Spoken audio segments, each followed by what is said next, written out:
Welcome one and all to the Mediterranean poker party here at the beautiful Merit complex in northern Cyprus.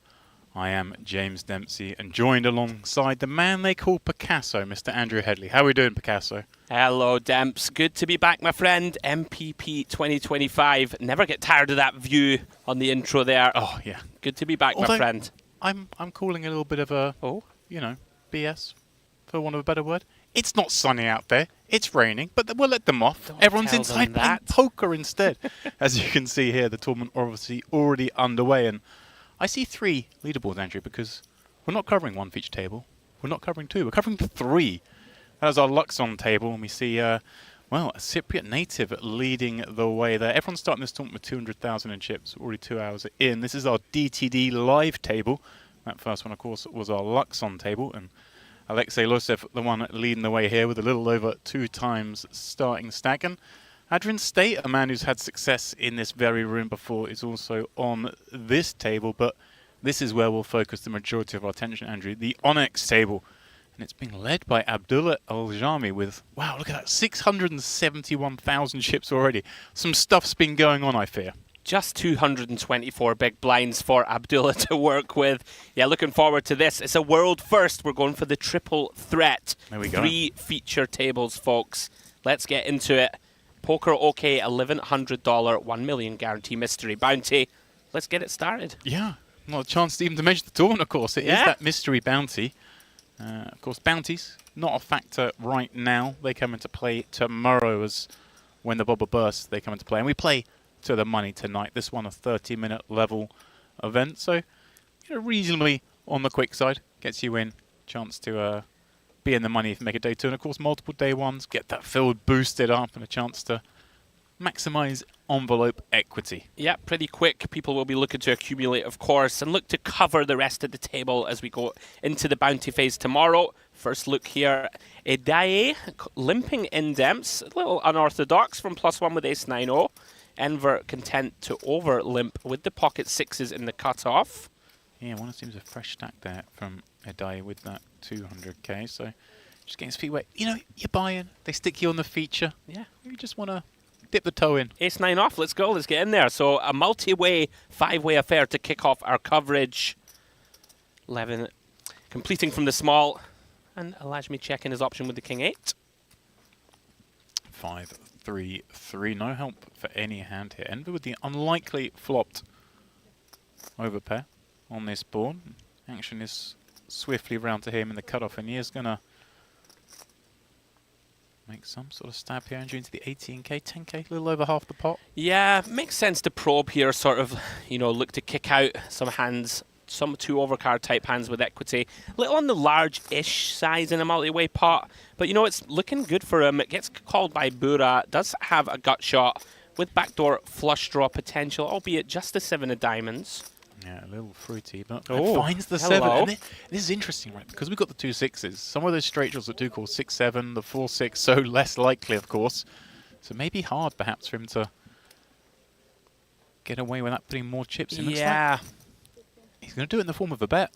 These spots are really tricky, of course. With that ace-9 early position limp, it starts to make things kind of murky. It's harder to range your opponents. Like, the dealer could come in, right, with something like a suited 3 here that he normally wouldn't, right, in a raised pot. So it does get tricky. He is going to bet again, try and deny flush draws. Potentially you could get called Demps by like an ace-5 suited type, right, still have the best hand.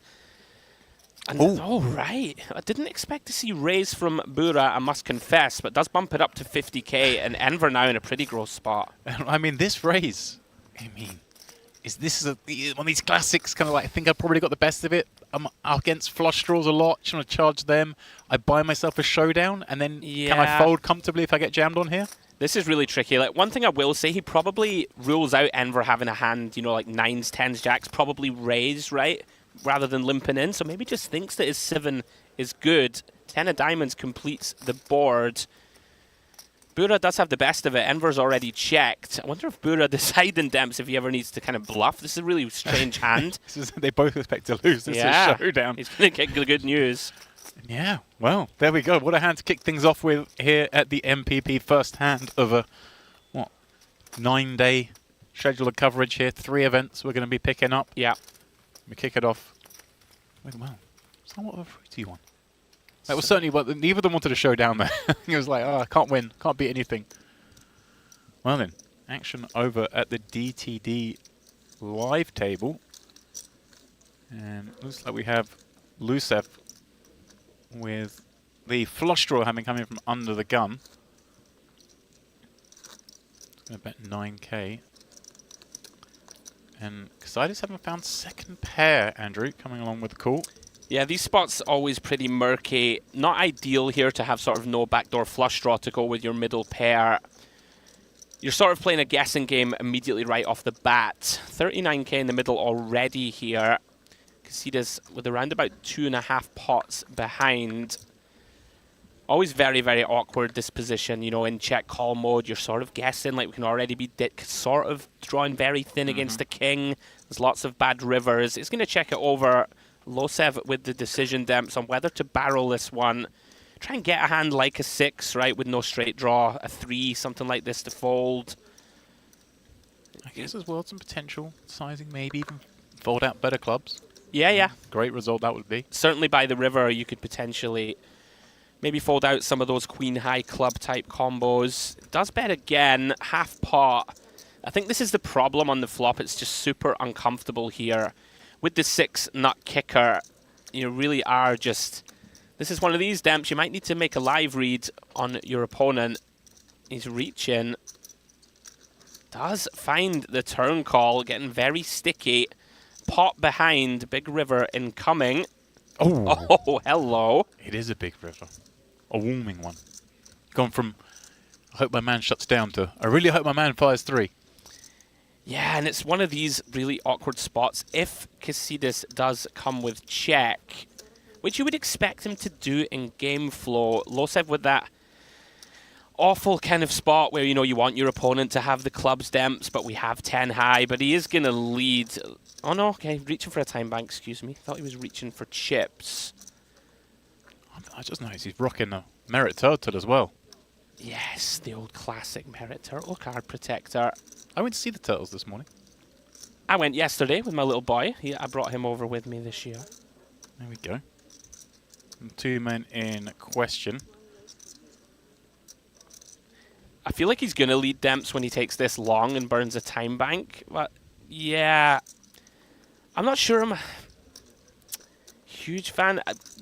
We didn't see the pre-flop action if this was a raised pot or a limped pot, which could change things. You know, you kind of want to let Losev just put it in with ace-king on the river, right? Pocket aces or whatever.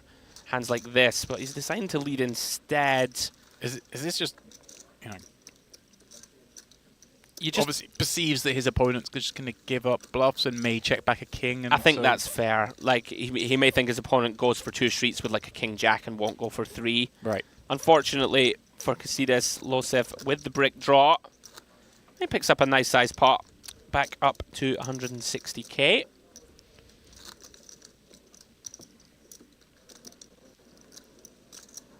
And of course, we're not really aware of what's happened the first 2 hours as well. I always say this, we're picking these guys up. They'll tell us that maybe there's been some dynamic there already. Maybe a bluff was picked off in a similar spot. You kind of try and lay some seeds. Over at the Luxon table, we have Taravat calling this action against Ignatov, who has, Taravat, pardon me, has improved to 2 pair on that turn, and Ignatov improves himself, picking up and opening a straight draw.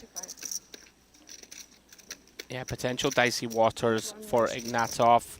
Has one of those hands that sort of is a natural barrel off on a lot of runouts. He's gone for the snap He's min gone check for the min raise, click. which is being called, and wow, an unlikely run out indeed. King's full for Taravat with, what, just 65k behind. Gone for non all in, but I think effectively. Oh, he's gone really small, he's gone milky. Yeah, B25 river. Ignatov quick fold. That'd be fun though if you're up against a queen. Like, can a queen ever fold here from this size? There we go. Java getting into this one for just $125. Finding King's Full, building up a stack in this $1,100 buy-in event. We're gonna have to be on our game, James. Did you see how quickly that turn action went? I didn't even see him min click, and his opponent had already snap called. Yeah, well, these guys at Merit, they don't mess around. We play fast here. Salai limping in with 2 7s from under the jump. Burra popping up 2 9s. And Aljami with ace-jack coming in with a 3-bet. We can see how he built these chips, Andrew. Although, of course, ace-jack suited. Ace-jack offsuit, pardon me. More than enough to be attacking this potential ISO. Yeah, don't mind it, actually, in position. If you think, you know, like you said, we haven't been privy to see how people are playing, but you don't often see an undergun limp sort of 50 bigs deep. So Burra could be attacking it relatively wide.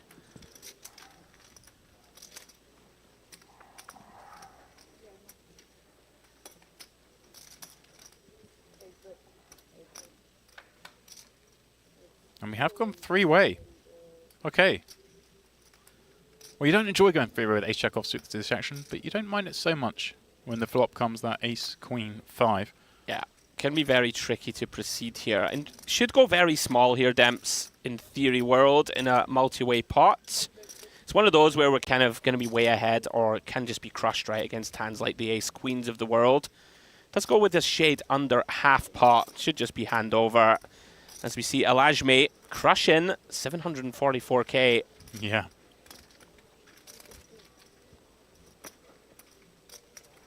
Nice pickup for him in the early goings of our coverage. Yeah, imagine indicative.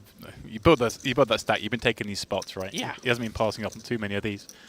Switching things back over to the GTD live table where, hang on a second. Okay. States into this pot from number 1. Had the aces. Has gone multi-way. There's 40k in the middle. Did he limp? I think, oh, no, it's I min think raise. 6k, right? Yeah. Min to 6 and then 4 callers. Yeah, welcome to Merit. Yeah, very tricky stuff. I like this check from State. It's one of those spots where you're almost going to check range here on a queen-queen deuce and just sort of see what develops. Very tricky here. Casidis is in there with the jack-deuce of hearts somehow. So likely just goes bet, call, call, and does. State not going to be comfortable here, of course. Even with the bullets in hand, turn is the 8 of clubs. Mountain now with the decision. Does improve to a gut shot straight draw to go with his flush draw. And he is going to continue to barrel. And this is going to be tough for State. Right. When you bet him in calling 2 spots, Yeah. bets again, it looks so strong. It really does look pretty strong. You know, if Mountain has like the sort of pocket 9s of the world, pocket 7s, they tend to slow down, right, in a multi-way situation. We don't have a diamond in hand, which is going to work in his favor. And it looks like he's reaching for calling chips. Going to keep his man honest. Big river coming here. Just over pot behind for State. And that's one of the best rivers in the deck for him, Demps. Reassuring. No doubt, just that the Queen of Hearts out there to worry about. Suddenly all those bluffs seem more likely. Value harder to reach. Yeah, really interesting river. If State thinks he is up against one of those sort of pocket pairs, like the 9s and 10s of the world, I wonder if he thinks that they will check back like almost always, and that seems a pretty reasonable I'm with you. sort of assumption. It's hard though, isn't it? To It's bet really those hard hands. to bet ourselves and rep any type of bluff, that's for sure. Because State himself can have a queen. Looks like he's gone really small. I thought he might go for the little blocker. It does make some sense, sort of get paid off, right, by a hand like 8, 9 of diamonds, something like this, right? You don't want it to check back, pocket 9s. And you might sometimes get your opponent to sort of bluff it off. And here we go, he's raised. Wow. What a great bit of play from State. Wow. This is beautiful. And yeah, likely just a call, James. I think he did already commit calling chips. Yeah. No real point in jamming here. Very, very difficult to get called by worse. Well played. You said yourself, Adrian has pedigree here, right? We've seen him a lot. Very, very accomplished poker player. Yeah. Lovely little river 15k lead and juices that bluff from Mountain. In this very venue. Remember January last year, in one of the Merit series, Western Series, got 3rd place in the warm-up, good for 75k. Also got 6th in the Gatsby series in the main event here last year, so Nice. 2 big final tables for him. A man familiar with the antics that take place in this room. Here we are then back at the Onyx. And we've gone 4-way at least to this 9-6 deuce board. Yeah, we have a bet from Tot with the pocket eights, and Idai just deciding here, I'm going to run it. Makes some sense, you know, inflated pot, we have the nut flush draw. Backdoor straight draw's working for us. Can never really be a mistake to just fast play the nut flush draw, especially when there's a lot of money in the pot already. You can get your opponent to fold a lot of better hands, much like pocket eights, which go into the muck. Well done from Idai. Back up over 200k, 264k in his stack. Some tents or something. We've seen a lot already, Demps, in the early going. We talk about this quite often, sort of MPO, Merit Poker Optimal. You know, we've already seen 4 or 5 five-way pots. So you need to think on your feet, right? Like it's very tricky. You do, you certainly do. As we see here, jumping into this one on the flop of 10-6-3 board, and viewers at home, just like me and Andrew, are getting used to this new fast-paced action. We got 3 tables. We're jumping. We're not watching dealers shuffle cards. Let me tell you, we're not watching cards get pitched. We're straight into the action each and every hand. Agreed. We've got a bet here from Rashidi, the Frenchman. From +2 is going to bet here 4 ways with bottom pair. Does have that backdoor nut flush draw working for him. Again, one of these tricky spots. I would have expected check in a multi-way pot, I must admit. We have a call from Casitas here with top pair. And Isaiah going to get a little bit spicy. Going to overcall with ace-7 of diamonds. And here we go. Jack of diamonds on the turn. Improves to the nut flush draw. You would imagine white flag going to be waved by Rashidi. Nowhere really to go here into 2 opponents. Stranger things have happened. They certainly. He blocks bottom set, Demps. Yeah, they certainly have. Yeah, really awkward situation for him. And awkward for Casitas.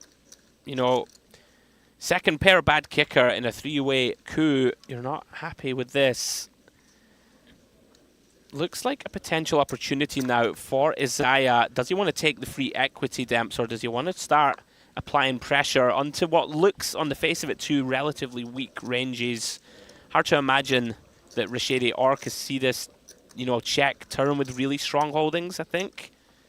Yeah, I like this. He is going to pounce again. A man with much success in this very room, Isaiah.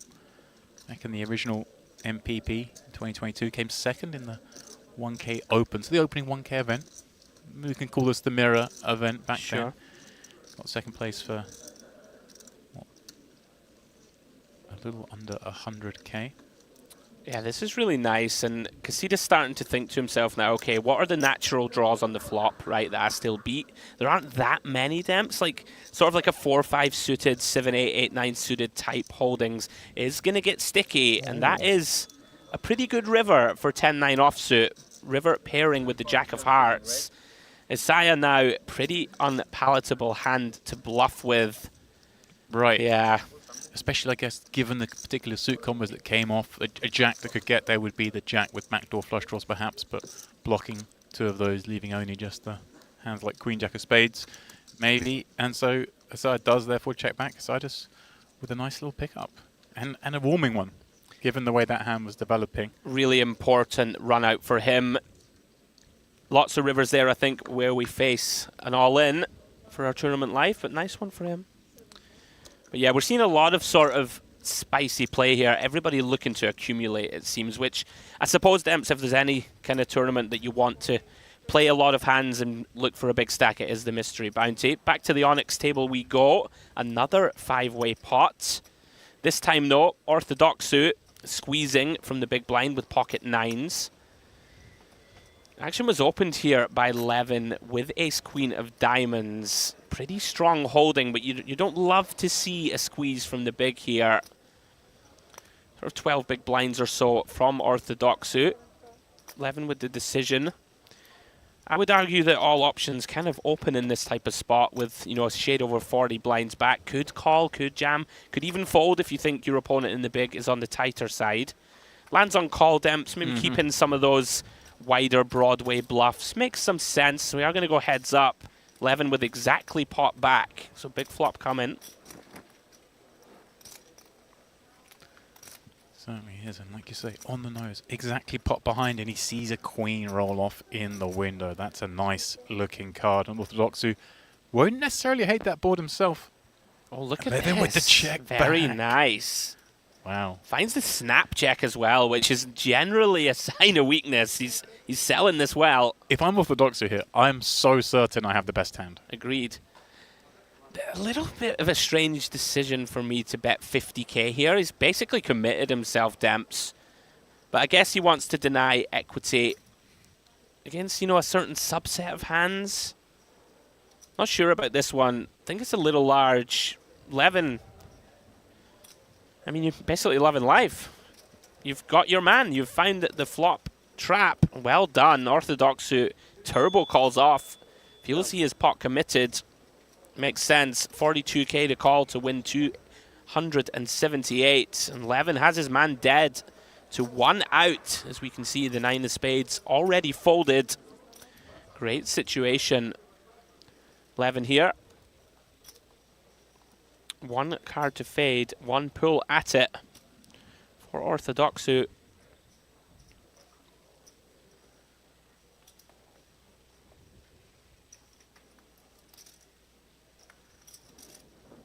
Can you find the miracle?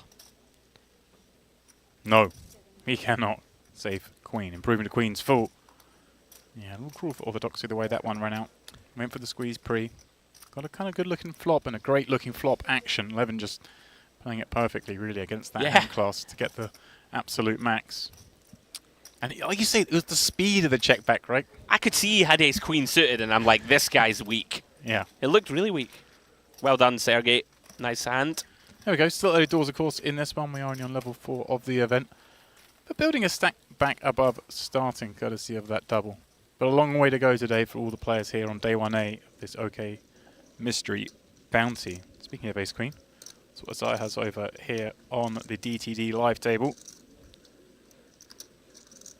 He's found himself on an 8-4 deuce 3 board up against Saragos, who's found a 4 from the big blind, but Luciv with, well, the open-ended straight draw on that turn development. Did flop a gut shot draw, of course. Yeah, it makes sense for Saragos to go for like a bunch of kind of small equity denial bets here, just try and kick out the overcards that have checked through. Isaiah does release his ace-queen, but Losev won't be going anywhere here for the price. Question is, does he ever elect to start semi-bluffing? Does decide just to call.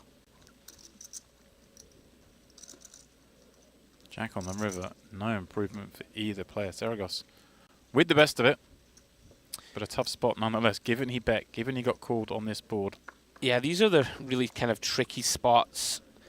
Like I don't think our hand is worth another bet, but when you check, you know, you do of course leave yourself open to your opponent blasting into you on the river.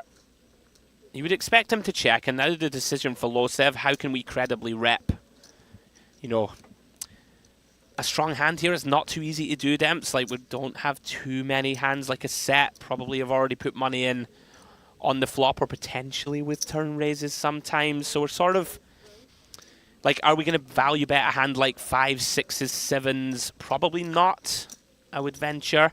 So Losev's gone for the sort of B40 half pot, sort of milky. Like, he's gone for the value bluff, so I don't mind the sizing. It sort of looks like he's going for thin value, right? Rather than polarizing himself to really strong hands. Not going to get through, though. Saragos picks it off with the 4. Well done. Yeah, I just guess deciding too many potential missed rules there. Yeah. Wants to have a look. Maybe not so much focus on the 5x, but certainly those hearts are a reasonable part of the range. Turning 9-4 off into a 70k pot. See, I've not got that in the locker, you see. I'm just folding the 9-4 pre. Well, you know. I don't have the heart and commitment, isn't it? You're at merit. As Tony G said. I know, merit. You've got to get in there. You've got to get in there. You've got to get fighting. That's what these guys are doing, and they're doing it at breakneck pace. Has to be said. And not just because we're bouncing around our 3 tables. Speaking of which, we're back at the Onyx, where our 3 table chip leader, Aljami, is in here with 2 7s from under the gun. He's gone meaty as well. Pardon me, from +1. 10.5k. Making every pot big. Somebody just tell him the bounties aren't in play yet. Yeah, the old Dom Nietzsche 3.5xer. Orthodox, who we've already seen, he's here to play. Going to peel on the button. Jack-7 of spades. Yeah. Pretty wide, got to be said. Does have position, though, and they are over 100 bigs deep, Demps. An ace 9 5 board, one spade on there, but not a board that should excite either player. Wow. Look at this. The understandable c-bet there from the 2 sevens. Getting quickly called by Orthodoxy with those backdoor draws and none of that materializing. Look at this. Barrel number 2 coming in instantly. Whether Aljami just has some history with Orthodoxy here, you wouldn't expect 2 barrels in such quick order, but is going to go for it. Maybe target some of these backdoor floats, you know, just knock them out. Hand like a 9, Demps, right? Is kind of what we're targeting here. 9-10 suited, start putting pressure on it. Potentially we can bluff river. Orthodoxy really coming up stone empty on the turn, you'd imagine. Has to just get out of the way, but he's very reluctant to do so. I don't know if his instincts or just frustration, but he wasn't fully done with the hand in his mind. There we go. Aljami, building and building. I'm just going to suggest that Aljami's not the guy I want to float. I just like, you know, from the early going, he just seems to be like, nah. Here we go, this is the point, right? We're floating with this Jack-7 suited on the ace-9-5. We're thinking there's loads of cards to pick up equity. We'll perhaps start stabbing. But if you're up against a man who just barrels again with 7s, then you can't really float, right? You beat this kind of... But I'm saying a strategy to beat this kind of player surely relies on having a hand and just getting trappy, letting them do the front running. I agree completely. So another 3-bet pot here. Saw the Queen 10 offsuit getting sticky against the 3-bet from Negreanu. Yeah, Tarabat at it again. Made those kings fall a moment ago. 2-bet 25. And he's caught a piece. Yeah, of course, one of the main problems with calling with these type of hands out of position does once again become a bit of a guessing game.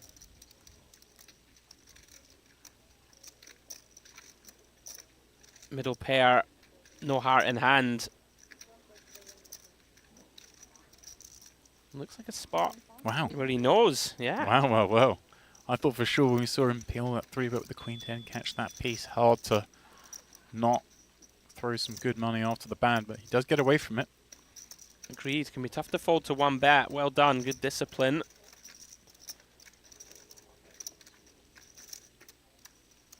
Yeah, I don't think we're going to see many tanks, James. The pace of play, People don't breakneck. here. Obviously, we see the time bank chimps in play from the start, which isn't always the case here at Merit, but they've obviously decided they have here. But we always say when we watch these things, you don't really need them here. People don't take a long time, right? I mean, obviously, there are outliers, there are exceptions. Sure. But ultimately, this is a venue where people just get on with it. Always refreshing to see. Speaking of things that are refreshing to see, Orthodoxy here with this ace-king in the cutoff. Sees a limp from Aljami up front. Goes after his man. And Burra just loving life here with ace-king in the small. Seeing this kind of action. We know these hands are happening on this table, right? We're seeing some limps. We're seeing some ISOs. And you find the goods right here in the mix. Yeah, can be a little tricky here, sort of like 80 bigs deep to, you know, land on the right size. And we know that Orthodoxy is in there to play also. So he's gone 65. Makes some sense to go large here out of position. And it looks like Orthodoxy just going to send it. And it's you know, you're not thrilled, Demps, to get it in for 80 blinds, but you're obviously not going to fold and just flick it in. Yeah. Maybe you are at this table. Yeah. At this table, perhaps you are. But yeah, I'm with you there. You hear me. Against a normal 5-bet jam kind of range. So the battle of the ace-king offsuits.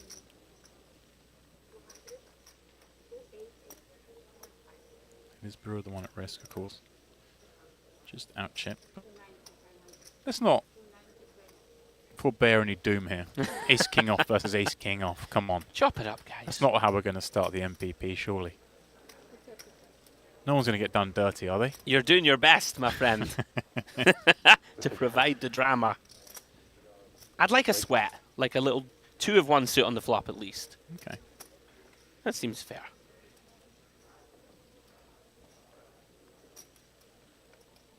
If you're going to get that beat, though, early on, first event, maybe we accept it. Yeah. Not going to happen. Spade, heart, diamond, no danger.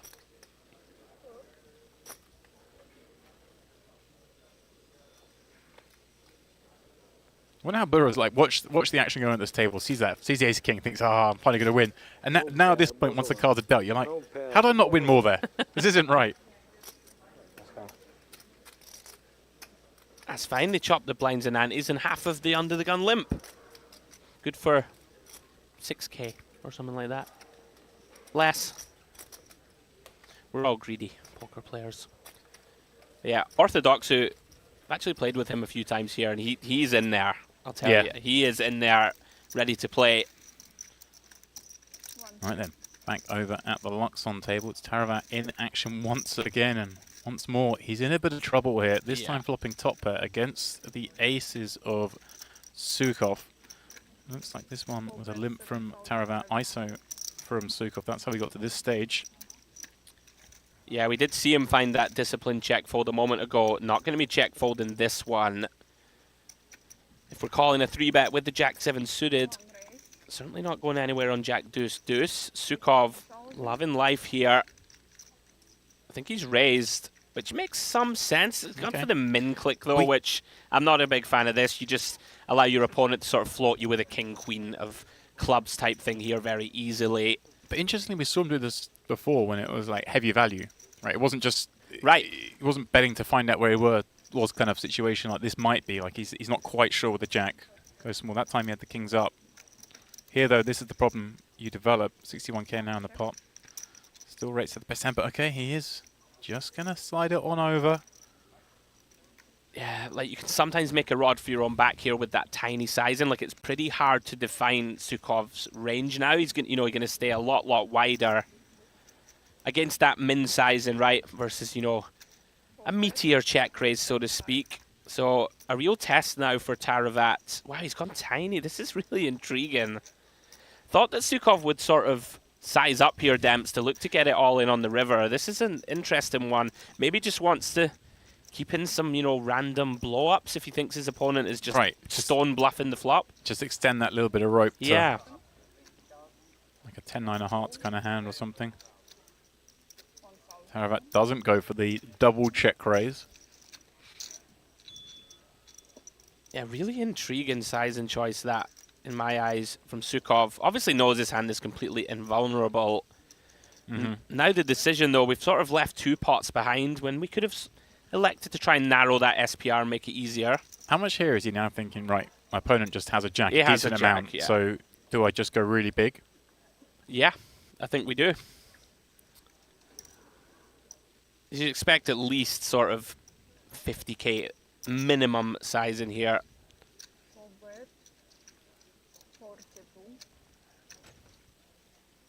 Yeah, okay. It's got a little bit underneath that. 42k. Shade over half pot. I mean, Taravat's just made this bet, hasn't he? Yeah, this is just so tricky now. I think especially when we choose this min-raise flop and now all of a sudden our opponent's sort of entire range continues against that, I think, or not far off it. Right. You mentioned all the sort of the king-queens and hands like that, but it's not even the king-queens and backdoors, is it? It's just all king-queens. Everything, all yeah, overcard that's combos. it. Any kind of backdoor flush draw combo with an overcard, I think, stays in here. So now, of course, a lot of those maybe aren't incentivized to bluff the 6 of spades turn, but again, it was such a tiny bet. They could have done, right? They could have done. If you've got queen 10 of clubs, you probably do just bet tiny on the turn, try and win. Yeah, this is really difficult now. We've just chosen this really sort of clunky line that I think you have to pay this off.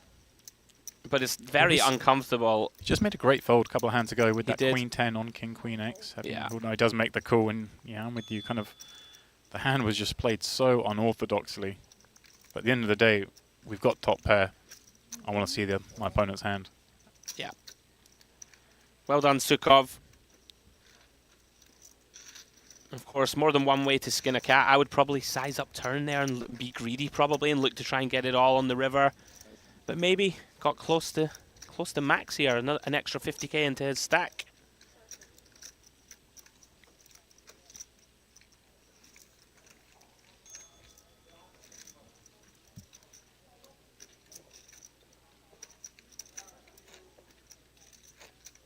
He stacks the gains here early on day 1 of this, the OK Mystery Bounty.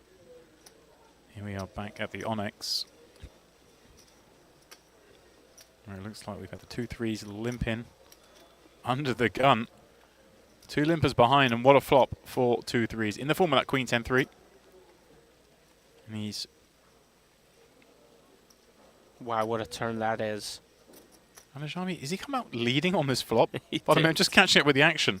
He led 9-5 of hearts on this board against 2 limpers. And he doesn't show any signs of slowing down once being called in both spots. Primarily because he picks up hearts. 11 with a grim spot now, but I mean, when he sees chips going from this seat here, it's going to suddenly become a lot easier to fold that top pair. Well done, that man. Very impressed so far with all his actions. Yeah, Aljami with actually a really nice combo to continue bluffing, of course. Blocking that kind of Jack-9 suited with equity going to the river. Does brick, though. King of Diamonds completes the board. But he's going for it, James. He just doesn't slow down. He does everything so quickly as well. Imagine putting the chips in, and here we go. Hedai craning that neck, seeing what the wager is. Decision point, one would imagine, but looks like he is just going to call, given that run out, perhaps. You mentioned a hand like Jack-9. Yeah. Recognizing that could be in there. And also, I guess his theory is, you know, if I raise, what calls me? Right? Depending on the impression players have of me, but yeah, maybe some 2 pairs call. I don't know. I can see why he might be scared about raising that one. Yeah, I'm with you. I mean, I'm raising. Don't get me wrong. I'm raising against this size, and like I think Aljami went with sort of half pot. You know, any of the really nutted holdings, in general, it's an assumption, but they tend to bomb it and get greedy. I'm also re-regging. Yeah, exactly. A lot of the time. Exactly. Boom. Let's get the money. You've got Jack-9. It's all right.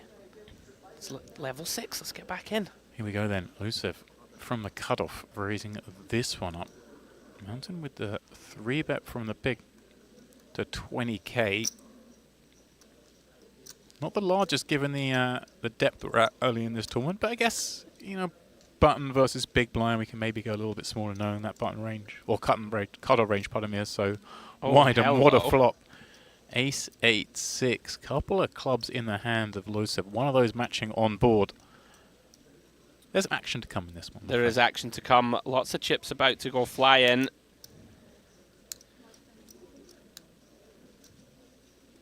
Mountain does, of course, reach for C-bet here. 18k. He's gone for around about 40%. Couple of options open to Lucev. The natural action, Demps, I think, is to call and just sort of realize, and we can make a bluff later here. Still credibly represent right strong hands like the Ace-Jack, Ace-10 suiteds of the world. Right, and we've got to show respect to it. Not Mountain obviously just gets to have these, exactly the hands he's repping here. Or right. he could be repping Ace-King, hands like that. Makes sense to want to play a lot of hands as a call. Does just that by the looks of things. So we get this pot square, heading to the turn, and 80k in the middle. Mountain with just 92k. And, well, choose your own turn card day at the DTD live table, because he's not just made the nuts, but we got the flush to go with it. And what a bricky-looking turn for Mountain as well, right? He's like, okay, I've got my man. Yeah, this feels like game over if Mountain chooses any large size to all in. Could see him ship it occasionally here as well, Demps. He may just decide to rifle it in. Certainly a pretty innocuous turn. You're not really worried about a hand like 7-5 suited here in the long run. Wonder if he decides to make this a 3-street hand. Is reaching. Oh, they've all gone across the line and they're not coming back. Have I really got it? What have I got? 7, 5, 4, 5, 6, 7. Okay, yeah, cool. There we go. Nuts. See you later. Thanks for coming. Re-veg over there, my friend. Yeah, one of the worst feelings in the game. Getting it in, drawing dead with one to come. You jam there and just want your opponent to tank for 30 seconds and then call. It's even worse when they do the instant rechecking the cards. Wait, have I really got that? Have I really got it? Has anyone ever looked back at their hand like that and gone, oh, no, I don't have it? Oh, I fold. No. Never happened in the history of the game. Well, we've got 3 shots, but doesn't matter which camera you look at. Mountain. Is Gigi. Yeah, 7 of hearts completes the board. Lucev moves mountains with the 7-5 of clubs. Oh, my James. word. Please. Please. Please. Oh, come on. Come on. That was pretty good. How many days are we here? 9. The best of luck, my friend. I had to take it. didn't I? You did. You did. Yeah. I would do it again. Right, back to the Luxon table. What's your favourite mountain? Oh. Kilimanjaro? Okay, fair enough. Teravat Kings. Ignatov Queens. Well, this is a bit cold. There's been action on this table non-stop. Teravat's been at the heart of quite a lot of it. This time he's got the best of it. Yeah, pretty brutal spot here, James. 30 bigs or so. Just not going to get away from pocket queens here. And he is in big trouble. Pipped by the kings of Teravat. Suits also dominated. So looking for one of the remaining queens in the deck. Or some kind of straight, James. Going to be hard, of course, when your opponent has 2 kings. Yeah, this is just one of those whatever moments, especially early on in the tournament. Yeah. It is what it is. Chance to get back in the game. Want to hit the queen, but it's only a pot worth a starting stack. Almost, if you're going to get the queen versus kings, getting it for a 1 starting stack pot. So be it. You're not losing sleep over this one. No, you're not. Just one of those. Sometimes the deck decides. Nice pickup for Teravat. Recovering some of those chips back from that Jack-7 hand moments ago where he ran into the overpair of aces. Unlucky for Pavel. As Demp said, plenty time to hop back in. It's clear world travel man rocking the Atlantis Bahamas top. Home of course the World Series Poker Paradise. You were Brought there, to you by weren't you? GG, Were there, yeah. right? We were there, yeah. How was it? I didn't make it out to that Man, one. It was good. What a tournament. Yeah. What a tournament. You want big fields, you want big money? Well, hang on a second, we've got big money here. Rashidi, the right side of this one, he's got the butchers. Saragos with ace-king suited, raising it up to 8,000 from the cutoff. This is cruel cutoff versus button. Casidus, well, he may want to get involved, but 2 sevens from the big look a lot smaller up against this action. Albeit, you know, you can believe you have the best of it. You believe these 2 are up to no good, but it's so difficult, isn't it? Yeah, if there's any kind of spot where these medium pairs, you know, the 7s through 9s of the world can occasionally look to kind of cold for, it is this exact sort of table positions Demps, you know, cutoff versus dealer action in front. But this is just another stone cooler. Can't imagine that Saragos does anything but fast play here, you know, against the positions, you know, sort of 50 bigs effective. Little less, in fact. The value of ace-king so much is making that aggressive maneuver, isn't it? And here we go. He does make that move completely standard, and we'll get the very bad news, but non-disastrous news. We've still got equity. Look at this 36% chance of carrying the pot out the middle here. Yep, fast and furious action. We're seeing some carnage. It's going very quickly. Beauty of covering 3 tables at once. You guys are not going to miss a single big pot that takes place here at the Merit over the next 10 days or so. Queen 8-8. So far, so good for Rashidi. No backdoors of any note to worry about. There we go. Just the ace will do it. All 3 are still live on the deck, courtesy of our little card counter. But no, not to be. Saragos down to 130k. Rashidi back above a starting stack himself. Yeah, another one of those spots, Demps, that you were referencing. You just kind of chalk these ones off. Like, what are you going to do? Sometimes you're going to lose half your stack. Unfortunately for Saragos, he was on the wrong side of it on this occasion.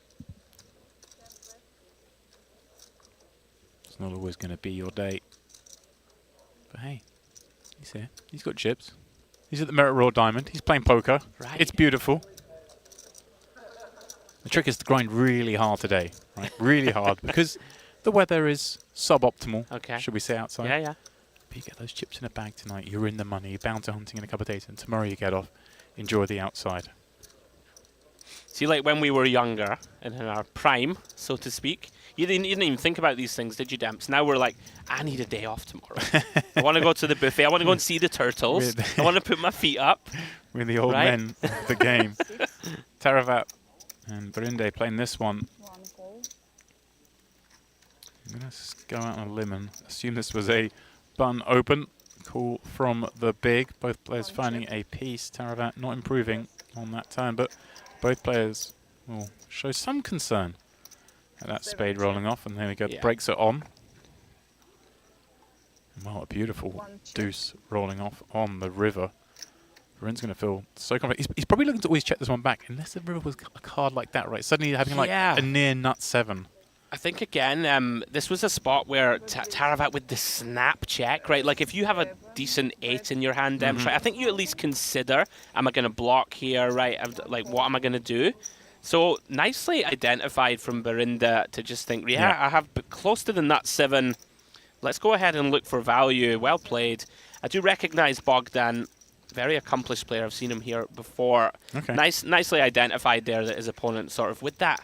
I think it's important to sort of have your time, be aware of your timings, right? Like we saw, was it Lurin who trapped with the ace-queen suited that we liked with the turbo check? 11, yeah. But this one here just looked a little weak. And Right, it's such a more complicated spot we were there on. Now, of course, as we mentioned, this is the Mystery Bounty, the first of 3 events that we will be covering here at the MPP. We, of course, have the Luxon Pay High Roller and then the MPP main event as well that we'll be kicking off. But for now, this is the one that we'll be covering for, what, the next 2 days or 3 days. This is day 1 of 3. Obviously, tomorrow we'll be covering day 1C. This is day 1A. There's day 1B later today. Day 1C we pick up. Day 1D then takes place later tomorrow. But then we resume action with day 2. opening the envelopes. Opening the envelopes. Exactly. How good is it? We'll be in the money. We'll be blasting. They'll be punting. You're a fan of the mysteries, Demps. Although weren't you moaning to me that you'd never opened I never a opened good an one? envelope. No. I've never opened an envelope. You, literally not one? No. It'll happen, my friend. It's cruel, isn't it? This summer at the series. What it is is coming. I'm the kind of guy that would rip off the big bounty. You would. I know it. I'd Everyone knows it. I'd be so angry. It'll be like, oh, really? Him? There's no justice. Dear. So interesting spot here, multi-ways. Ide does have the best hand, and he's gone massive here. 50k in a 5-way pot. Somehow there was 80k in the middle here pre. Likely hand over. Well done. Be a bit dicey there, Demps, firing 50k into 4 opponents, but does get it through. Yeah, I believe it was limbs up to him. He went for the ISO, and everyone called. Right. Last So 1 he's second. made it like 18k or whatever, and everyone's called. Right. Okay, that's like 6 over at the call. Luxon table. Bacco here with 2 7s up against Sukov. Sukov the opener from +1. 7 pass. 8 pass. 1 pass.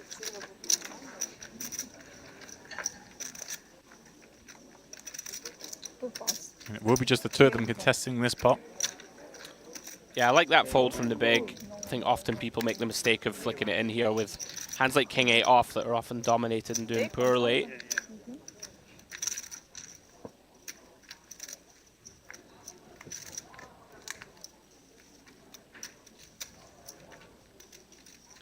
Seven, 5, 4 board. Bacco with just all of this one. 4 check. Unfortunately for him, Sukov with nothing to get excited about, especially having open +1.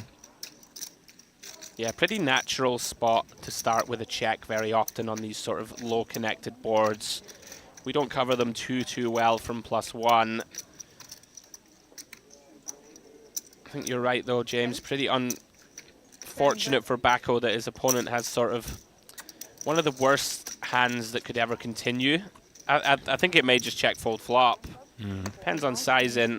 10k, okay. Yeah, even against the 3rd. Good discipline from Sukov. I think if he has ace-10 of clubs here, for example, he will continue with the backdoor flush draw, but that's unfortunate for Bacco when you flop top set. Yeah, nice pickup for Bacco nonetheless. Yeah. At this point, yeah, you get here. Get on the feature table. They give you top set. Let's go. Let's build it. And all of a sudden the hand's over. Here we are back at the Onyx.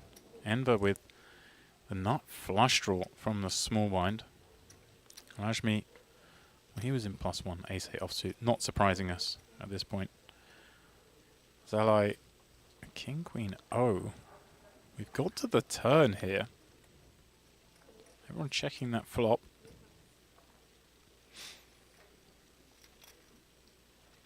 Danver correctly identifying. Let's put some money in here with our pair of fours and the nut flush draw. On to the next one.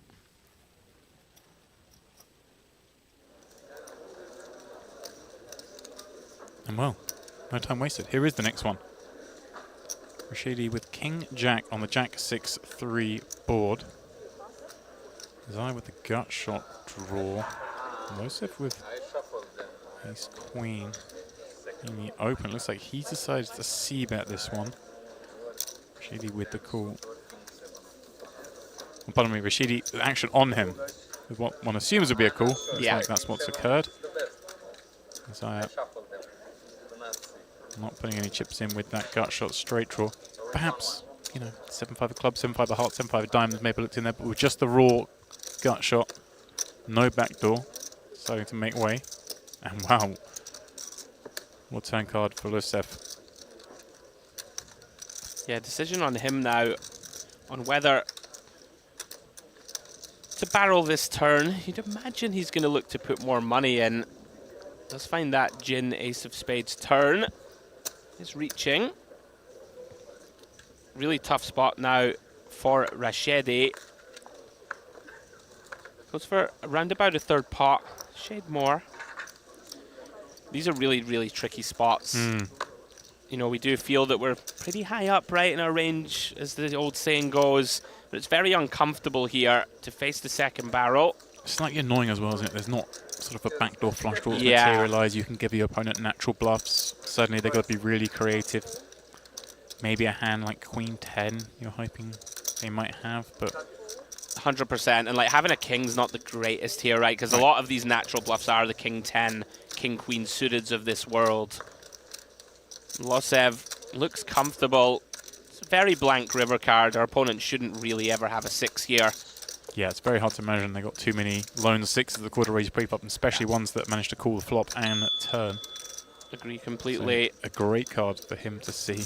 Going to burn a time card, I like it. Obviously trying to work out what his bluffs would do here, what his value would do here. No reason to act too quickly. This is a complex spot, multiple streets worth of betting. Worthy of using a time card. Yeah, interesting one. You know, having the Ace of Hearts ourself, kind of blocking those like Ace-6 suited combo, which is like one of the only ones you'd be really worried about. Sort of targeting here another ace that floated us. That's right, because our kicker likely plays, and maybe a strong jack that just decides, right, this guy can be bluffing. Quite like this sizing choice, actually, 55k.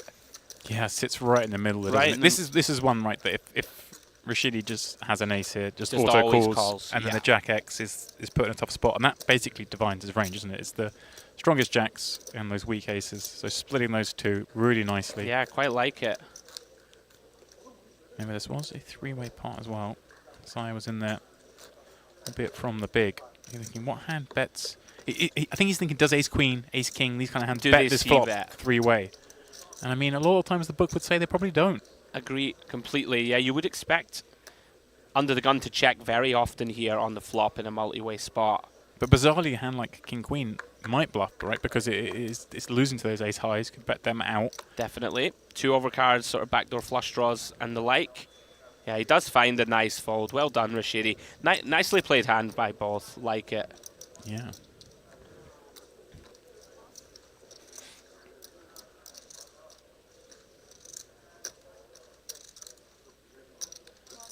We're pulling in the goods over on DTD Live.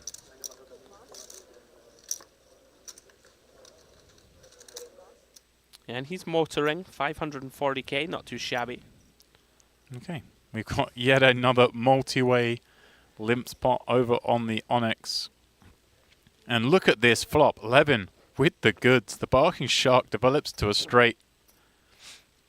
Haiti with what deuces. Yeah, I mean, somehow we're seeing a bet and a call here with 2 very mediocre holdings. You say somehow. May I introduce you to Mr. Aljami? You may.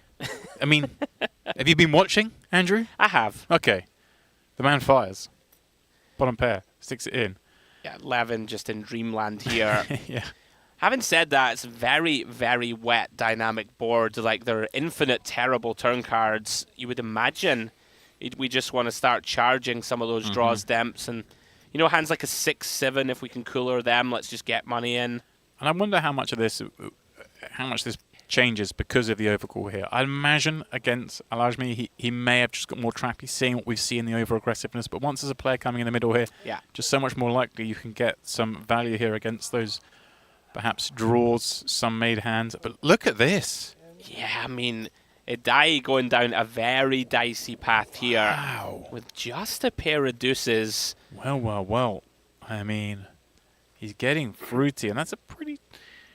not the best looking turn card for 11, but I don't think he's worried about too much 8x, unless it's in the form of maybe 8-something of diamonds. But it's hard for him now to get value, isn't it, against weaker? Yeah, hands like ace-8 suited, pocket 8s, occasionally like a 8-9 suited of diamonds, like you're suggesting. I mean, it can be really hard at a table like this, though, where like we've seen the VPIP is so high from so many of the players that maybe he will have Jack-8 suited pure here, right? Like, it does start to get quite tricky. But yeah, Levin did identify, and he just goes for the big bet, James, and hand over. Yeah. He's played very well, actually, from what we've seen so far. It's like been on point. And I think, obviously, slept that how quickly he decided to bet the turn. I do like the continuation of bet the turn. Obviously, it's a disastrous-looking card for your hand. You got 7-3. You kind of got that straight. Not overly disguised, but certainly there's a 4-liner. You got the bottom end. But recognizing the 2 flush draws on board, I can still get value against draws. There are still some worse hands that will call that think they're good.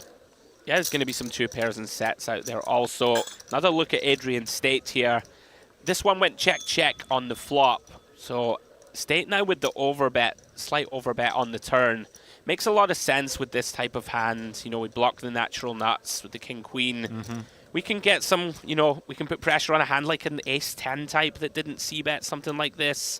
But Casitas does improve the nut flush draw to go with bottom pair. That's the killer here, isn't it? He's sort of bet it into the hand that just will never fold. But how about that? King in the end. Don't worry about it. Have a straight. Yeah, I kind of wanted like a river blank here just to see how Adrian would approach it. Of course, now river in the second nuts. Again, we saw him make that very tricky little block bet with the aces, if you remember, on the queen board. Right, you like that here? Kind of rep a 2-pair that suddenly hates the straight draw? I do like it here. It's one of these where I think on balance the cutoff has more ace-queen than us also. But he has just decided to go large, basically bets the pot. I guess looking to target some 2 pairs, right? Like, there are going to be some... There's going to be the occasional sort of turn set of 9s that didn't c-bet, stuff like this. Right, and I guess especially with King that particular 10. card, the king, right? Because some of those 2 pairs do come in, the king-9, king-10. Yeah. They're very likely. I think they're the most likely ones that check back flop a hand like a king-10.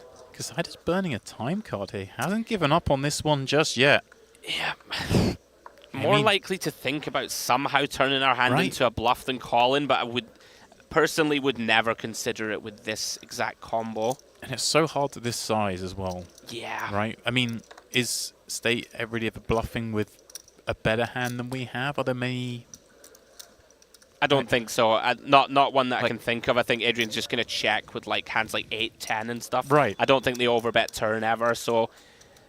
Yeah, and I don't think so. The long and short of it. Yeah. So if there's an unlikely candidate to bluff raise, he does give it up. But maybe... back of his mind, thinking exactly what you mentioned. He has the ace queens, his opponent doesn't. Whenever we have the super nuts, they don't. We get tempted. Yeah, certainly would more likely be considering shove than anything else, I think, than call. I mean, we beat the sort of 5, 6 of spades, 6, 7 of spades. These are the ones I think that can, you know, like the low spade combos that overbet bluff turn and just go for it on the river.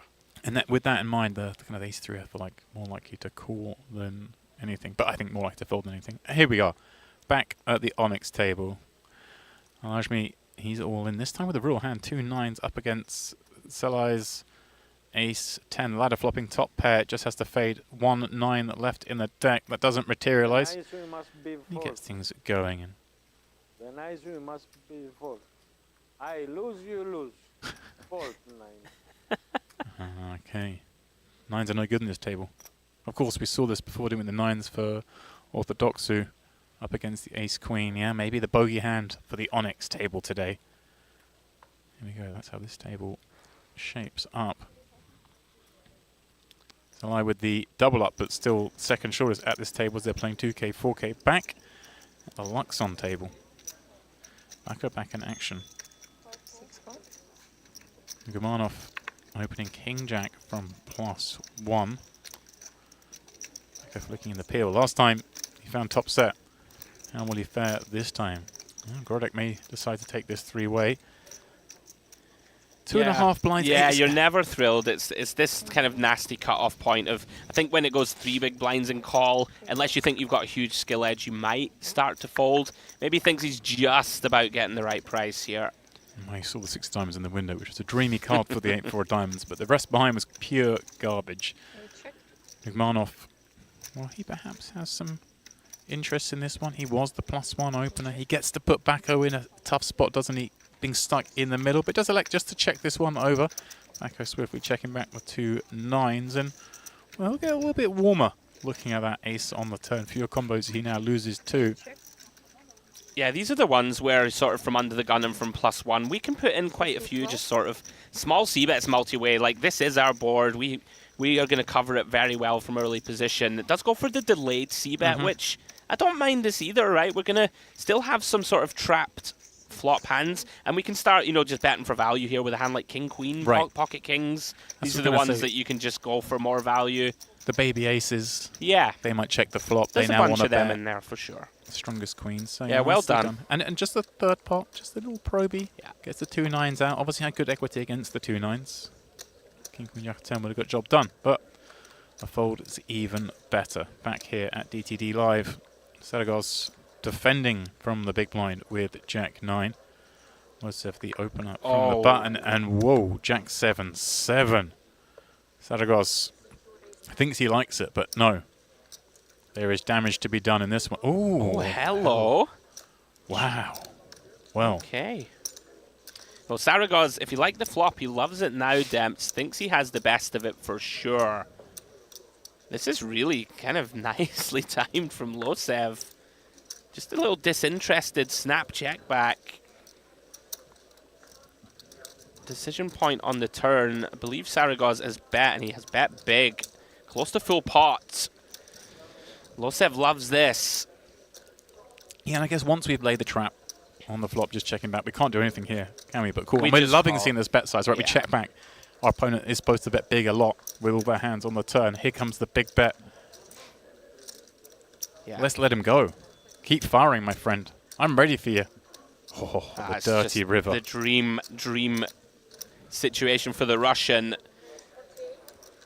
Interesting now, what does Saragos decide to do? Because when we bet this large on the turn, James, and get called, kind of like what are we targeting on the river? Like, you'd expect your opponent not to check back like a King-Jack plus too often, right? Or over pairs, so you're sort of targeting 10s, right? 8s, 9s, these type of holdings. There's some ace highs that some of the strongest ace highs, sure, going to say, yeah, for sure.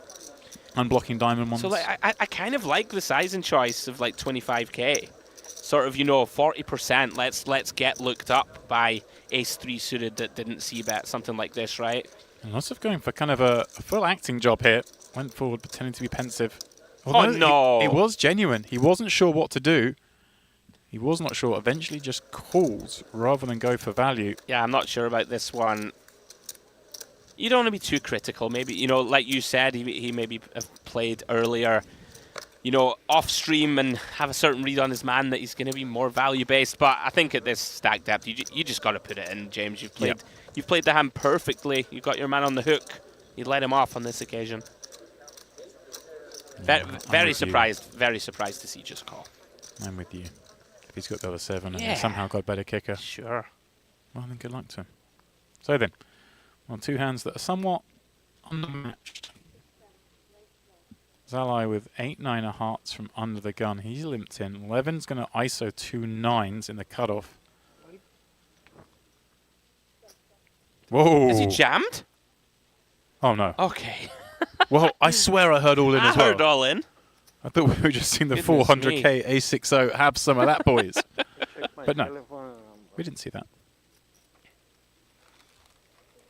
Instead, we go 3-way to the flop. Sano will like this one a little bit. 10-5-6, 1 heart in there.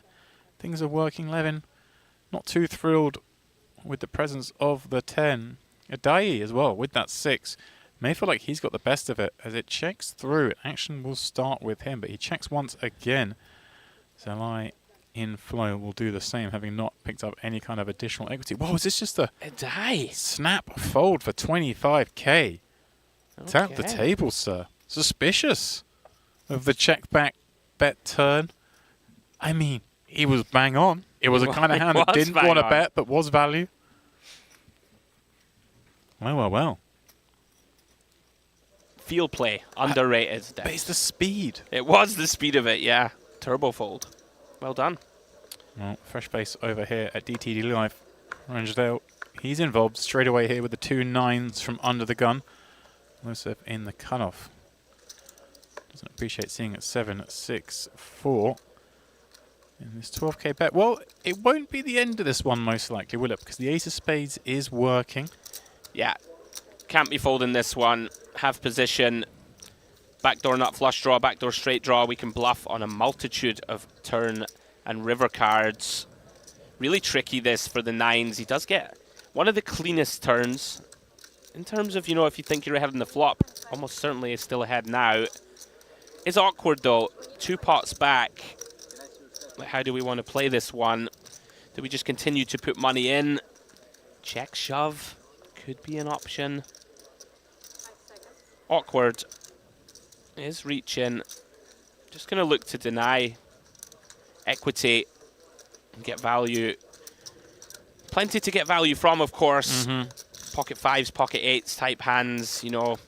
I guess all the flush draws, all the straight draws, 8 9, 9 10 suited, although we do have 2 9s. I guess the only difficulty here comes if we bet this and then we're to suddenly get raised. Now, you're asking a lot for someone to find it, but people do find it now and again, and we could get blasted off it.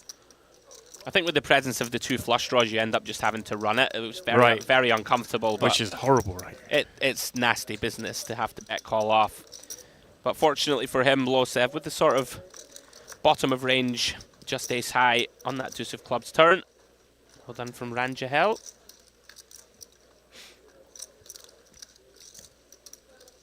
It's a challenge for us in the booth, this. I'm having to struggle keeping up. I'll be honest with you, Andrew. And those of you watching, welcome. Once again, this is just the start of our coverage here at the MPP. And I haven't even had a chance yet to engage with the chat because I need to get my head around just how fast these hands are coming at us. We are, of course, covering these 3 tables. This is the primary one, the Onyx, the fancy one. We've got the LED backdrop.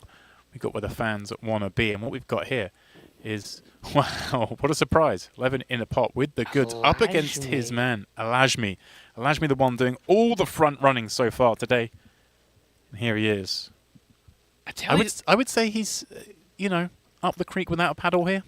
He is, but I tell you something, like Levin, he's either doing a really good acting job again here, like we saw him with the ace-queen do the turbo check, like he looks very uncomfy here, sort of like, ooh, mulling it over. Whether he just knows that his man is just going to blast off and lets... I think he's seen him just fire so many pots that he just knows he's up to no good a lot of time. And yeah, he's not overacting this, I don't think.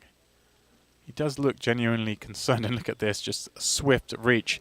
Not a tell from Aljami. He just does this all the time. He has bet quickly at every situation. He has. And now, the only decision. Do we call? Do we raise? I think he's likely to just call. Just based on body language and the like. And sort of, if you jam here, it's pretty hard to get called by a worse value hand. Like Queen Jack, about the only one, right? So this was checked on the flop, having been open from the Ace Jack. Called by this Ace 6, and then an 8-7 overcalled. Yeah, honestly, he's not thrilled about this. Then he's checked turn. Being called. I just can't see how Aljami ever has better. I think he is just going to have to go for it. He's just going for the sort of crying call. The chips will be going across the line. We're not here to fold this one. Okay. I thought we were going to go for the raise, but it just seems hard. I'm not sure what we can target. That's it's Aljami. You can just have a king and go whatever. Yeah, I call you. Think? Yeah, come on. The man's in there fighting. He's taking the gloves off. This is why you've made your way in the game for 20 plus years, Stamps. Thinking, you know, right, fine, yeah, I'm going to get this guy to call me with King 5 suited. Well done, Levin. pretty much won every pot we've seen as we move over to Luxon. Oh, hello. All right. We've got a 4-bet jam here from Bako with pocket nines. Big old pot, this one, James. Barinda, 3 bets with ace-king. It is cutoff versus button. Bako just decides to send it for, what, 50 bigs plus? It's the right type of hand class to do it with. 9s, 10s, jacks would be the ones. Right. We're in a 450,000 chip flip here. Huge pot. You see Bako at risk.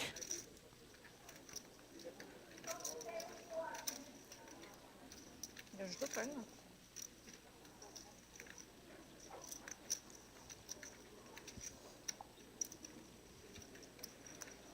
Like you say, it is the 2 9s. On my mind.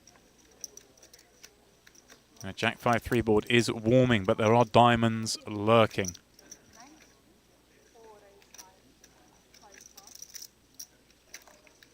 Barinda's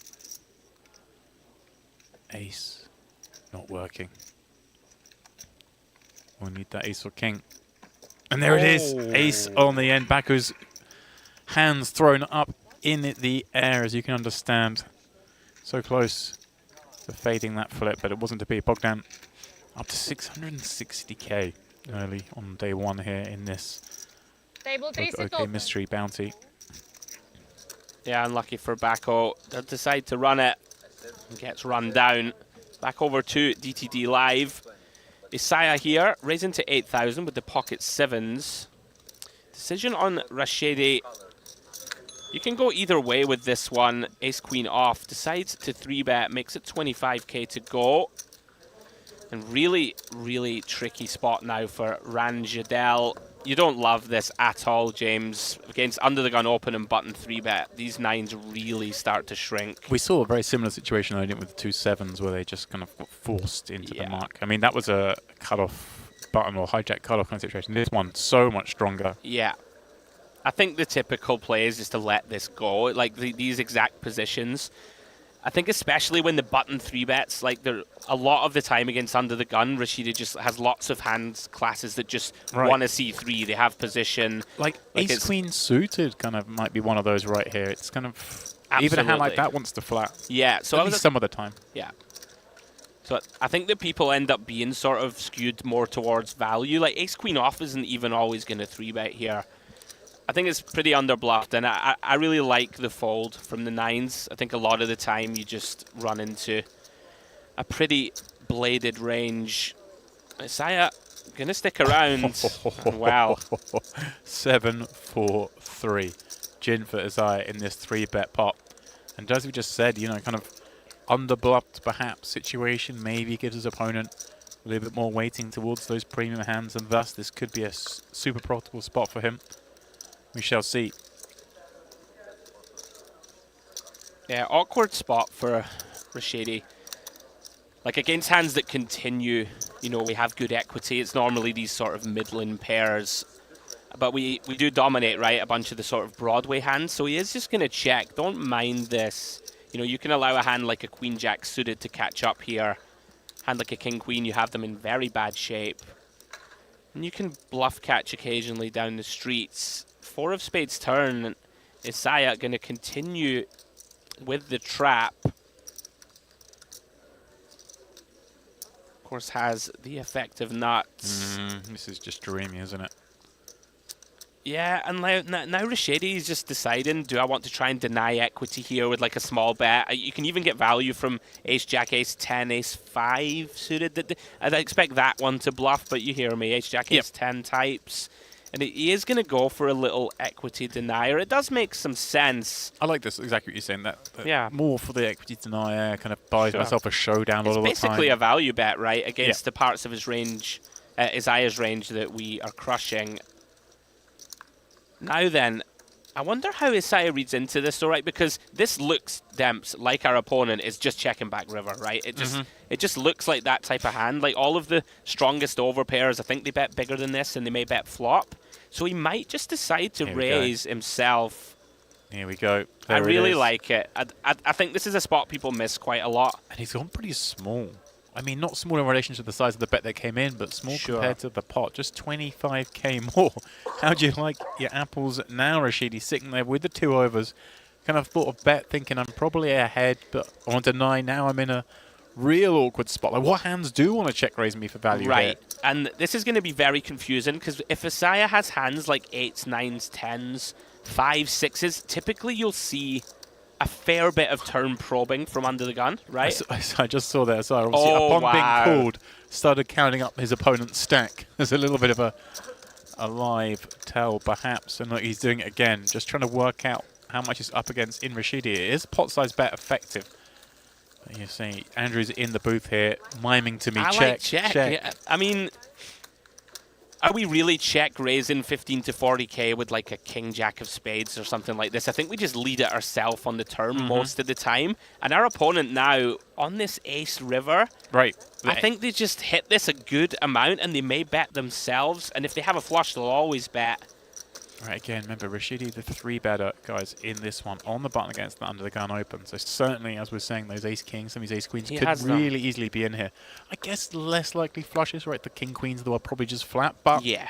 the big aces, certainly contenders. And there we go. A curious Rashidi will look this Yeah, one I mean- up and see the bad news that it was trapping all along from Isaiah. That was a fun one. That was. I really like the turn play from Isaiah, finding that kind of small, curious check raise size. I would have been confused as Rashidi also, because there's just not too many hands that kind of want to do this. Yeah. It was one of those, we don't really ever see a check raise in that spot. So it's really curious when it does come in. I mean, usually when we don't see stuff too often, it tends to be value these days. In the old days, it was always a bluff. If it doesn't make sense, it's a bluff. These days, it doesn't make sense. Everyone's too good. It's got to be value. Yeah. Teravat, ace-king, here we go. He's been in a lot of action, usually on the back foot. This one, he's the aggressor up against Burindi's cut off open. Yeah. The latter is going to defend with the 2 7s with position. Yeah, I think Bogdan was just counting Taravat's stack there, seeing if we have some 4-bet shoves, but believes Taravat has a little too many chips back. How's your flop, Teravat? Top pair, top kicker, nut flush draw, warm and fuzzy. Oh, love hello. This is a really interesting combo for Burundi, like 7s with a club. I think he would have continued against C-bet, right? You're not going to fold many pairs that contain a club. Now we're in this sort of interesting spot. Do we try and just get to showdown? Maybe we can bluff later. Maybe we can pick up a flush. Oh, and Teravat swiftly checks again. Bruni's got to feel really comfortable about this 7 of clubs being good, hasn't he? 7 check. Just happy to, of course, check one more. Make it a one-street hand. Yeah. Demps, I think I'm with you. Now, can Taravat find a triple check here? It would be pretty sick if he could. 125. He does decide just to bet. And that makes it just a call, right? This hand, he's like, okay. Yeah, I mean, the thing about it, though, you're not thrilled. Like, when the small blind 3-bets here checks twice and gets to the river, he's going to have, like, for value, it's going to be jacks and 10s with a club, right, are the most obvious ones. Is Taravat ever going to bet, like, a naked king here for 25k? Probably not. So it's hard to give him too many, like, pure bluffs, right? What's it, like, ace 10 of hearts or something like this that gave up and then thought, right, Yeah. I'll stab small. Yeah, I'm with you. I think Brindy's one of those, though, that for 25k, I don't think we can fold But it's it. one of those you were really looking forward to betting 25k yourself. You were. Exactly. And then when they bet it, you're like, ah. That's right. I'm with you. Look at this. Burrow and Tot seeing this ace-3-4 2-diamond flop, both chasing the flush. Tot with the open-ender to go with it. And let's see how he decides to play this up against the 7k bet from the cutoff. An ace-high board up against a cutoff open, but it's got 2 baby cards. Kind of, we do see check raisers, don't we, on this particular texture? 21. I think at this stack depth, it makes a lot of sense to just come with raise. We can just realize our equity here across 5 cards if the money does go in. And you do just knock out Demps immediately, some like king jack of, you know, just king jack offsuit. If we make it fold, that's fine. Yeah, yeah. Certainly. Burrow, of course, with the flush draw will be going nowhere. But you start to get a little curious in these spots. You know, he's saying a lot of time he's got an ace here, he's going to bet, he's going to call a check raise. So nice when you do actually have diamonds instead, if one were to fall off. Especially this one, given they both now make the flush. That's cruel for Tot. Yeah, there's really no escape in this spot with pot behind. Actually, yeah, like how do we play this spot now in top sound? It's like we kind of either had a main hand on the flop or a draw. Now we bet we just look hyper strong, don't we? Typically, it's one of those where you just either go small bet or check. I like the size and choice. Like, this is one of these. It's a very dynamic turn. We should have more flushes, right, on balance, just about. Although against a late position opener, they're going to have, you know, Bura's going to have Queen 5 suited now and stuff like this. Bura's just put him in for the additional 60k and a snap call, of course, from Tot and a tap of the table as he sees his race is run. Yeah, very unfortunate. Just a post-flop cooler. Tot on the wrong side of it. GG's. Yeah, that's a brutal one. Yeah, nothing to be done. Good game, my friend. Flush over flush in Hold'em. The Red Beast. It's a scandal. I think it's a scam. Yeah, that feels like you've been scammed when you bust there. Okay, I've got 100k back. I'm going to raise here. We've got loads of equity. Especially when it's like the king of diamonds on the turn. Yeah, It's like there's not it's a massive scam. Like,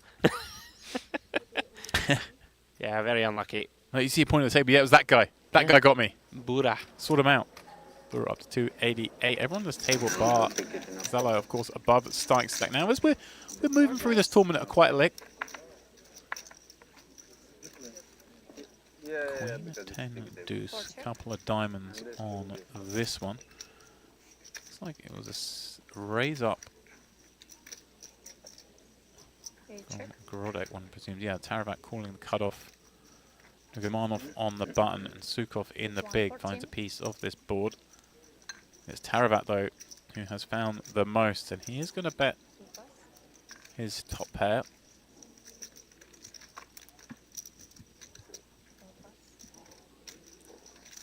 Been quite impressed with Sukov so far, just not getting too sticky in these like marginal situations multi-way.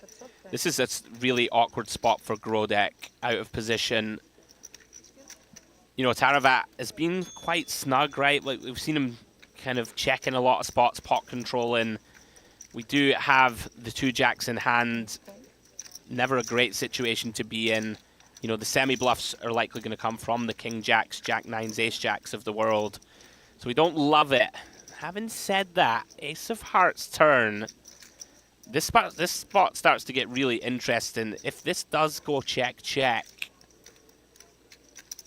likely to see Grodek consider turning this into a bluff, I think, James.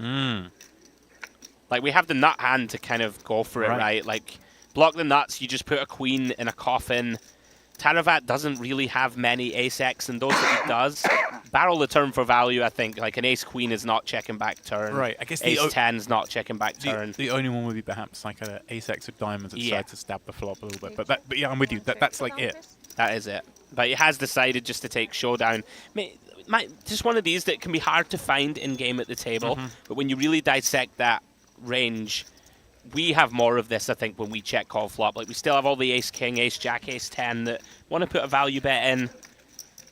Yeah, and like king-jack, right? Like, we can check call flop, and we have 2 jacks in our hand. It's certainly one that you could consider bluffing in my eyes. Blinds up. Andrew, always looking for ways. You Additional ways to win the pot. Got it, right? I'm with you, my friend. Yeah. I'm with you. But like you say, it's just hard in game. You got the 2 jacks. You go defensive. Kind of board runs out. You think, hey, I probably just got the best of it anyway. Yeah. Right. Enver got the queen of spades working on this 8-6-4 spade board. Bura in there with 2 nines, the over, and of course, Aljami. He got dealt 2 cards. He's in the mix. He's got top pair. He's got a gut shot. He's now got an open ender. Yeah, his stack is yo-yoing. He is going into some choppy waters here. He's going to lead now on the 3 of clubs. I love this man. This man is sick.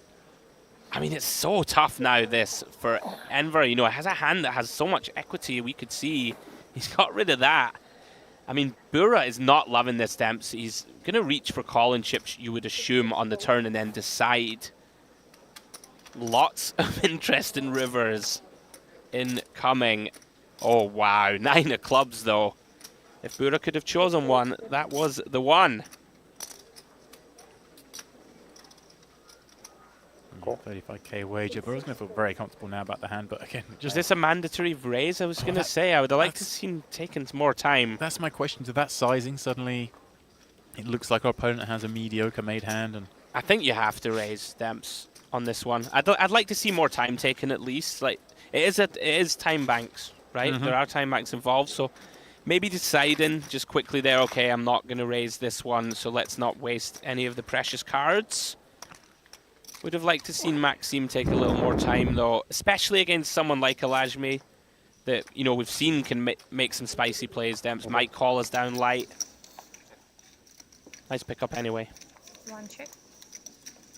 Taravat in action once more over at the Luxon 6, table. 15. He's king at hearts from the big, not connecting on this 10-4-3. But it is actually still the best hand. Jacob Berinde with gut shot draws each. Jack, of course, with the 7 call. backdoor flush draw as well. He's the one leading out. Berinda's going to call. Taravat with the best of it ends up having to fold. And we've got 7 high v 7 high. Here we go. Oh, there's the king. Good night. Check. This is really awkward for Senk. Surely now as he checks. I mean, Berinda, if we're calling this flop, kind of feels like we kind of have to start turning hands like this into a bluff here, right? The ones that have got such minimal equity anyway. Oh no, he's going for the delayed. Okay. Is this like, hey, look, I've got a 10 a lot, I can just Yeah. bet river if my opponent checks? 6 check. It's basically what we're saying. If our opponent checks, we're gonna. What? Oh. Oh, he's gonna win with the 6. No, no, Oh, no. Stop it, stop it, Oh goodness me. stop it. The 7-6 plays being the 7-5. Wow. I don't care how hard and gristled a veteran you are at the table when you see that happen. These two, they can't help but laugh at it. That is a very intriguing hand. I'm really shocked to see Bogdan check that one down. Maybe thinks that the run out is so blank that you just get looked up too often, right, on the I king-king. just feel like we got to go with a I mean, we got to really bet small something. He knew he had the best hand. Oh, what's going on here? State.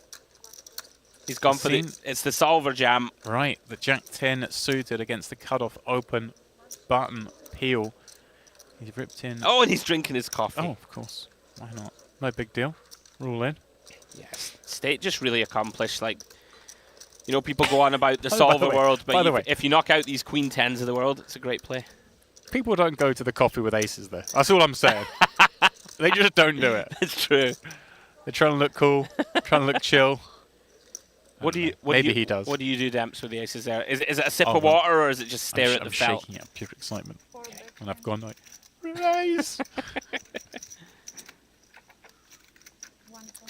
So we got a c-bet here from Sukov with the ace-queen, called by Taravat, who's in there from the small with 7-4 of clubs. Very wide peel pre. 9 of hearts on the turn. Ace-high still best for Sukov. Does decide to check back. We do have a reasonable bluff catch candidate here with ace-queen. You don't love having sort of this exact combo, right, with the club and the queen in hand. But we can beat some jack 10s, queen 10s, queen jacks. They're the most natural hands that we beat. And there's going to be some, king 10 of clubs in there, right? Stuff like this. King jack of clubs that might decide to just do the old block river bluff. I wouldn't be shocked to see Sukov look this one up. Getting a pretty good price. 20k to win 72. Yeah, well done. Nicely done indeed. Nice hand.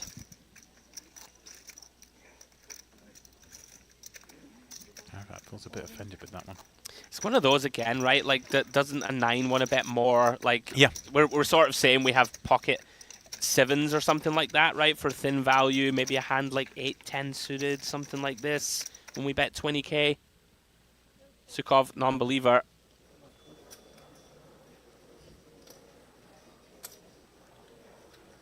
So, back at the Onyx table, Bura opening ace-queen in the cutoff.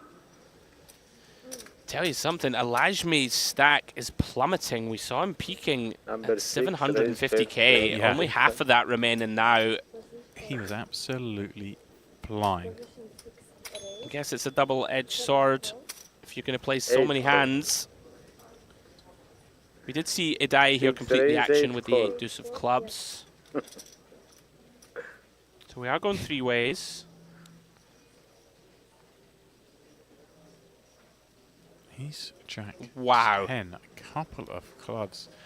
Aljami with the open ender, Adai with the flush draw, and Burrow with the top pair. This one is, well, in any normal situation, going to lead to action. With the players involved in the pot, it is certain to lead to action. And I think Aljami, he has checked. I was going to say, he tends to do a lot of front running, but this one he does check. Round to Burrow, who is, of course, going to bet this hand in this field, this lineup.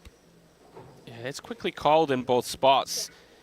Aljami did have the type of hand depths, I think, that could just start with check raise on flop here and look to run it, but decides just to take his equity. Makes a pair of 9s on the turn. Bura, very wet board, going to look to deny here. Really tricky this against, especially these two villains, so to speak, how much to decide on. He's been called in 2 spots again. Yeah, now you're just hoping. Give me a brick. Where's the 4 of spades today, please, dealer? Yeah, big river incoming. But you're going to be pretty confident you got the best hand now, right? These guys Yes. would have made some noise if they were ahead, but okay, we improved, Oh but my we don't. goodness, because, Idai. yeah, Adai getting there, finding the flush. And this man improving a 2-pair. Adai just checking swiftly over, and Bura, 2 pair. he knows this isn't a river he can bet. Nothing. Yeah, such a Aljami big declares pot. 2-pair. Bura can beat that.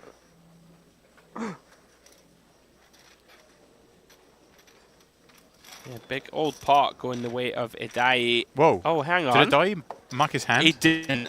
He was drawing at the flush, didn't realize that Oh, no. he had improved to a straight. That's what I thought was happening. I didn't see cards in front of him. That is a big oversight. Oh, he's misread his hand for 180k. Adai fishing for the flush. Overlooked the straight backdoor draw coming in. Wow, Bura, how's your luck? He has no idea Huge. what just happened there. 3/4 of a starting stack in the pot. It's like 750 bucks worth of It's a equity. massive swing in the context of the tournament. Deary me. Switch here. Check to the river here. The funny thing is, like, we've all done that in our poker careers. We just don't know it because it wasn't televised. It's true, though, right? It's true. You don't remember when you've mucked the winning hand because you didn't muck. You don't remember mucking a winning hand. It's, Right. Phil Ivey did it at the World Series of Poker. I remember that. I was about to mean- reference that one. Like, it does happen. Here was Bit cruel that it gets broadcast to the world. moving. Yeah, that's a not insubstantial swing for sure. 180k. A lot of chips. Nice pickup here for Nugamanov, by the way. Finds a nice little value bet there with trip 9s. Paid off by the 8. Bura in here with 500k, which he shouldn't have. Yeah. What a dream. 2 7s. Going to raise it up over the 5k limp of Enver. Yeah, we've seen a lot of early position limping on this table. Going to be another 3-way affair. Aljami needs to find something soon. That chip stack is eroding. Looking a little frustrated. The battle of the 3 pairs. Queen, 5, deuce. 2 hearts. 7s of Bura still best. Another one of these tricky spots to kind of navigate against these 2 opponents. Let's decide on small c-bet. Quickly called by Aljami with a pair of 4s only. Does have a backdoor straight draw, but no heart in hand. Aljami. Oh, he raised! Yeah, he raised. Excuse Don't me. worry. Every time you just get comfortable, Aljami just throws you another curveball, my friend. Don't worry about that. My apologies. Try and put this man in any kind of predictability. I think he just had enough of like bleeding chips and thought, right, let's put it on him. Aljami, another man with success in this very room. Finished second in the warm-up event on the Merit Series last year, I believe, back in January. Good for 120k. Very nice. Well, on the GTD live table, you referenced him earlier, James. Adrian State, what a spot for him here. Casitas opening with the King 10 +1. Oh, thank you very much. State, of course, calling with the pocket 4s. Flops middle set. This is very dicey stuff for the man from Greece. 61k in the pot, 157 back. And a turn card that, you know, shouldn't really complete anything, but does give potential for other hands to want to continue. Maybe the 3s, maybe the 5s that peeled pre would have called this flop, would now be interested here. Perhaps maybe some hand like a 5-6 of diamonds could be in here. I'm not sure against +1 and cutoff, but hey, we're fighting here in merit. Yeah, this is really, really, really dicey stuff now. And some of the natural floats are like the King Jack of Spades, right? Queen Jack of Spades. I think Adrian will find them in position, you know, with backdoor straight and flush draws. So Casitas thinks that he has the best hand, is just going to seek turn value. Tough to blame him here with King 10 and just pop back. Adrian trapping his man. It's a bad river for him, doesn't know it yet. In terms of, Casitas won't love this card. You know, we're going to be up against them, some of these sort of ace-3, ace-5 suiteds that had a wheel draw on the flop and, you know, ace-3 of spades, ace-5 of spades types. Ace-10 could be a thing still, so Casitas doesn't love this. Intriguing to decide what to do here. Like, can we do a tiny block bet type thing here and look to, you know, get called by these 3s and 5s, 7s, 8s, 9s, but we might end up having to bet call when we do this. I think I like this one more. Just I think check is very reasonable. I wouldn't expect a hand like 10 Jack suited, you know, Queen 10 suited to bluff here. So when State sticks it in, we have to start assigning those bluffs, and I think it's going to be those hands that you suggested, 3s, 5s, they might be compelled to bluff. And I think the hands like a Queen Jack of Spades, something like this. This is very uncomfortable for Casitas. I don't know if our graphics correct. They actually exactly start up his opponent's stack and left him 500 back for the spin-up. Is that what's gone on here? I think for the troll more than anything. I mean, good eyeballing. It's tough to eyeball stacks. I found that out earlier. Oh no, maybe it was just... Oh, he's called it off, James. It was an all-in wager, yeah, okay. Yeah. I think tough to blame him against a very capable opponent in this type of spot. You know, State, I think you'll find enough bluffs. Yeah, because he was just getting the count. I think the bet was 125k, and it turns out he's just under that. Okay. So he's sending a message to the table that, you know, I know exactly how many chips you have at all times. Yeah. We had a battle today of the stacks, didn't we? I mean, I was sort of... I've been waiting for the chance to bring it up. Nodding to that, but yes, for those viewers, myself and Andrew pulled a challenge today where we had to guess amounts of chips, eyeball stacks, and I'm not ashamed to say that he trounced me. So be it. What was the score again? Look, you trounced me, alright? It's enough. What more do you need to know? Just a reminder, guys, this is the $1,100 PokerOK Mystery Bounty. $1 million guaranteed. We have 9 days of coverage. Demps, 3 different tournaments we'll be covering. Of course, the Mystery Bounty we have today, tomorrow, and then finishes on Monday. The day 2. I knew you had no idea what day it is. I never know what day it is, my friend. I knew you had no idea. Like, just completely lost there. If I told you it was Tuesday, you would have believed me. I would have. There we go. But yeah, that is the plan of play. It's poker day. 1,200. Every day. Every day is poker day, especially here at Merit. Exactly. Especially on the rare, rainy days. 45. 45. Orthodox suit. Facing an open from Adai, who holds the 3-4 clubs. He's going to 3-bet the 2 jacks up to 45k, and Adai says, no, I'm having a look. Going nowhere just yet. The man who unfortunately just mucked a winner. We do see it every now and again. Potential for a little bit of trouble. Queen at 9-4. 2 hearts, 1 club. Orthodoxu with the best of it. Just going to probe here, try and sort of define his opponent's range. Little quarter pot c-bet.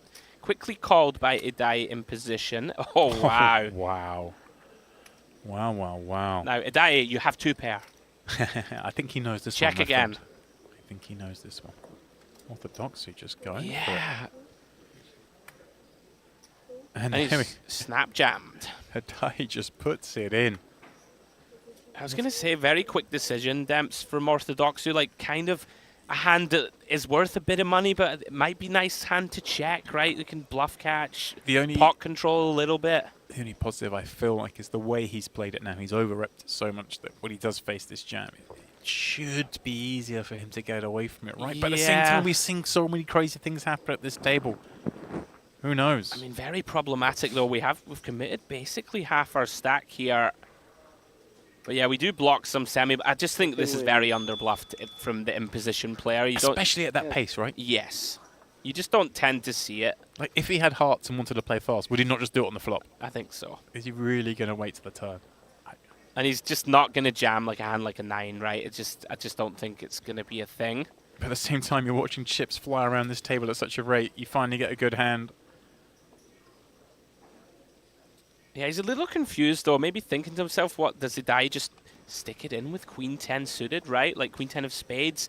So you're sort of against a big combo draw, or like there aren't really any 2 pairs. It's a confusing spot for him. I can see why he's given this one, you know, his full attention. Very confusing spot for him. The die just looks pretty chilled. Yeah. Understandably so. Wants a call at this point, of course. Oh, yeah. Once your opponent Well, you're takes this thinking, long. hey, look, the guy's gone 3-bet me pre, bet the flop, I've called him, and now he wants to bet the turn. Maybe he's got a hand like aces, kings, ace, queen, these super value hands that I've just got. I've just got them with the 3-4. They're never folding.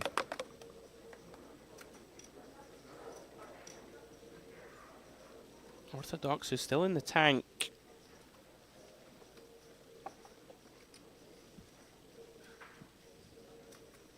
Big old pot. Out of time banks, is he? 1 left. Yeah, he's burning through them, but Let's get away. better to lose them than the chips in front of him. I'm going to die then. Okay, with some recovery. Yeah, that 8 deuce of clubs hand happened so fast that we almost had no time to dissect it. That might be the first time I've seen on stream someone misread that they had the winner. And I've been doing this for quite a while. Yeah, certainly in a pot that developed in like a 3-way, multiple streets, was quite a big pot. There are a number of big blinds in there. We've seen it all. We've seen 7-6 high win at Showdown. That was pretty wild. We've seen the best hand luck at Showdown. And we've seen Aljami just blasting it off non-stop, but still in there with a big stack. Here we have Luxon. He's 3-betting. He's queen. Right into it, though, in the form of state. His 2 queens from under the gun, aren't they? Guessing given we're coming down to a flop that it has been called.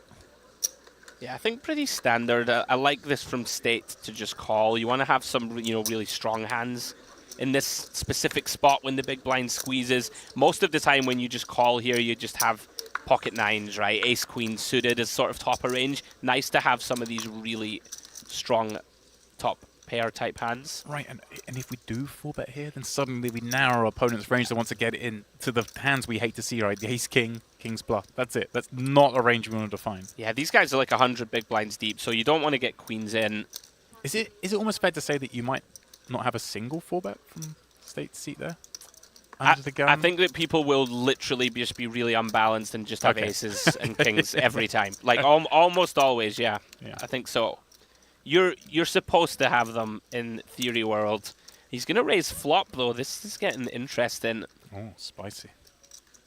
These are the kind of leveling wars because we're thinking, right, well, you can't really have many 7x, Mr. State. So why are you deciding to inflate this pot when I have aces and kings and you probably don't? It's one of these where Losef could decide to try and represent the super premium hands, but does just get out of the way. State continues to motor up over 500,000 now. There's a piece in that one through. It's another one that doesn't really make much sense, but then, wait, Yeah. why are you raising me on this board? I'm sitting there again. This is This guy trapped me nonsense. pre. Like I'm thinking he's trapped me.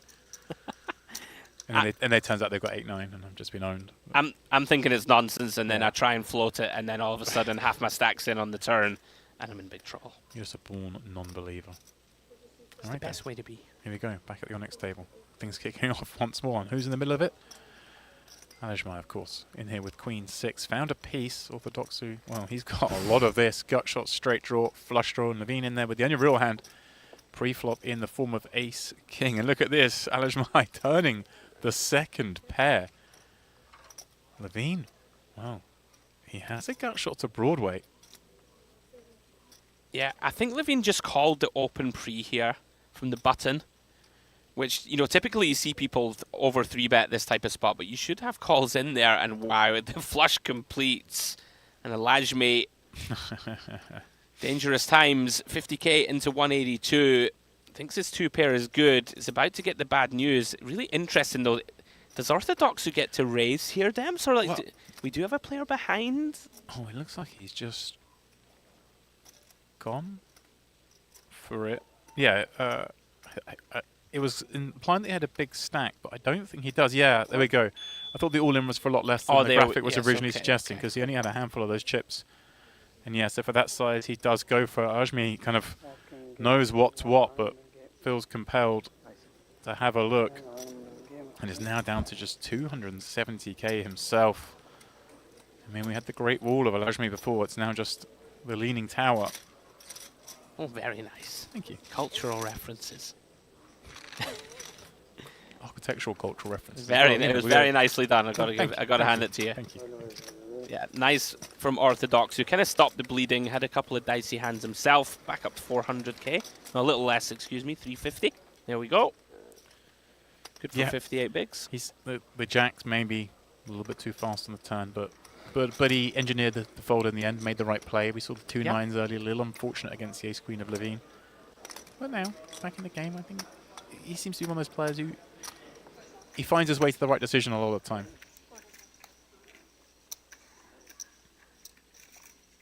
Okay, back here. Cenk with the 3-bet to 40k from the small. Negreanu kick things off here from +2 with that queen at 10 of clubs. Yeah. He folds, and Sukov though kind of stuck in the middle here a little bit with the 2 nines. Yeah, these spots are very, very tricky. I like the discipline of the queen 10 fold.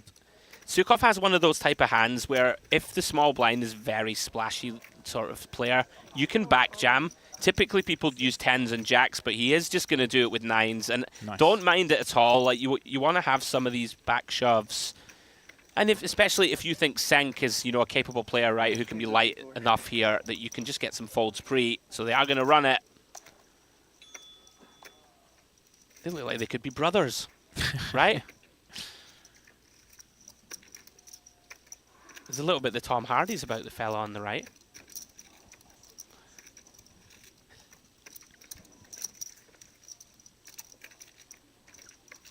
Well, similar shirts, similar hand strength in this pot. It is a clear flip. 50-50, the graphic showing by virtue of card removal, getting us to exactly that number. Need to sweat.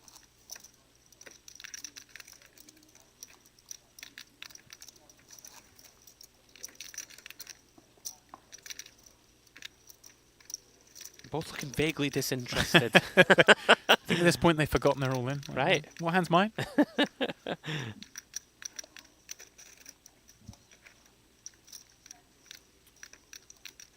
So stone flip situation. Pocket nines versus ace king. Cenk the man at risk.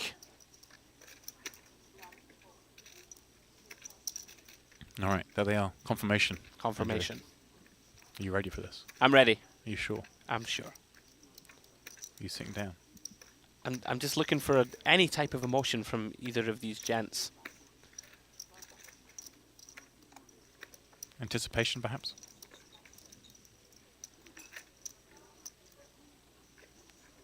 All right, here we go. Jack 6-4, couple of clubs. They are working in the form of the ace-king. Only the traditional way will do.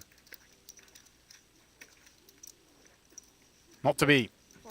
Cenk eliminated. Sukov up to a little over 2 starting stacks.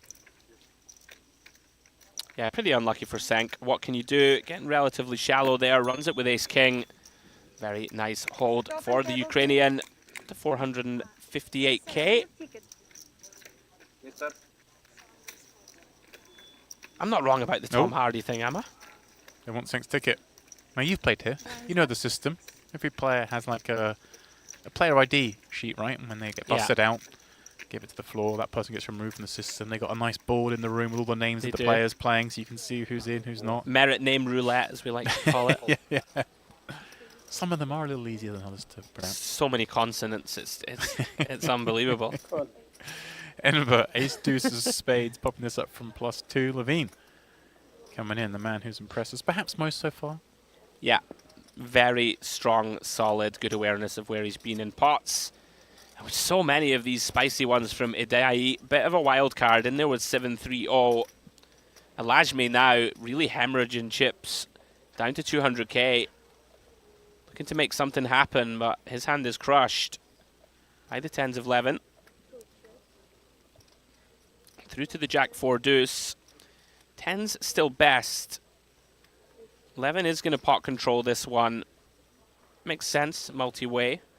Pretty nice turn for those pair of 10s. Jack of spades. Eddie going to check. Enver now. Looks like he's going to try and reach for chips. Going to put a little small probe in. Clear out equity. Of course, never getting rid of 2 10s.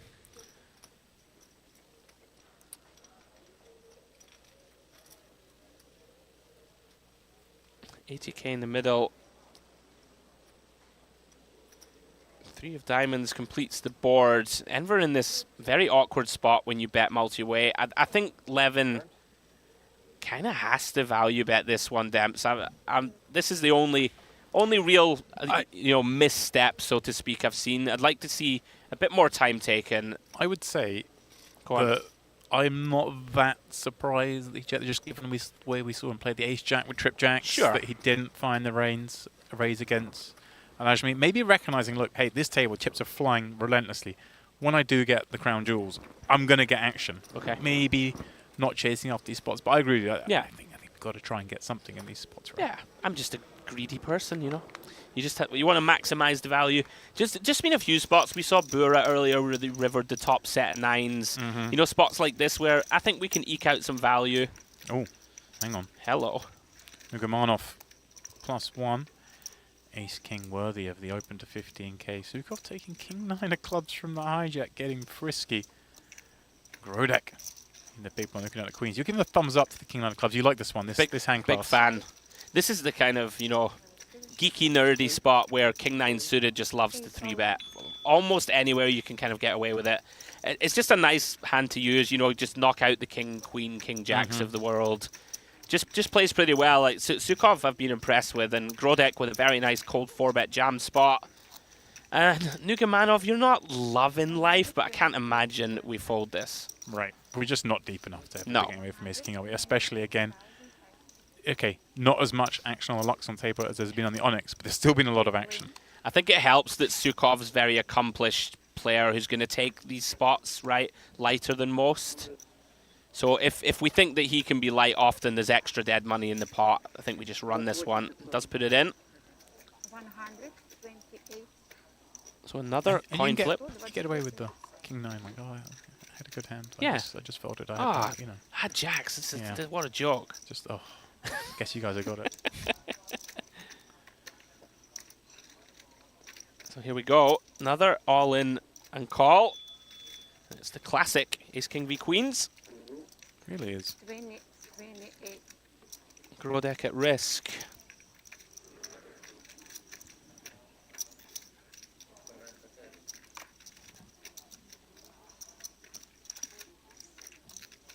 Go.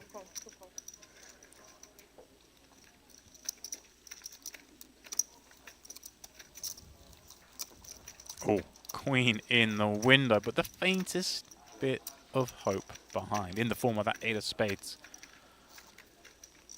Come on, someone at the table's got to say jack of spades turn, please. Ah, how about that? 2 pair, queens and queens. Job done. Yeah, full double up instant service for Grodek. Back up over 300k. Start stacking this event, of course, 200,000. I actually am that guy at the table who would shout for the jack of Yeah. spades and then hate myself immediately and be like, why do I do it? And the next time you do it again. Yeah. Yeah, you have to, right? You got to keep life interesting.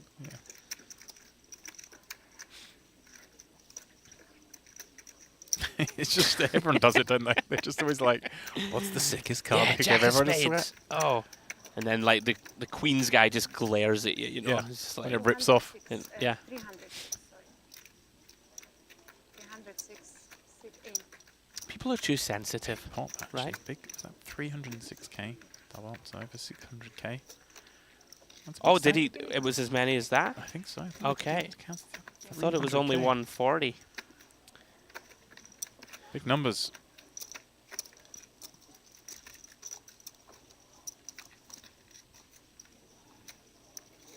$124. Oh, 129. So as the dealer counts that down, Demps, this is, of course, the PokerOK Mystery Bounty. Then we have the Luxon Pay Grand Final later in the week. And then, of course, the Big Daddy MPP 2025 main event. 5 million guaranteed. Sounds nice. And don't we have someone joining us in the We- booth this we do, week? actually. It should be mentioned that. Who's of got some course, pedigree in this event? It's not just you and I in the booth. And those of you who were with us last year will know Mr. Jay Harwood was part of the festivities. But we also have a fourth commentator here Ooh. this week at the MPP. And it is someone, like you say, who has pedigree in this event. Back Ooh. in the very first MPP, in Yes. fact.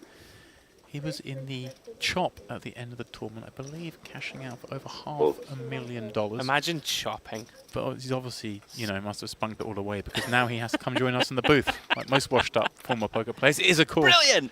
Stephen Warburton, Mr. Warbs, will be joining us later on today in this very booth. What a lovely intro.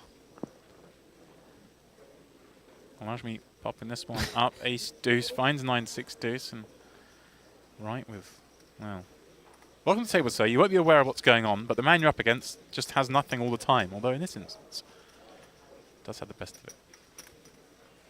How did they get 60k in here pre? Does that not include the, that includes the flop bet, right? So he bet 30 into 30, I think. And No, I don't think so. So we're up to 123. Right has peeled here. Oh, pardon me, you're quite correct. What is Yeah. going on? I mean, this is a very wide flop call. Maybe Wright knows his man. Yeah. He's going to get the chance to bluff at this. With 125 back, he's picked up equity. I mean, Oh, goodness me. Here he comes. That looks like 50,000.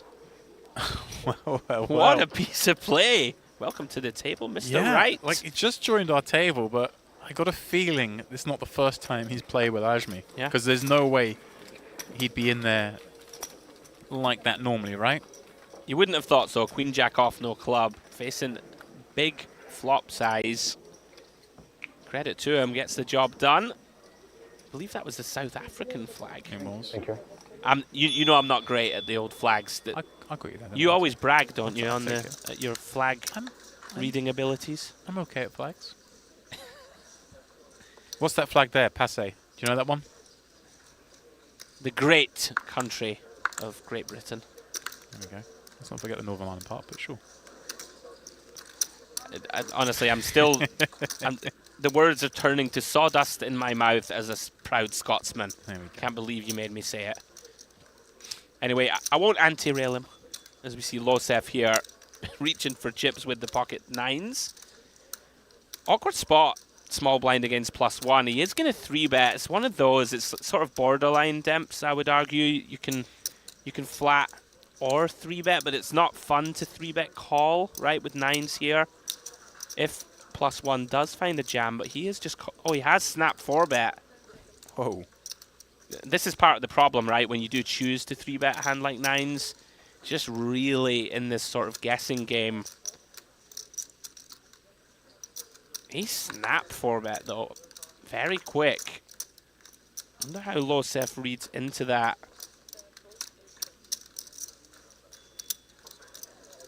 Really awkward now to decide what to do. You don't really want to call here out of position with a hand like nines. Is my opponent bluffing enough from +1? I mean, Horrible spot to be in now. yeah. I find it so hard to imagine going any further with this hand unless we had some previous... I'm with you for sure. One of those, it just never feels nice to 3-bet fold a hand as good as this. But this is the sort of spot where I could get behind it, but he is going to commit calling chips. There we go. All of a sudden, 166k in the middle. Passy with pot back. I mean, if it comes low, we just go with our hand, I guess. Losif probably thinking. Yep. Hard to imagine there's another plan for this one. We are out of position. He does genuinely look perplexed and a little bit uncomfortable. I mean, you might perceive that some sort of acting job if you're in the seat of the man with ace-queen. Well, you won't worry too much on an ace-jack-8 board. That's a pretty grim flop. Yeah, 4-bet pot. You would expect Passy to go small here. No. And I'm not a fan of this. Just says all of it. Must have, well, I mean, we can beat King-Queen, perhaps? Yeah. That's about it. Maybe he had his senses that things weren't quite right pre-flop, didn't necessarily narrow his opponent down to just the nutted stuff. As you said, the ace-queen spade, maybe one of the hands we kind of expect maybe just to peel. You can't continue that board, my friend. Yeah, nice pickup for Passy. I never want to be hypercritical. I'm not a big fan of shove here, Demps, on the flop. I think our hand is just worth so much. Let's try and, you know, pick up some extra money post. Get our opponent to stick around with a sort of marginal hand. That being said, up over 300k. Blinds now, of course, 3 and 6,000. Yeah, we're getting up there.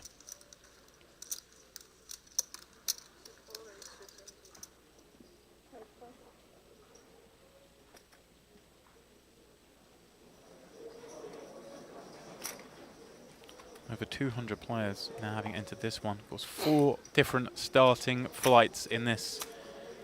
The PokerOK Mystery Bounty. Raise. 7 bucks. Raise. Well, I can't see what cards he's got, but he's got cards, so it's worth a raise for Aljami. I did see, I think, Burrow with ace-queen suited in this pot, so something's going to happen. 13. Yeah, I believe it's an open from Bura +1 and a quick 3-bet from Aljami. 7 early raise, 13. Or pass. Okay. Right, 13 up to Call. 42, was that? Okay. Call. All in. Oh, All yeah. in and cool. Okay. Okay, Aljami, of course, down so short now. That's the situation we're at.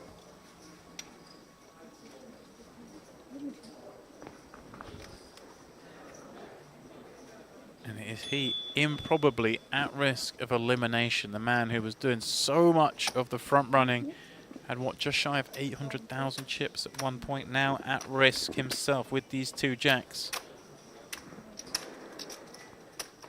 For what was, what, 25 blinds?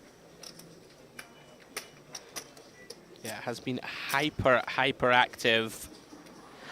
Finds himself in this flip situation to get back in the mix.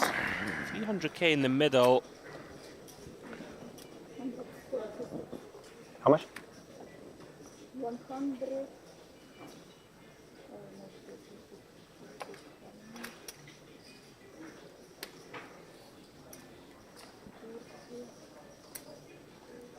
This is the kind of spot, Andrew, if I'm at table, Go saying, on. dealer, can we just run it and Yeah, count up if the jacks right. lose, you know? 140. We do always say that, right? We're like, okay, listen, if I hold, Yes, 100. count my stack, otherwise I'm GG. 146.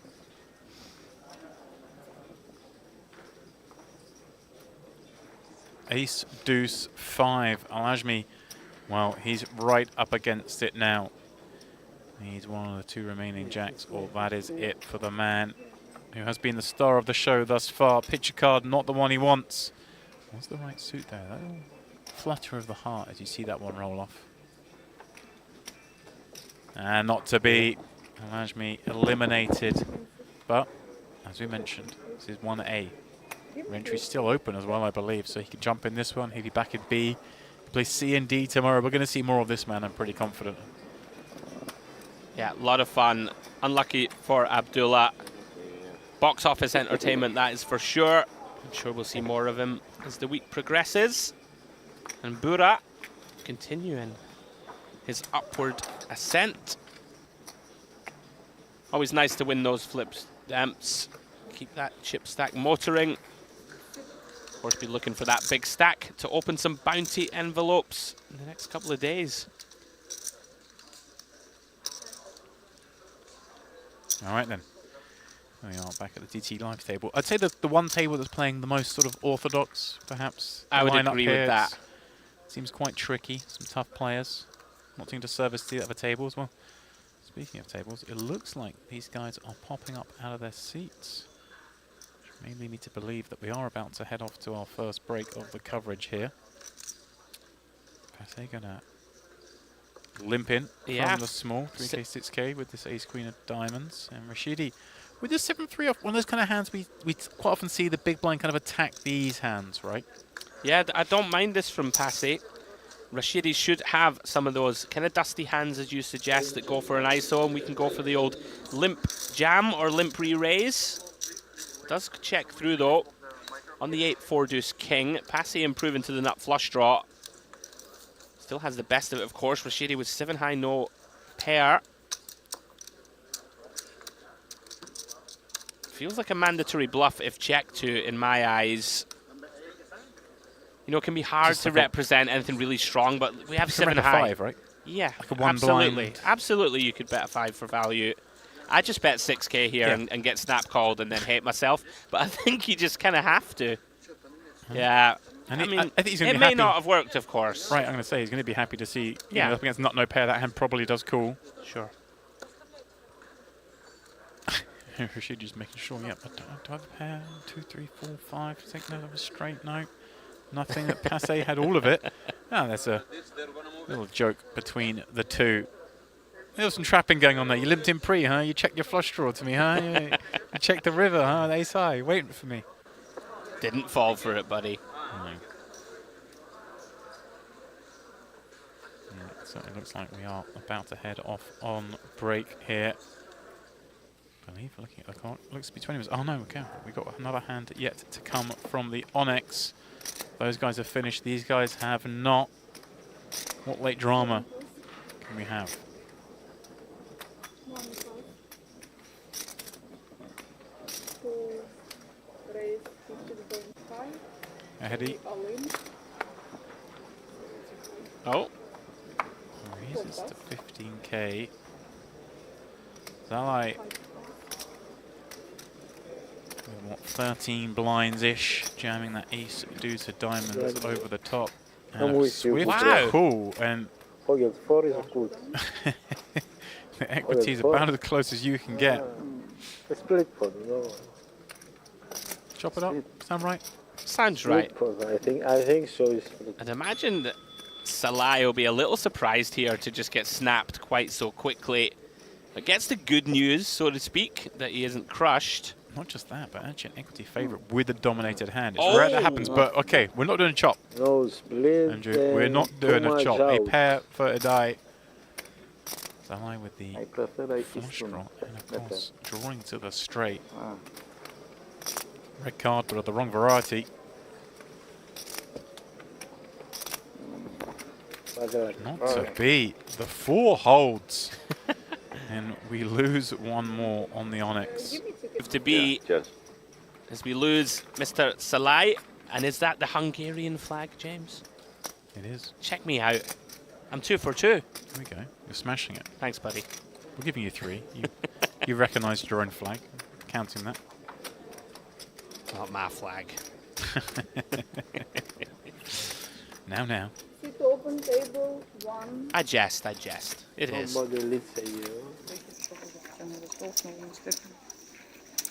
Looks like these boys are still playing over on Luxon as well. 4 plus. 5 plus. What a run-up he's had here. 666k. That's not the best number to be sad on, Oof. Andrew, but that number's sure to change. He's dealt King, Queen, O. Sit 7 raise 12k. 8 plus. I'm just looking to find a spot to 1 say plus. something devilish. Second target. Oh. Anyway, here he comes. 12k. He wasted it. I did. Sit 2 plus. Well, after you were disgusted by the moving mountains pun, I've got stage fright now. Feel like I can't be myself anymore. Zacharolus, he's got no fright. He's got King Jack suited, but little does he know, he is up against it in this instance. Although a jack in the window will solve that problem. And look at this, coming out with a lead. Kind of spicy, right, against the hijack from the big blind. Yeah, I'm not sure about this one. You know, hijack is going to open some of these kind of offsuit queen tens himself, right? The sort of queen tens, queen jack offsuits. I mean, it's not 7 gold. the worst play in the world. It does come with lead. We're in the very easy call, of course. Gut shot and 2 overs. Ace of diamonds on the turn. This is really interesting. Now, typically a card that the big blind is going to give up. Yeah. Well, not to say he's given up on the hand, but is going to check very often. Wonder how Berinda reads into this. You know, this feels pretty weak, right? A quarter pot on the ace turn. Not really representing too many strong hands here. Wonder if Berinda looks to pounce on this ever. He's obviously at least calling. Does decide to land on call. Perhaps designs on bluffing the river. And does improve himself on the queen of diamonds. Zacharolus now in this really weird spot. He's just, wow, and he's going to turn it into a bluff. Oh no, he's gone 10k. Brinda's hating life, but the price is too good. The shake head call and find out you win. Okay. Bit of a strange hand to conclude the first block of coverage. Berinda has been very fruitful for him. 725k, 3.5 starting stacks. A great place to be. Yeah, sure.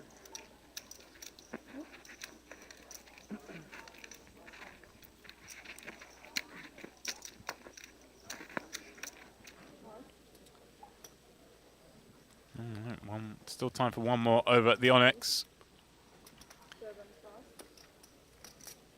Wait. And it is just coming round to the dock suit in the small blind. King, queen offsuit. I'm not cool how many chips is up against here.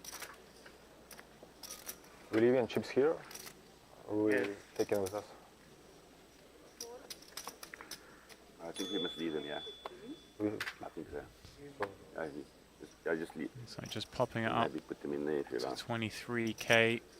4 blinds. Enver with a pretty raggy looking hand in the big blind, and yeah, just gonna let that go. And now, David, I think. Pardon me, David. David. Apologies. Andrew, I think now. That may be, after many full storms, time for the first break of the day. I believe you're right, James. I mean, they're all stood up. It's usually a good sign. A microphone's off.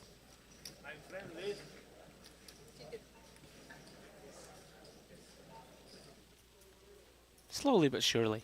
Yeah, certainly is. You can see the stage clearing, and that's how things look as we head to this first break. Over the Onyx, our main table, is Maxim Bura leading the way with just over 600,000 in chips. Of course, the star of the show there is no more, but a new cast developing. Mark Wright having just joined that table. He's in there with a nice little stack, 338k.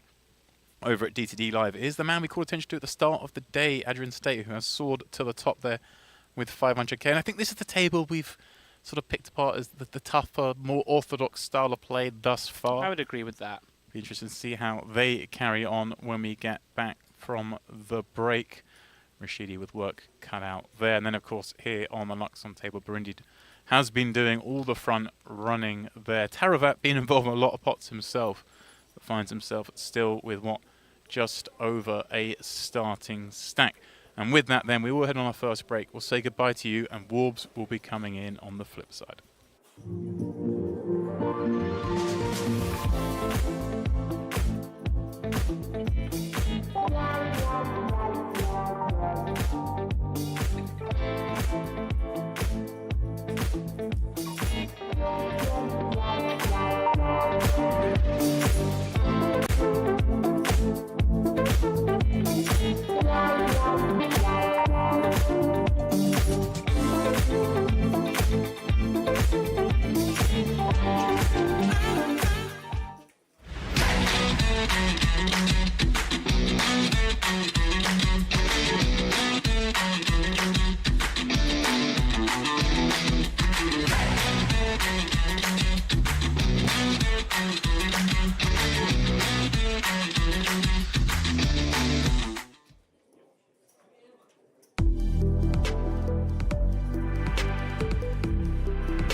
Welcome back, one and all, to this, the Mystery Bounty Day 1A here at the Merit Poker Complex.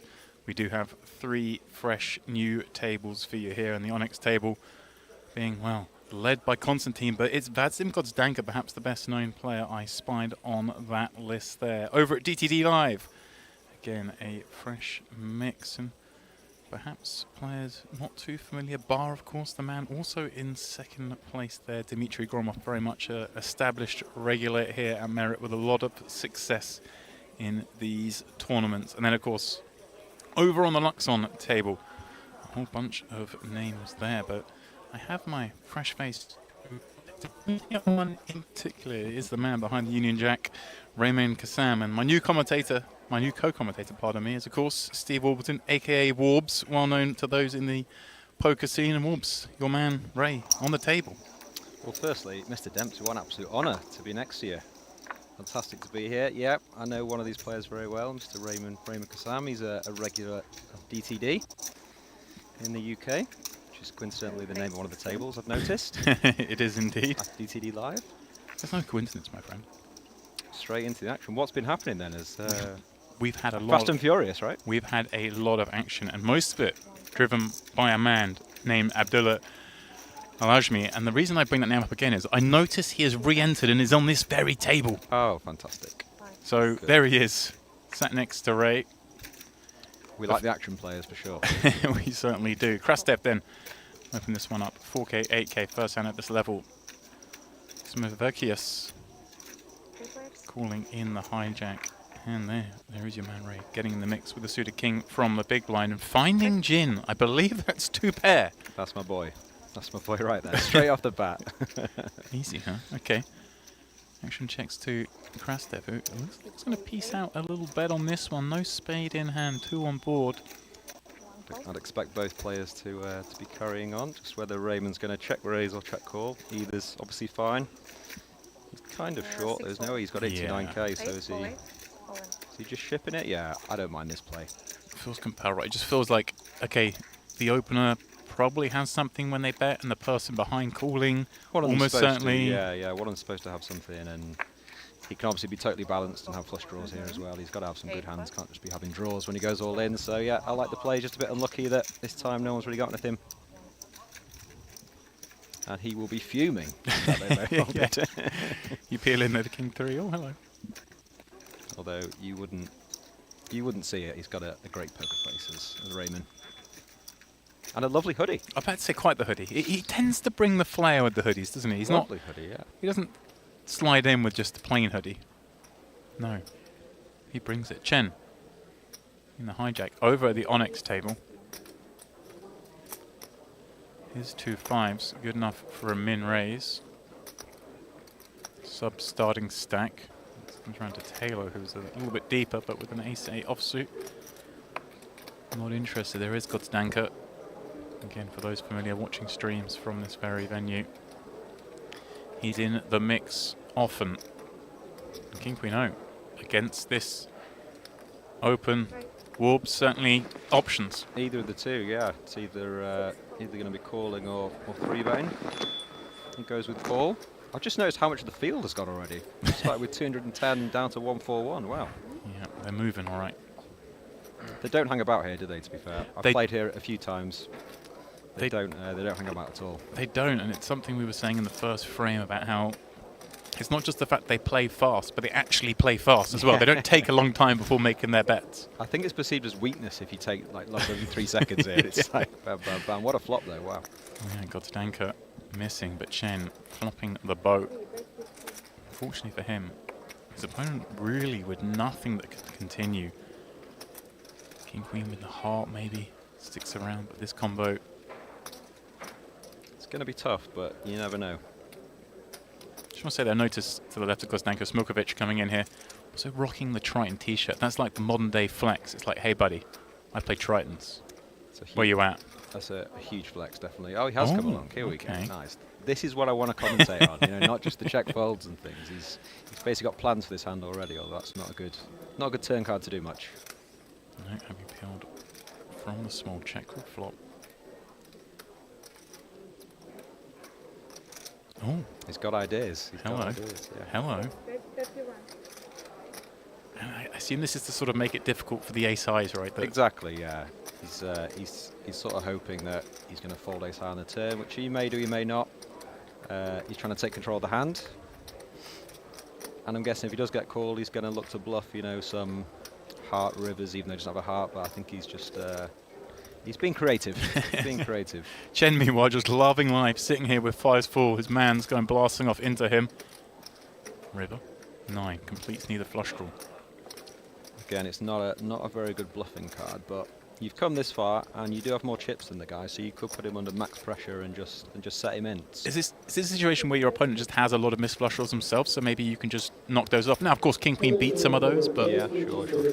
they're likely to bluff if check too, so he does just take the option, bets 50k himself. And Chen, we know what's coming. It's just a question of how long it takes. Vegas and the Mirage comes to mind. It's like, how many time banks shall I burn through before I min-raise all in? I think one's enough. I mean, any more than one seems a bit much, yeah, just because you need those time banks later in the day. Especially like we were saying, everyone plays so fast, you know, in the last sort of 2 hours of the day, those time banks, they can be quite vital. And he moved all in bar one chip, but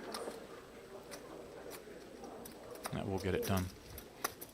Nice Yeah, pickup. and I was saying in the first break, I know from speaking to you in the past, you share my kind of feeling with time banks and shot clocks. Like, I know you're not a fan of them either. I'm not a fan of them, but I understand there's a need and there's a reason why they exist. But I feel like in this room particularly, there's even less of a reason because people do just play so fast. Sure, yeah, we'll save the shot clock rant for another day. So we're into the I'm next trying to round. get you. I know you are. So not this early, mate. not He's this 10 early. minutes in. I'm trying to get him fired on day one. Okay, Gromov again, one of those crushers regularly here at Merit, but he is up against it here. Queen 6 up against Blokhin's Queens, but it's ace 8-6 board has forced the brakes to be on somewhat. Yes, he's obviously a single raise pot. Interesting if he goes for another street on the turn or checks back. He's kind of short himself actually. He's got 55k, so he's gone small and then I assume he's just going to check back river. Right, one of those two streets kind of deny equity, so some straight draws still get some value against maybe an 8 or a 6. I quite like it. I feel like he wasn't going to bet fold as well. If the guy sets him in on the turn, he's probably just going to go with it. He's only got 40k left. So actually his size is good because he's trying to target the 6x and the 8x, isn't he? So And he's done exactly that. One more calling.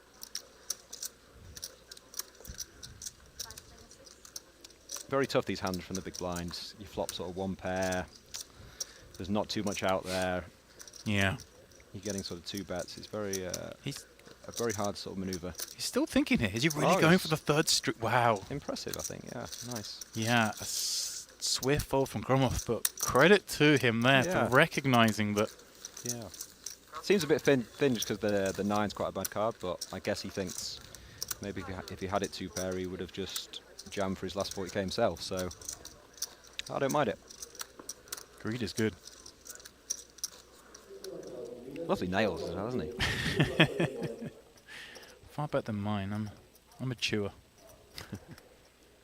Down to the nub. Anyway. Delhi, 2 7s under the gun. Good enough for an open. Slightly more than min. Voronin in the small. More than happy to have a look at 3 with the 2 6s. And Shane in the big king queen. Much the same. Somewhat of a... I always feel like you got those king queen type holdings in the big blind, and you get barreled into a lot on the really good flops for you. Yeah. Under the gun might go hard on you thinking you've got some weak one pair holding when actually you've got... Of course, yeah. The strongest one pairs, but... Ace 5-5. Nobody particularly loving this board. I would expect bet and take it, but we are at Merit, so you never know. Voronin really thinking about this, but it's perhaps chin behind with the king of diamonds, who's... And of course, they're just the widest range, the most fives. I'm more inclined to do something, but... He's under the gun as well, so he just has all the suited ace. All the suited ace X, sorry. Yeah, and we're just 95k back as well. Chen, kind of hard for him to do too much. He wants to, though. Oh, he really wants to. His instincts are there, and definitely happy to pull one in. I like people that sort of fight for pots. You know, they're not just like nut peddling. You know, they're trying to make something happen. Which a lot of players on day one, they want to run up a stack in like the 1k mysteries. So you know, all the mystery bounties coming in day 2. You want a huge stack. I mean, there's a lot of value to that, right? It's more than just yeah. a normal tournament where you play as it goes. You really do want to start day 2 with a big stack, with an opportunity to cover lots of players on your table. A chance to pull some of those envelopes. You could definitely get a bit carried away with it, but I kind of like the strategy to be a bit more aggro than you would in a normal 1k. And here we have a hand where Azar has opened. Samiatian has 3-bet. Azar makes the call, and we get ourselves to this spot. No chips going in the middle. Surely now. Here we go. Just trying to make out these kind of hands fold right there. The pocket pairs. Maybe Yeah. some jack X. It's actually a tough spot for that size.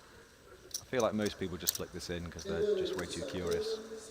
But no, he's made the fold, which I think is fair enough. He doesn't beat too much.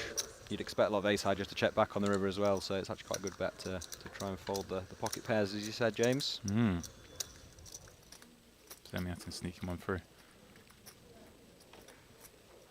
Weird calling you James, actually, instead of Demps. You can go with either, my friend. Yeah.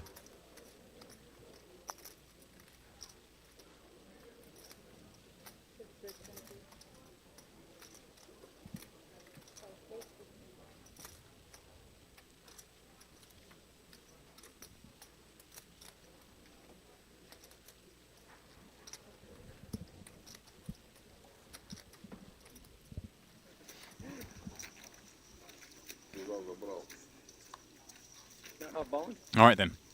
Over in the land of Luxon. An all-in confrontation. Shevchenko's ace-jack from under the gun. Wouldn't you know it? Aljami giving action. King 10 suited. Diamond in the window. Straight draw materializing behind it, but it is Shevchenko with the best of it thus far. With that top pair. This is your man who's on the second bullet, right? Yeah. Okay.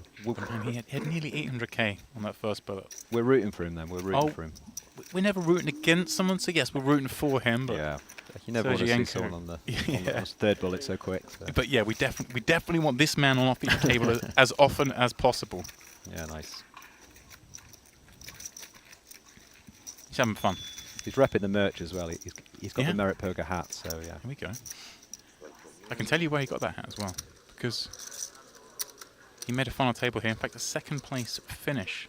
Oh, nice. Here in the warm-up event, the Merit Series, January last year. And when you make your final table here at Merit, as you well know, having been a final table, they give you some goodies. You get a hat. Don't embarrass me, James. Come on. Plus, you get your walk-on. I do remember the walk-on. They go big here. I love it. You were there, actually, I was. on my rail.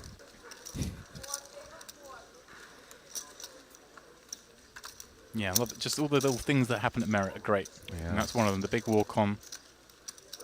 Big introduction. It's great. Make everyone feel special. Okay. Lock in here from the small blind. It's jammed over the Gromov open. And this Gromov got curious with the Queen Jack. Yeah, he had to think about it, didn't he, with the Queen Jack. It's obviously a very, very close spot, but he's decided to go with it. He's got the chips, only a fifth of his stack. Hoping he's flipping, and he is. Ace, 10 and deuce, and the flip basically remains. Any kind of paint will get it done.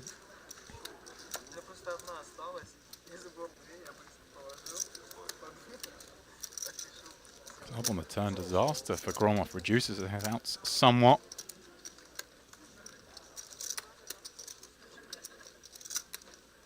And the cruel Jack, not enough. 2-6 hold. Doesn't he look thrilled? Yeah, it's quite hard to work out if he won or lost. He looks a bit confused himself. He's like, There's just like you double back up to starting stack. He's probably been in some pots. You're like, great, here we go. If he lost the hand, he was going to have 200k anyway. Yeah, exactly. Yeah. It's only earned him 30,000 chips and $1,000. It's always tough to know what to do when you're trying to double, but you also know that you could just rebuy. It's just like like double to starting or rebuy. It's a poison chalice. Smilkovic in the big blind here with Queen 8 finds top pair on 8-6 deuce. All in. Vornin. I think being this short, yeah, he can just rip it in. It doesn't really matter the times you run into a better hand. You're going to get looked up enough. Even with a hand like this, he might just flick in the king jack of diamonds. He's getting a good price, and he might think against one pair or the draws, you know, the 5-7 and 9-7. Yeah. A little better than 2-1. Yeah. You can see here, only You've just got to put it in, and a 3-1 dog as it is. he has called it. King. So then, Vornin looking to remove a dangerous player from his table.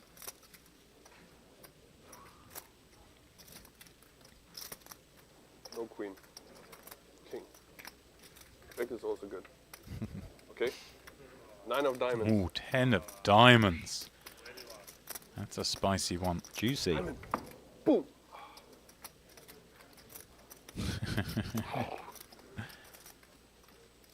I mean, Smilkovic is anti-rating himself, but is this just a case of, well, I can just buy 200k or have 165? It's exactly what we're just talking about, you know? These guys just want to spin it up.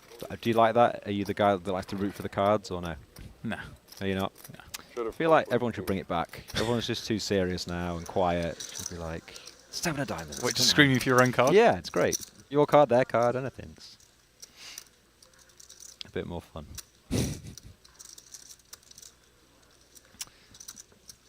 So under the gun here. It's open, peeled by the big blind. So far, so good. Yep. These are my favourite pots when no one really has too much. Yeah, Paniac snapping with that gut shot draw. Samiatin with what he knows, but the best of it here. And the Queen of Hearts draw, certainly enough to pique his interest. King rolls off. So it's obviously a good card for Paniac's range, not his actual hand.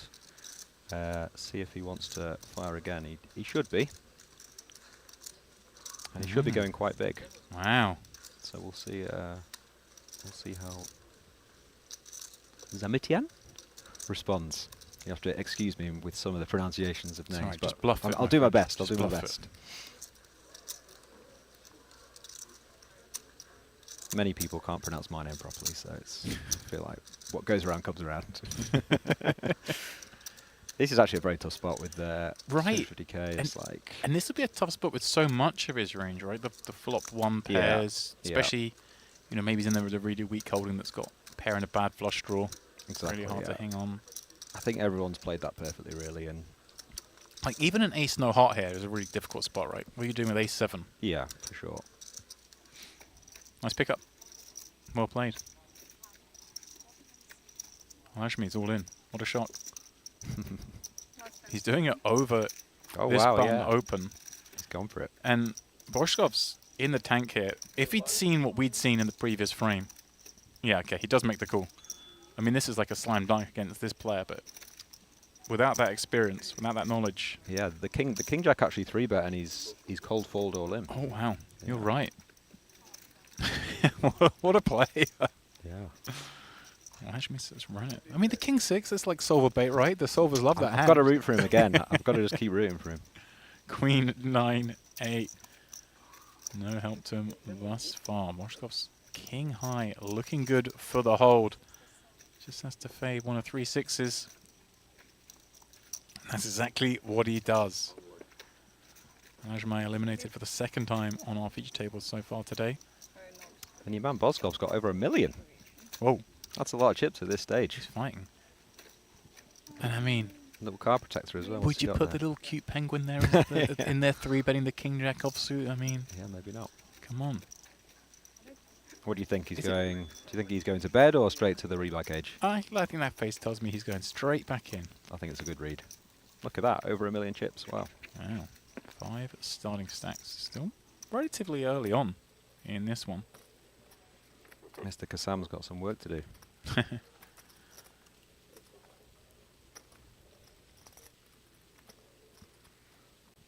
We have the King 9 suit. Let's open the button here, and the easy peel from Pavlov, the 9-3 suited. Yeah, much for nothing hand. Bet and Rob the take Onyx. it. Good size in, just going with the B25. Gets the job done. That's all you need to do on that board. Very neatly stacked time bank chips as well, has to be said. Anyway, LaRue, 2 jacks. He's opened it up. Czar's lurking behind. The King's on the button. Some real hands. There you go. Oh, Oh, wow. 2 10s in the small. We've seen this kind of situation crop up a couple of times today. Always kind of give a lot of respect. It seems when there's like an early position raise in the button 3-bet, the button has the option to flat with so many hands that when they 3-bet in theory, that much more polar. It's a very tough spot, yeah. But 10's such a big hand. Again, in the kind of the flow, the dynamic of how this tournament's been going, what we've seen, people have been playing very fast and loose. Yeah, for sure. Wouldn't fault him for taking this spot. You can't blame him at all. For this play. He's just run into it. But he has saved the jacks, probably. Right. Probably. They look so much worse now, don't they? Yeah. Yeah. Let's shrivel up. Yeah. If you've got jacks, it's kind of this is the only hand you Oh. He's stacking them. He's going for it. Here we go. Like I say. No, he's not asked for a count. Has he asked for a count with the Kings? I think he has. LaRue, you're like, okay, just somehow don't have ace queen and call. I'm always curious as soon as he does call, just to pan to the other 2 players and just see their reactions, because there are 2 types of player. The ones that just don't care, and the ones that will just be so mad and just fuming about it. It's just like, how can you count? I'm going to play devil's advocate here, playing a tournament, 1k bind, trying to make sure everything's right, get it set, Of course, take a second, of course. Yeah. But I mean, we've got kings. Oh no. Surely. He's never going to do anything but call. Has he used a time bank yet, or He's just throwing them out there. Okay. I mean, if you're LaRue, are you now rooting for the call? Or are you thinking this is like ace queen maybe? Or you're hoping he somehow folds ace king off? To be fair to him, now that he's used a time bank, he is actually debating it. Yeah. You know, he's not slow rolling anyone. But if you're LaRue, you overthinking this could be like queens in a really horrible spot, or ace king offsuit, or do you just think he's always got worse than you at this point? Well, here we go. Yeah, well, cool. We'll see the hands. 10's exposed, jacks be exposed, and there they are, the butchers. They'll be surprised. He gave him a glance, didn't he? See? The Gromov as well. There you go. 2 types of player: players who take it well and players who don't. There you go. You've got 2 good players who are absolutely loving it. But yeah. Even though they're hating it. It was Gromov who wasn't even the pot that gave the biggest reaction. Like, really? Okay. Here we go. It's far from over. The jacks are all in. The 10's are all in. Kings cover a lot. This is a monster pot, the biggest one we've seen thus far today. You take the kings, I'll have the jacks and the 10s. Okay. Next beer. What, the free bar? Exactly. I see your game. Pitch a Oh, card, take but the wrong one. Queen, queen, 8, couple of hearts. Not going to change anything here, of course. The boys hit, they make a boat.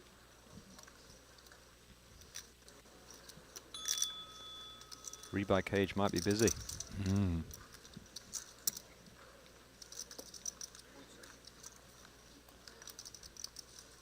So I just need to fade one more.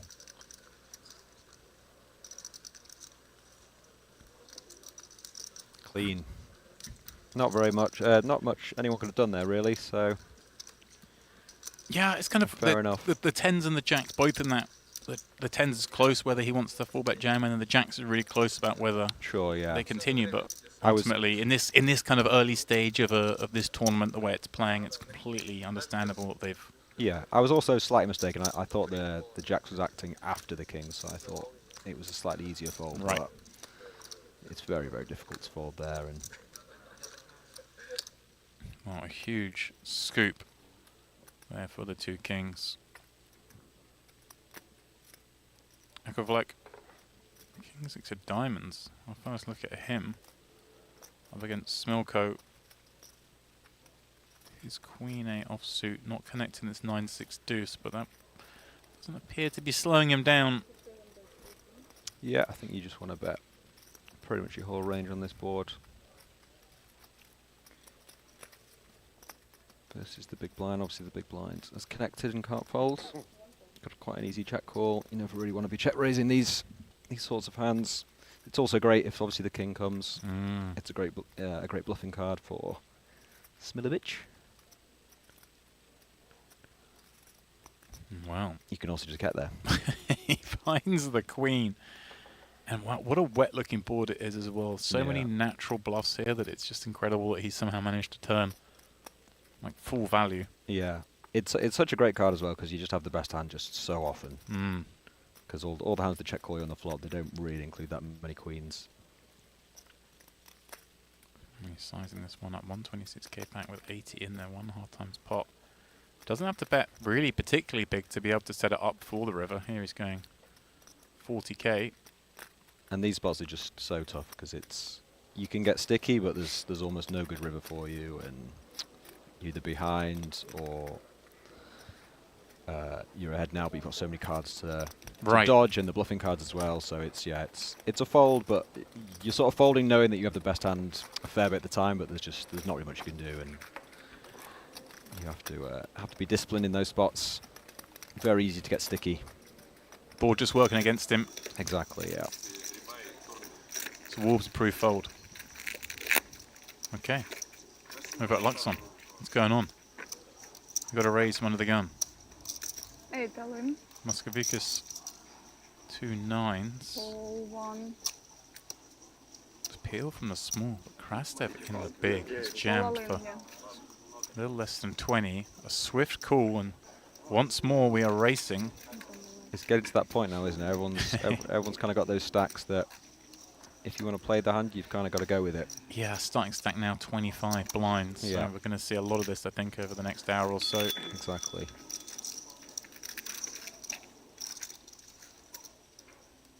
Which one are you taking this time, ace 10 or 9s? I'm calling a chop pot.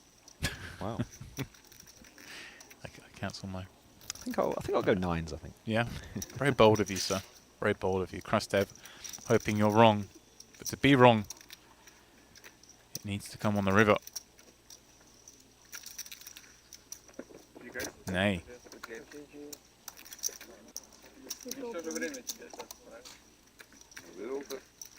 I saw he was rocking a I bought this shirt with your money poker themed Banter t-shirt. Had he? Nice. You in for them? I could see you doing that in a very ironic sense. I think I've flipped. If you'd asked me 10 years ago, I'd be like, oh my god, no. But now I absolutely love that stuff. Yeah. Just like, I love anything that comes to the table. And it's a little bit different, a little bit exciting. A little bit of, what's the word? Flair. You know what I mean? Flair's good. So you're right, we're shouting for cards. Oh yeah. We're wearing poker themed t-shirts. Yeah. You've got to enjoy yourself. Card protectors, we bring in funky card protectors. Are we in? Are we bringing a penguin? Haven't got one myself. Maybe a merit turtle. Do we need to get you one? Is that what we need? You could do, yeah. What would it be? What do we need to Might get change you? my luck, James.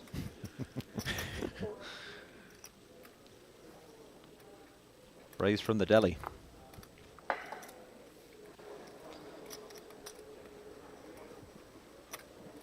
Interesting to see if he goes with 3-bet or call. I assume he's just going to call based on his stack depth, but a perfectly fine 3-bet.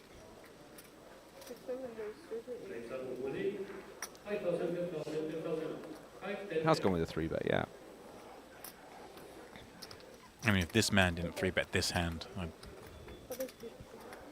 you can't wear a Triton t-shirt and not 3-bet ace-5 suited. Putting it out there. That's a good point. It's the rules.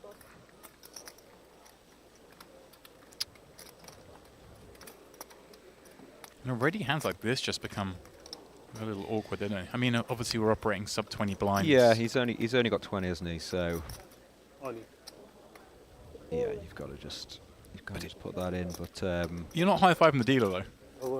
No, of course. And it's also frustrating that when you go all in, all the worst hands fold. And right. But I think being out of position, you've got to protect your hand a bit there and just go with it. Mukovic wasting no time.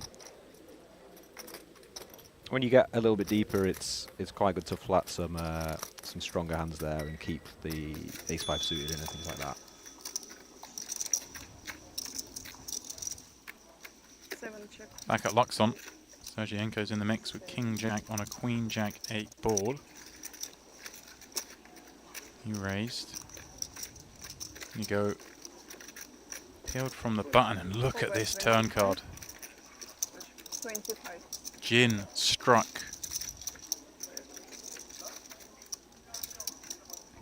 The immediate, how much? How many chips will I be winning? 55. Oh, he's gone for the raise, okay. 75. Bit unorthodox. 65. 65. Perhaps believing the tale that's being told. Strength up front. Firing this turn card. Yeah, if you think he has something, think he's not going to fold, then And also, go ahead and raise. well, the club draws out there. We kind of want to maximise against those, I suppose. Sure. That's a very disciplined fold, actually.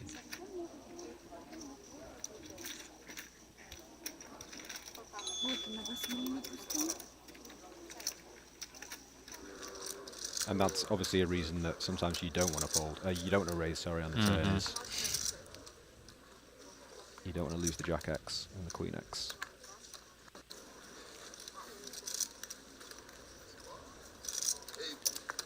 And then walking from under the gun. Reinvesting, this time Queen 10 off. Paniac and Yuda coming along with very similar hands.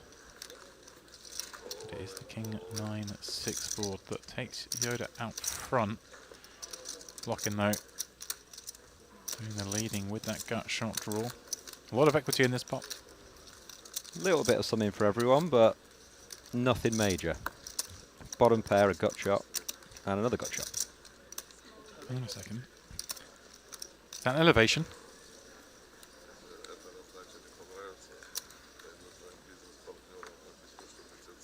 I don't particularly mind. I think this is kind of better than calling, but I like it, yeah. he's gone big though.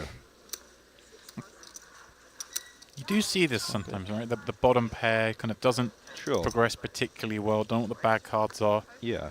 Mix it in sometimes as a bluff hand. I think it can be better in the heads-up pots rather than the three ways, but it's worked out for him.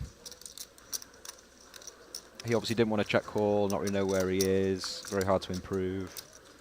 So he's taken the aggressive line, which is never a bad thing, James, in Nil-Lit Hold'em. There we go. Comfortably fold if re-aggression came. I like it. All right, the Penguin's back in the mix. And Hood's gone up. he's back in there with not much of a hand. Line on blind encounter. No prizes for working out how we got here on this one. Check call from the ace high, continuing the trap. Vogelsang's son, younger brother maybe. It's a lovely turn card for you. And a bit of an action card as well. Huge, yeah. I mean, Boshkov, one imagines. Doesn't get much better than that, picking up a combo draw. 80,000. He's gone double pot, Wow, love this guy. which I really like. Just really drops the hammer on those flop one pair hands, right? Yeah. And even a hand like this, which is super strong and never had any plans to fold turn, is a bit now unsure what to do. Oh. He wasn't expecting the double pot turn. Yeah, but how often? Yeah, I was about to Yeah, say, wow, and he so just much folds. talking. You rarely see talking followed by a call like that. Look at this. Yeah, wow. Great bet. Wow, Boshkov. Great bet.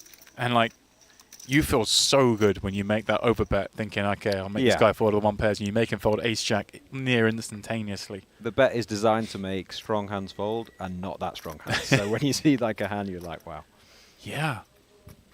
And maybe, you know, Now that he's seen that as well. don't show these things. Yeah, exactly. Yeah. Because now people are Next like, blind okay, ball. you read these big overbets as full-on strength in a spot where you don't really get to have many big hands. Yeah.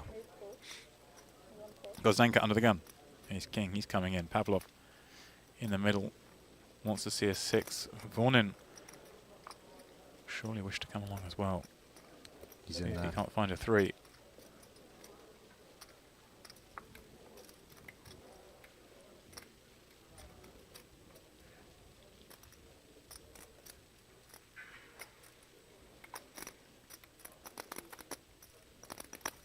Thinking about peeling the 9-8 off on the button. He's 3-way ahead of him, so he was seeing some value there. Personally, I think it's too weak. You just gotta fold that one. Taylor fuming and looking down at the Jack 6 offsuit. Such a chance to take this one full way, but that hand never going to be done. We had 3-way.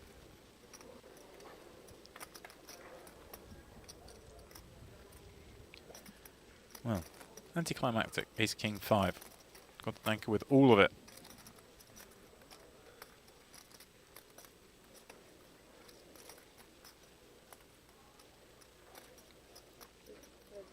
Seems going to go quite fairly small, but that board's just all him really, isn't it? And no action from anyone else. You would assume. Yeah, bet does get it done. Obviously, I was watching. Why'd you bet? You've got so much of it. Of course, he's just going to want to bet this board a lot as the opener under the gun. Of course, you're going to bet your strong ones too. He's king, a prime example. Yeah, you've still got to build the pot even when you've got such a strong hand.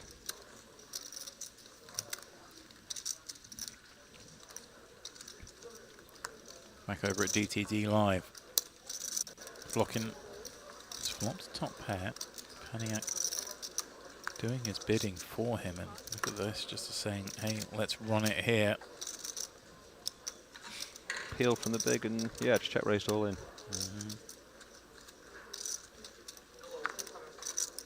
I think maybe he could have gone smaller there. He's got a few more chips now. He doesn't really need to just be going all in. He could have check raised for value. He could have also check call, which is absolutely fine in the more standard play. Right. Guess obviously a board like that, 10-7-5, realising there's lots of bad cards. Yeah. Just making the pot a bit easier for himself, deciding to run it. Right, exactly. People are still very gambling in this one. 217 entries here on day 1-8.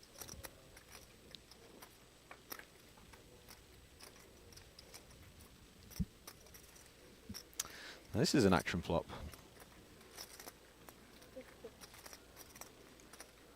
Top pair and the nut flush draw and open straight draw from the big blinds. Yeah, this will see a bit of movement.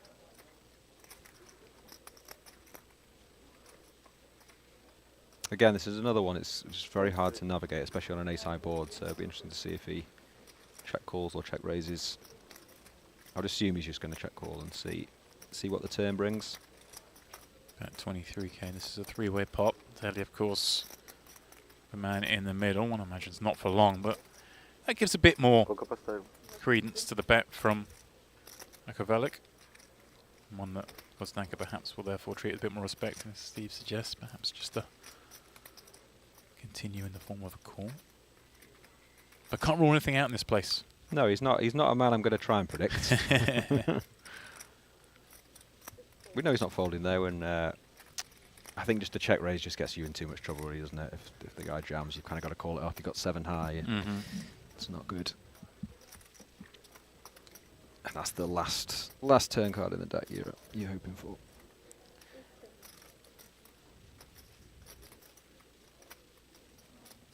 So any avenue where he just decides to check this back with so much of it? Possibly. I think actually just a small size is good here, really. Because a 5 and a 6 are drawing dead. You've got the hearts yourself as well. Right, a size that doesn't price out hearts, I guess, is the... Yeah. You wanna be setting up a river jam, and the SPR's already around 1, so I think I'd go smaller than that. Because Danker, in fact, won the MPP Open event here. First MPP back in 2022. I've played with him a few times, yeah. Oh man, I mean, this is effectively the same event, right? The opening event of the MPP. Sure. PokerOK Mystery Bounty. Man is not shy in here.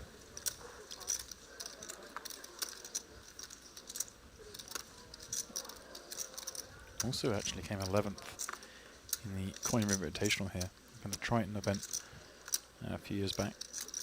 Zar here has check called the flop. One thing you'll be careful of against Gromov is this man rarely slows down. The most consistent players here. He's not gone overly big though on the turn, so I expect him to carry on with the hands. Oh, not a good river though. Easy game.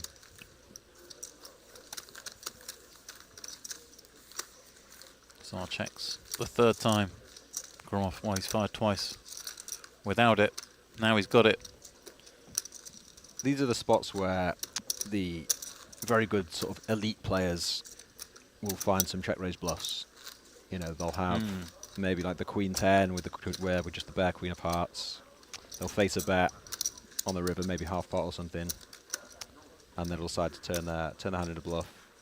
Look at that. Gromov, He just checks back. aware So of what you're saying, he yeah. he might have been thinking the same. He's thinking, I've got the best hand so often, but if I get check raised here, it's probably going to be all in. So I want to take more of a low variance option and not really put myself in that spot.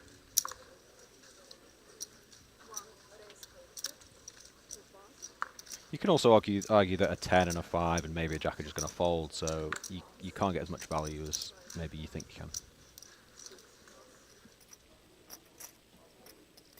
Yeah, nice adjustment there from Gromov.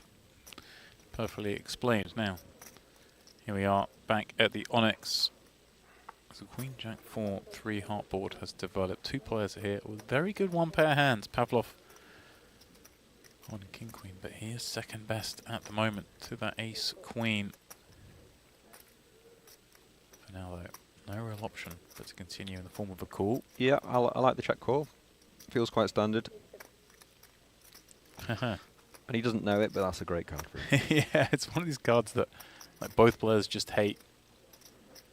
Yeah. When you're playing, you think, oh yeah, no heart, and then it comes, and then actually you watch it back and you think, oh, actually that saved me. You know, you can Yeah. like poker players, they think they're just very unlucky all the time, but actually it's a good card for him. Surely, yeah. Both players just with so much hand to check back. 19. Oh, Okay, he's gone for a little blocker. Excuse me? 19. I think it's actually too thin, to be honest, because he'll have so many small hearts and things. right. I don't think Ace Jack's gonna pay this off on the river. So, but I can understand it. You know, he doesn't want to get bluffed. He thinks that if he puts out a small blocker bet on the river, that's less likely to happen. Crying cool. Yeah, Beat I can value. do that.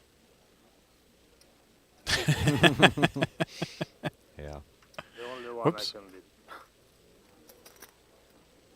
Yeah, he doesn't think he'll do it with the jack. So, yeah. All right, minimal loss given the flop, really. Could have been far worse. We carry on. I didn't mention before, of course, as we're coming into that break, that was the moment for registration, sadly, to end. So we are now filled set, as it were. We are playing the freeze-up portion of this event, 217 entries. Back to the DTD live table. Gromov in it again. 2 sevens from the small against Crush.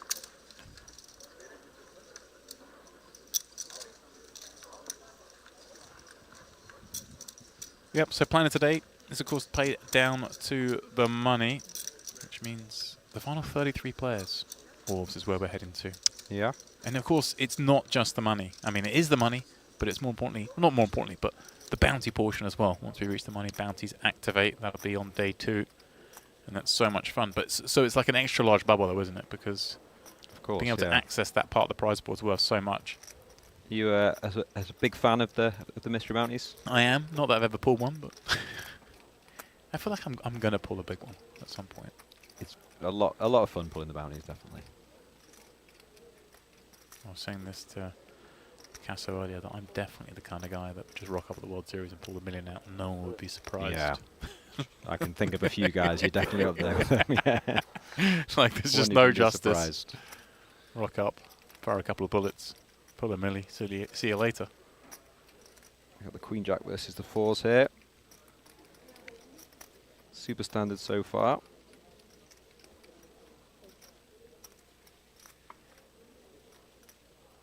Ooh. Ooh, action. I was about to say action understandably slows down. Here it is.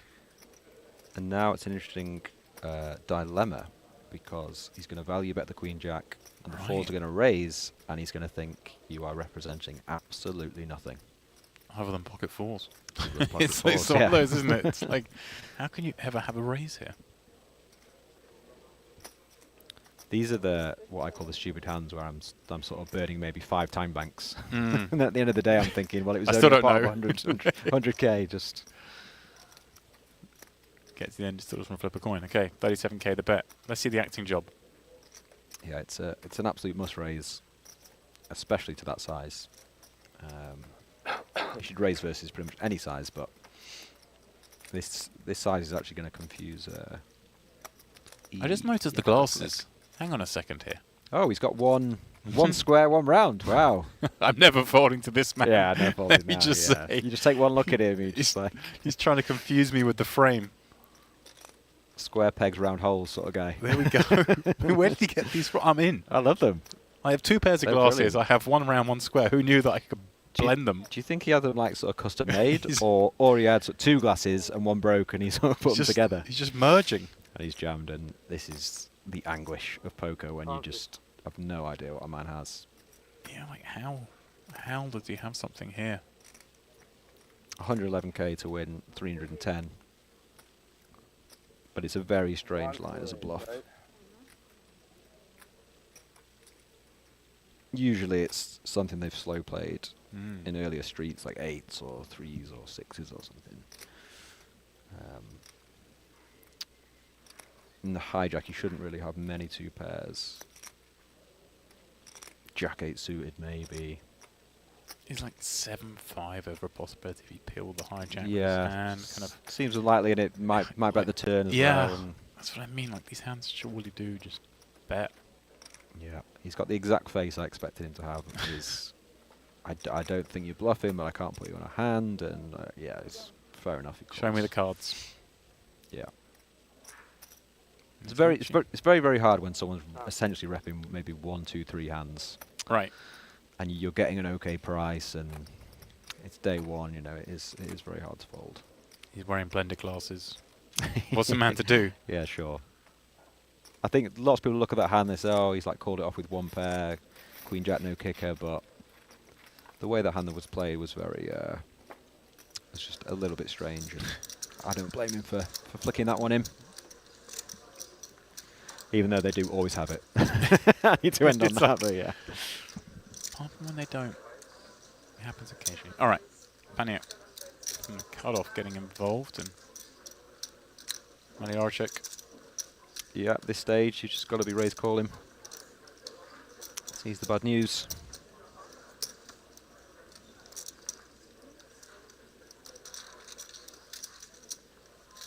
Pull and bear, been going since 1991. You learn something every day, don't you? Every day's a school day. I'd have guessed like 2005. I noticed Paniac's wearing like some baller Amiri, like American football jersey. I've played with Paniac quite a fair bit. He's always like kind of playing games on his phone whilst he's playing. I'm like, mate, is this not enough for you? Well, I mean, I'm going to go out and say that top retails a fair amount. Oh, you think? Okay. Yeah. Come on. I don't know. I'm sporting clothes from Marks and Spencer, so I don't know.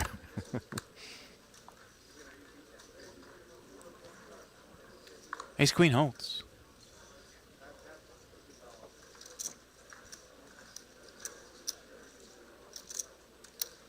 I mean, I'm trying to find the exact one online. Just doing a bit of shopping here. Don't mind me.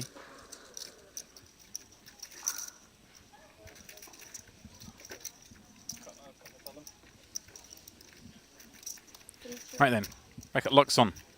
We have 8 and Ace King facing off on this Jack 10-10 board. Gonzalez now falls behind the Borskovs. 8 check. Yep, it's gone check check. I don't mind it versus +1.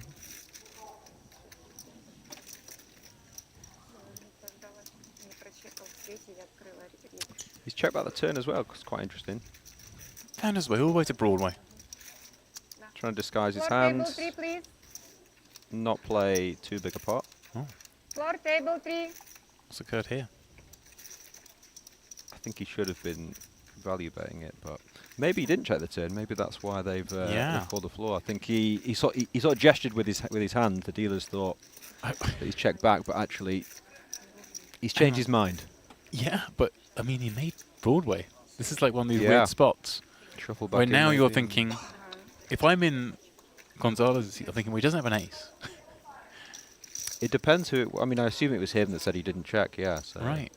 Well, you think he's like pretending that he hates the river and. Well, but like, most people might have just been like, not said anything when they've seen they've been dealt Sure, straight on the sure, river. sure, To go, sure. hang on a second, I didn't check. I want think that redealt. I think don't overthink these spots and just. Do you know what I mean? Don't like try and work out if the guy's trying to angle you or not. Yeah. But he's now just bet like 1 big blind, which is interesting.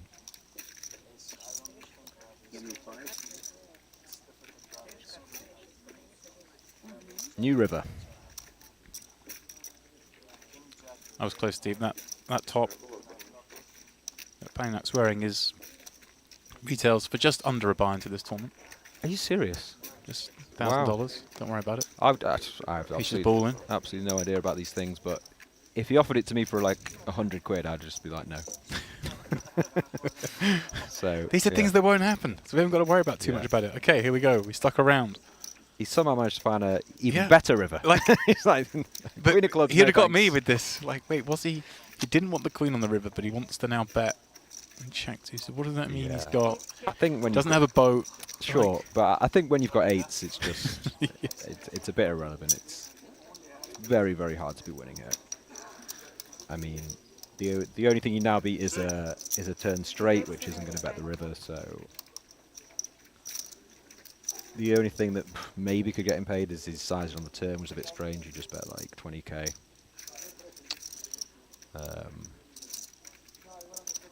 But yeah, I mean, I think you can sort of level yourself in these hands, but he has called. Yeah, I Full mean, house is a full house, I guess. yeah. And this man feels like he's a genius now. He'd have got. I think he might have got me. Yeah. Like just the. I mean, it's The easy whole- to get you, Debs. Jesus. Might have got you. Definitely have got you. he Yeah. got me. Boshkov. He's having a very good day, isn't he? Yeah, showing as an online qualifier, but showing some real, in my mind, street smarts there. Yeah, this guy's played live before for sure. Yeah, and building a monster stack, way over a milli in the pile.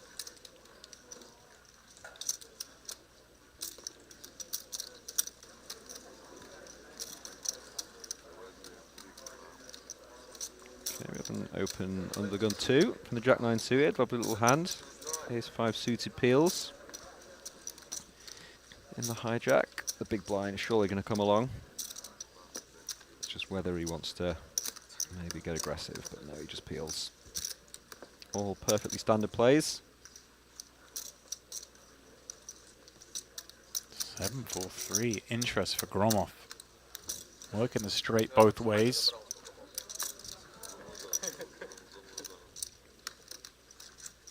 Watkins 3 gonna lead. This is one of those situations where you have a little bit of a piece.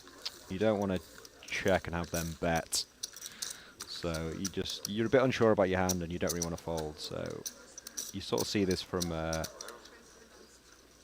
lot of recreational players. They're not too confident about their hand, and you find yourself in a lot of situations like this, basically, where you get raised and it's just very hard to proceed.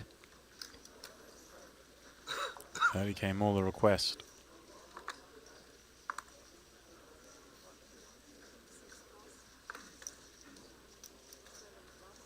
I'd like to see him continue, but no. He did you have the say, backdoor diamonds. and So things hard, as isn't it? With that direct improvement or well. Yeah. picking of up course, yeah. diamonds. Yeah. Just gonna Find it real tough to continue. Nice pick up from Gromov. Attacking that lead.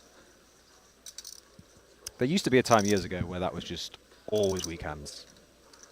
Who was the girl? Annette. You remember Annette used to play? Not Obristad, yeah. And she just used to like raise 100% versus that.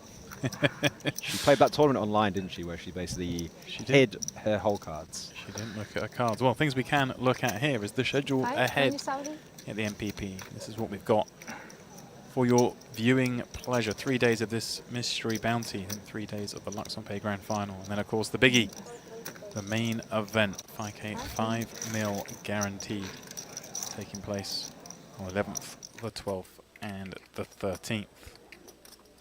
Again, I'm going to get it in here. I'm going to share with him praise because it's his first frame with us, and we're going to butter him up.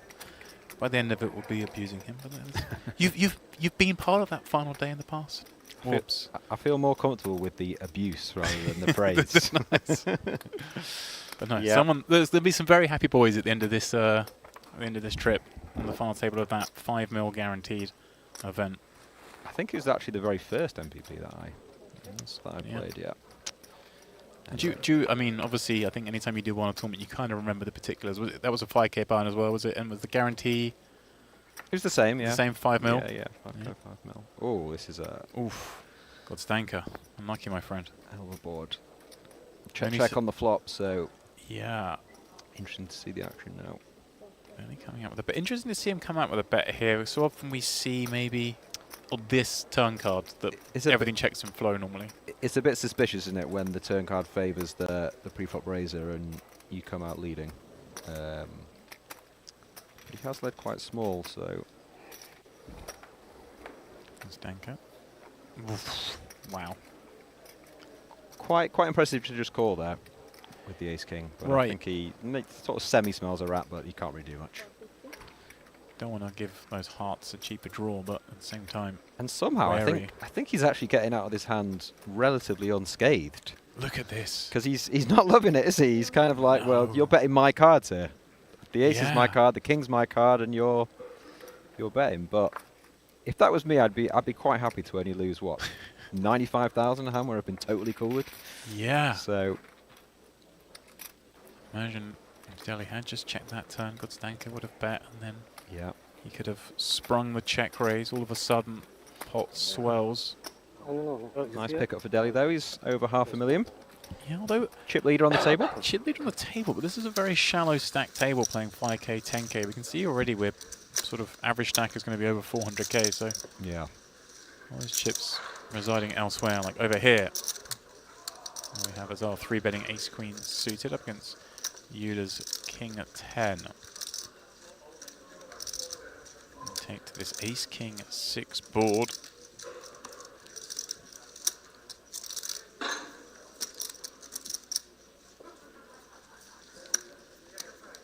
These are very, very tough hands to get away, and to be honest, you don't really want to get away with king 10 of hearts. You've got all the back doors. You might have the best hand,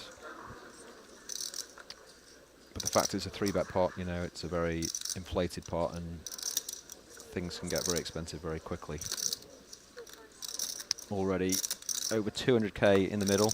Yeah, this one's a biggie.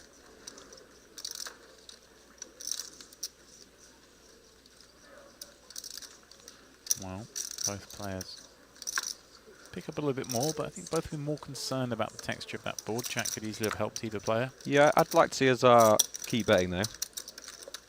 I think it's much better with your range to get your streets early, but I can understand him checking. He's obviously worried about the card himself, and he's gone into check call mode. New dart. You'd assume he's just going to take the free equity. Right. Might have the best hands. Might outdraw. Is he going for some sort of small bet here to buy a showdown? Is that what he's thinking? Looks like he is. Or is he just setting up to go ham at this one? You'd assume if he is going to bet, he'd go fairly small, but no, he's gone half pot. Yeah. Seems more like one that just happy to turn this hand to bluff already. Possibly, yeah. He could be thinking about that, couldn't he? Button versus big blind. Big blind can have a lot of ace-X. Maybe he's got plans to try and bluff, you know, the the ace-5, the ace-7, the ace-9 things. But there's no way that Azar can fold. Just there's so many hands that peel the 3-bet and peel the flop bet. Floor table 3. The initial body language though when facing the bet did look pretty defeatist. Like, Yeah, yeah.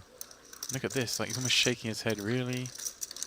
You can sort of tell that this isn't acting as well, you know. Yeah. Very genuine. But in my experience, he's still calling. No. Say it ain't so. I'm wrong. Wow. That's Say it ain't so. incredible. Wow, and he shows it. Incredible. Don't show it. Incredible. Will Yuda show or will he just silently muck? But Yuda will say, wow, how did you fold that? While sliding the cards to the dealer and taking the chips. Yeah. Again, He should have just shown him the king because then he's like he thinks he's made 2-pair. He's like, oh yeah. You great can fold, choose. Great fold. Yeah. Is it Queen 10? Is it Yeah. is it King Jack? I hate you can choose, by the way. I always just say no now. It's just too annoying. Left or right? Left or right? Which one do you want? My left, your left. Yuda gets away with one and builds the lead here. Yep, he found a way to win that pot. I wouldn't have found that. Okay, back at the Onyx. Taylor's facing a 10k bet. It's from Chen on the button. More button versus Bottom. big blind action. Bottom here, 20k bet equals 10k to call. Bing, he's already in the big blind, and he's click 3-bet. Gone small, yeah. Okay. Maybe trying to induce the all-in. How grim is this when you're Chen, like, with all the hands you want to have here? The raggy offsuit ace just Yeah. performs so poorly. The 20k feels compelled, and he's getting the price. You do feel compelled, but if you, I think with that size, it's very rarely a bluff. So against all his value hands, it's a7 off is just a really bad hand to proceed. But I don't fold anything because it's only 20k more. But you have to be very careful. Now then, Taylor misses. They only proceed. 50. I mean, he's effectively up against 50, the 50, yes. entire button range minus the strongest hands that would have full bet. So Yeah, he's gone half pot. Should be enough, especially with Chen only having 160 odd k back. It's a third of his stack to proceed. 10 seconds. You feel like if you want to do something, you'd have to go all in, which is a bit sort of hold your breath and like, close your eyes.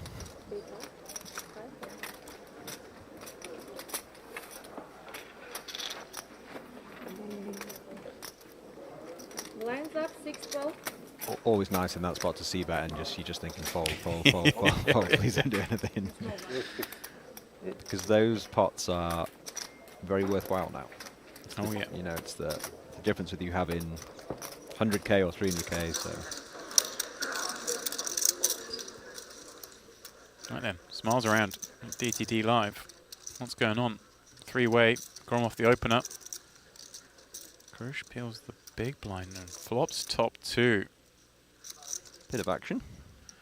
Blocking with a gut shot. Backdoor diamonds. And it is checked to him. Gromov not going to be putting chips into that board in this lineup.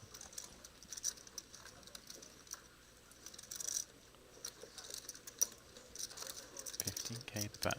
Don't mind the flop bet. I'd have gone a little bit bigger. You're obviously trying to rep the king queen. Now, feels like mandatory raise here, and that's what he's come with. 50k. The offer. Kind of doesn't have to go too big, I guess, especially against blocking rainbow board. Yeah. Not particularly deep. I think versus that size you have to raise, but if the flop size is a little bit bigger, I think it's better just to call because you've got the undergun 1 behind you, and you want to kind of keep him in at this point. It is Queen 10-6 rainbow as well. Well, I mean, never the best looking card when you flop top 2, but you can pretty much eliminate the kings and aces right from there, and you can eliminate 6x, I'd imagine. So I think it's okay versus the button range, isn't it? And if the button did have 6x, a lot of the time it would just check back on the flop. So you know. Maybe even better in the sense that, you know, eliminate some of the 10-6 suited combos and queen 6 Yeah. suited. Is the lead coming? Okay. He's trying to kind of rep the 6, but he's got top 2, so you don't really want to do that. But maybe he wants to get value from his hand, and Yeah. now that under the gun 1 has folded as well, he's thinking, yeah, it's time to get some value. But in general, there you want to be checking most of your range, well, your whole range. But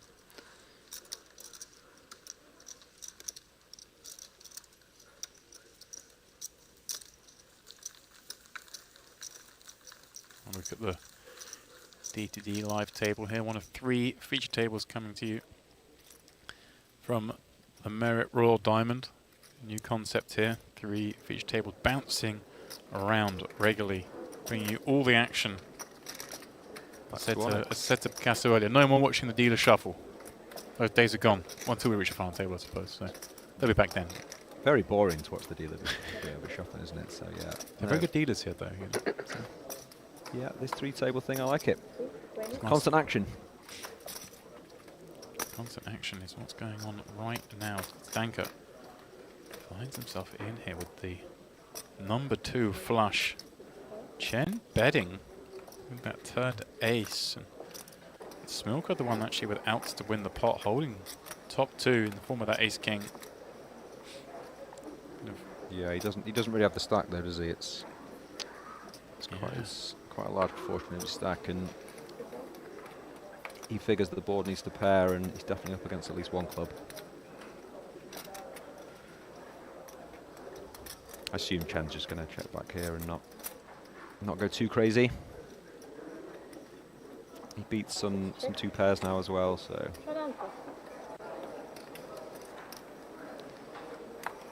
Sees the bad news. Mm-hmm. 142k pot would have been nice when you've got 114k. Yeah. All the more important.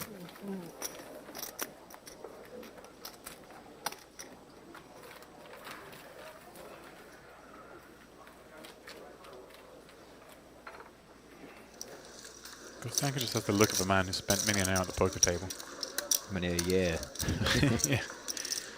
Zero way getting excited at any pot on day 1. Button v big blind again. Yeah, Gromov. Dropping 2 pair. Connection from both, yeah. These are not the hands you want to be slow playing. You just want to be c-betting. It's very likely the big blind's got a piece of that. Mm-hmm. You've obviously hit it quite hard yourself. Yeah, maybe induce some real quick maneuvers in the big blind in this instance. Maliochuk decided to check call with that 4 working, and Gromov actually improves on this deuce turn in the form of backdoor spades, and plenty of draw potential out there. Reason for him to go pretty large here, and of course unblocking the 7 as well, Orbs. Exactly, yeah, which is such a big part of his range, isn't it? All the 8x, 7x, pairs and gut shots, backdoor flush draws. I'd like to have seen a size much bigger than that, and I'm not just saying that because he's got 2 pair. I feel like it's a good strategy to go big on the deuce turn. Is this just because Maliochuk's just got 170 banks? I think it's by betting 50 kind of. Oh yeah, that's true. To be fair. Yeah, like yeah, he was setting up for the river. Yeah. Yeah, but I think I'm with you. Obviously, in a deeper situation. Yeah.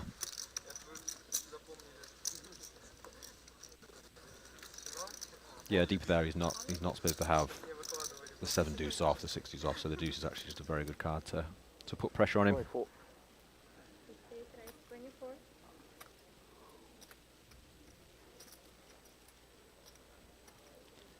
Pavlov in the mix again. Yep. Once again with King Queen. Man's got guns. He does. I mean, I wasn't going to challenge him to arm wrestle. For a man who does not have guns, I seem to notice these things. I mean, we're in a similar boat. I think most people have got guns. Orbs. Be interesting to see. Moving quickly on. Be interesting to see what Chen does here. Yeah, he could definitely be going all in. What does he have? 10 blinds. Yeah, 10 blinds. Yeah. Problem is, you versus under the gun. However, Pavlov is not. He's not super tight. So Has he gone for the sneaky, making Oh, it look crazy interesting. strong? Okay, yeah. Yeah, he's gone for the unconventional non-all-in. And this is the thing that just... Pavel's in exactly the spot, right, where you're like, wait, what is this? I've got king queen suited, guys.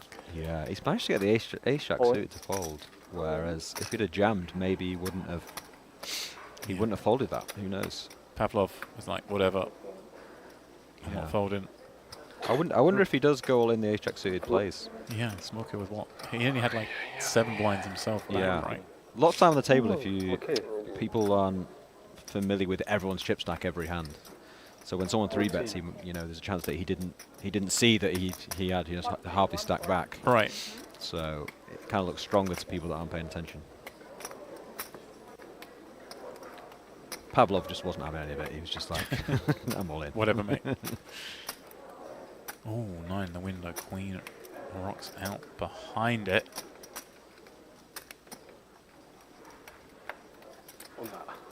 Oof. That's a dirty way of doing it. Shit. 114. I'm very lucky in all-ins. in the game, No, I followed ace jack. in all-ins, That's the most important part. sometimes yes. Always, yes. Lucky in all-ins You come back to the declared. tournament. you Always have, stay away from those people.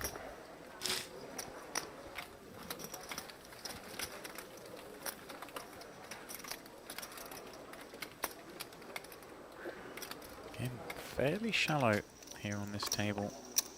500k the leading stack would be far from leading over on the Boshkov table. A man, he's not shallow, yeah. Mr. Boskov. Looking very dapper. Yes. Not really had too much go against him, has he? Everything's just kind of worked out. Yeah.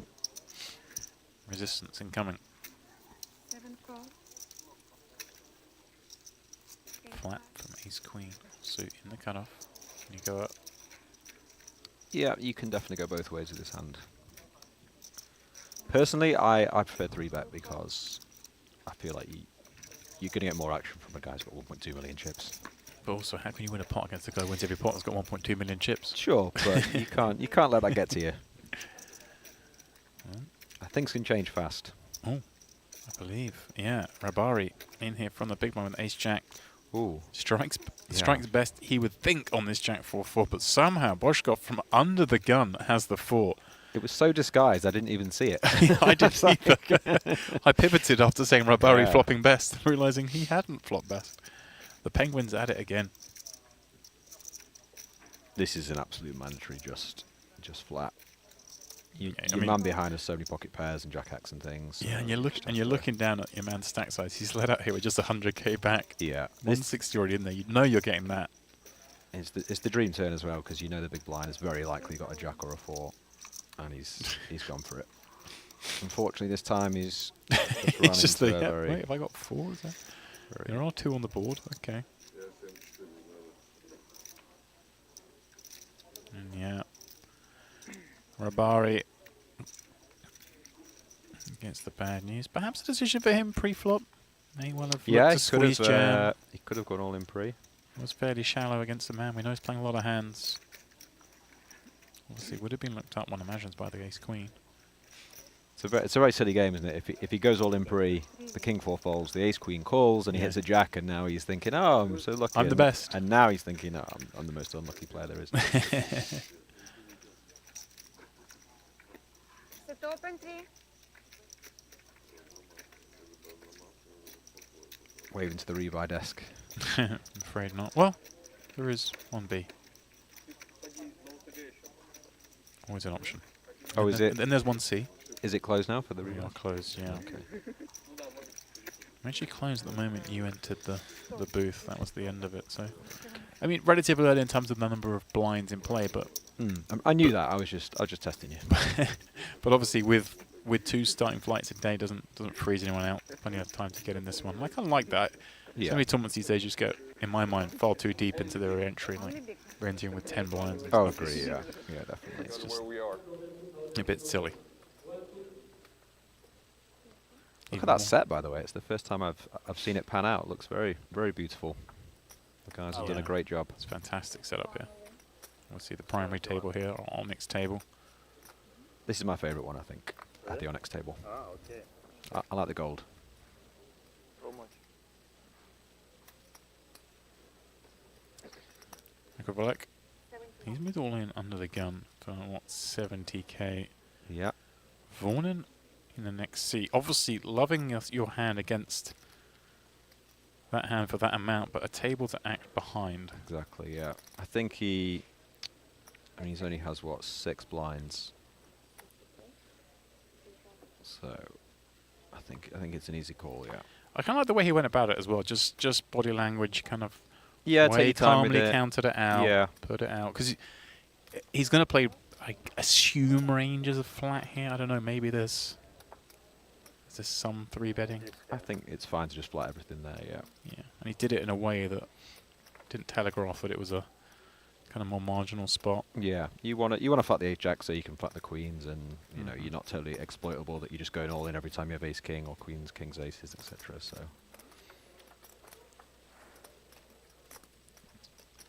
10-7 needs help and finds some on the flop, but the jack, a dagger to the heart, backdoor diamonds are working. he's got a sweat, Oh, a bigger sweat now. here it is. Good luck. The deck is rich, Nope. Good luck, guys. but not rich enough. No dice. See you tomorrow. Oh, they're filming the Walk of Shame. Hate that. Not too far though. Yeah. Let him off the stage. We're not following him out the room. Yeah. straight to the Absolutely. buying desk. Absolutely brutal. one B, please. Yeah.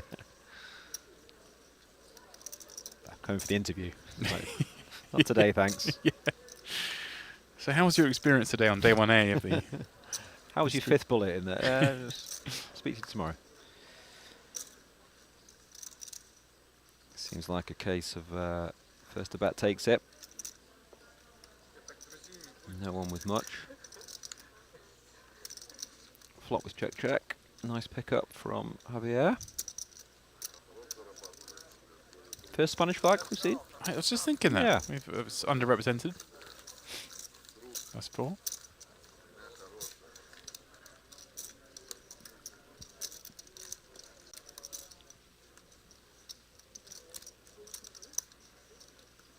Things starting to calm down a little bit in here. Hectic start to the stream with the entry period still going, but we are now playing the more serious stage of the tournament. Yeah, this is the time when you have Queen Jack off in the hijack. You've got to go with it, and he's just been very unlucky. Let's see. This is it's great watching someone just sweat the aces. Like he's like, yeah. This is almost a carbon copy of the hand we saw a moment ago, where it was a jam for about 70k. Yeah. The next seat sitting there with ace jack. This time it's the boots. That was beautiful camera work though, as he's just holding it up, and 1 ace, 2 ace. I like this though as well. Kind of not giving too much away. Yep, 2 quicks. Casually flick it in. Don't make too Just much of a call. scene. Yeah. Pray someone behind you does something. Jump out your seat. Yeah. How's your luck, Gonzalez? You jammed into the boots.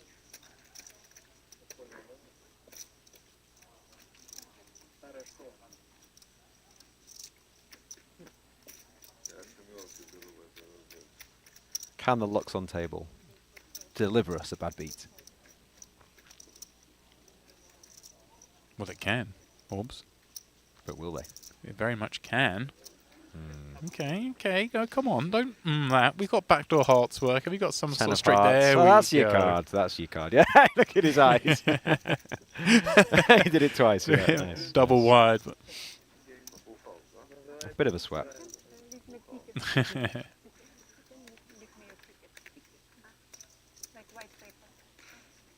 Unlucky, Mr. Yeah, so Gonzalez. you busted out, but also he gives you a ticket. Sit open table 3.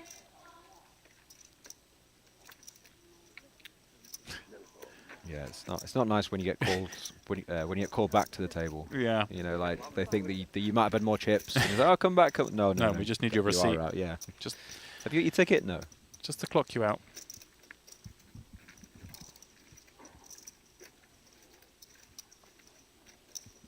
You're right. I don't think we've seen anything particularly harsh in the old bad beat department thus far. Not that I'm wishing such things. I mean, we've seen a couple of cool rounds. We saw the fours hit a set on the river against the flop top pair.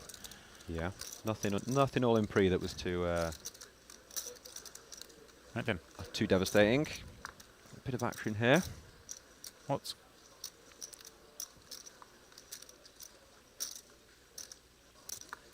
No, yeah, blocking's folded, I was going to say. That wasn't blocking, calling with 10 deuce. And Could be a definitely very ambitious wish to play with 10 deuce off. Meanwhile, forget all that because Gromov has just flopped the joint. 9-6 deuce all diamond board, and obviously Azar sticking around with these 2 fours. And it's the kind of board that, like, okay, we don't like the monotone nature of it, but at the same time, we kind of got a pocket pair. And yeah, you can actually definitely treble this hand sometime, but it's pretty dicey in situations in merit. So he's come out leading.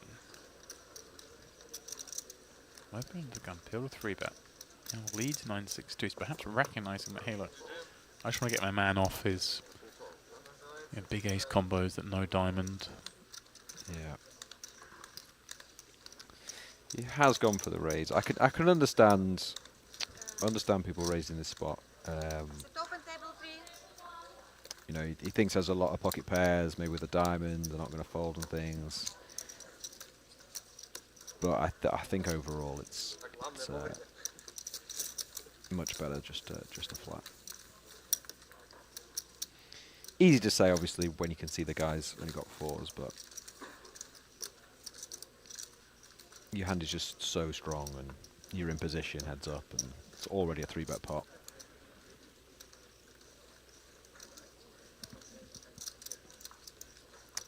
He has continued though, he knows his man. Knows his man, has he? Wow, what is going on here? Has he done it? Has he found it, James? What is going on?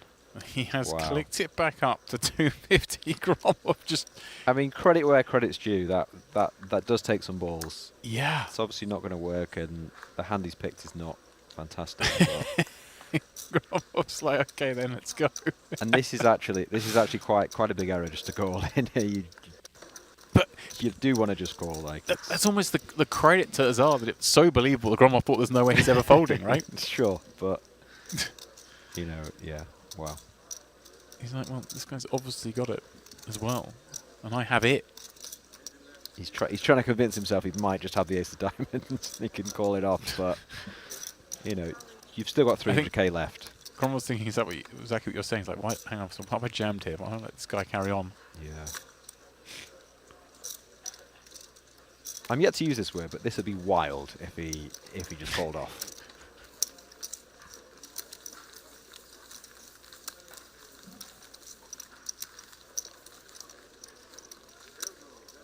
300k is still. Is Gromov trying to talk him into it? Yeah, maybe. 300k is still a more than playable stack, and yes, you're very frustrated that you know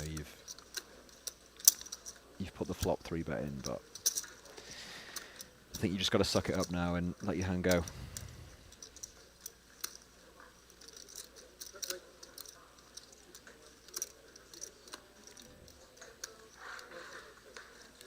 Gromov is sure he's got like a really tough spot, you know, like jacks with a diamond or something, or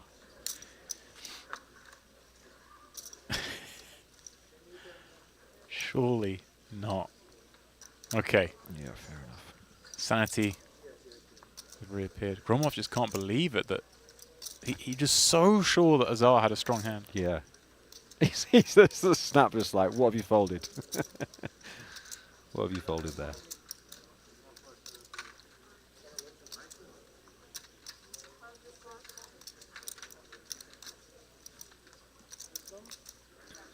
I was going to say this is where you kind of want to hear the table talk a bit more, don't you? Just to hear what they're saying.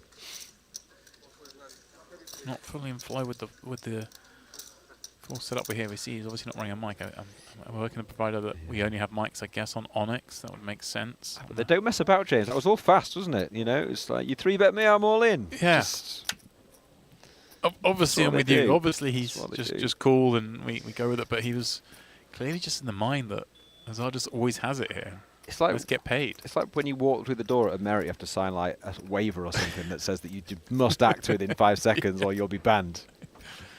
But it's good. It's great action. It certainly is.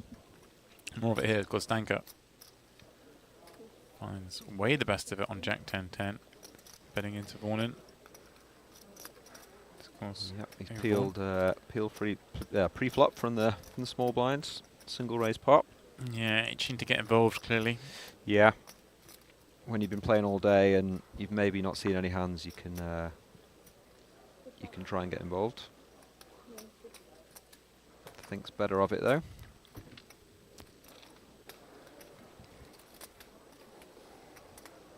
More than half the field gone. There we go. And we're playing down to 33 today. That's when the money will kick in. They will bag and tag, return Monday. Day off.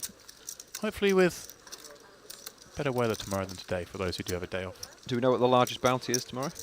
I don't yet. I guess once we got all the buy-ins collated, I guess they'll... Not tomorrow, so yeah. Yeah, they'll figure that out. Yeah.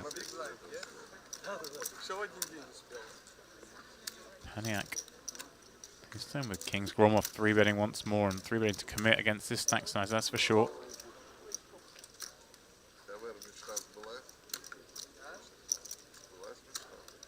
Yeah, this looks like it's gonna go in and be It's like an called. inquisition going on.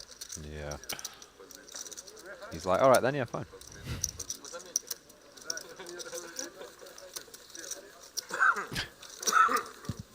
You see, I'd always take the t-shirt on the right. I like it. It's a nice Yeah, t-shirt. I like I'm that. there with you. I like the colour, simple. Probably represents slightly better value. Yeah. They both seem very happy about this. The guy King's having got the best hand. The guy they Shack's like, yeah, I might hit it. It's like whatever. Someone just clicked a 250 against me when Yeah. I had the nuts. I'm about to have 1,000,000 chips. Not too. Just pure confidence, raw confidence. Yeah.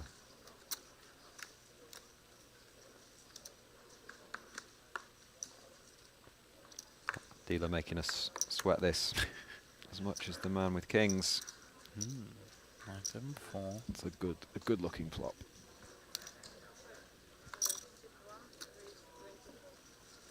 And no cider, but the wrong variety.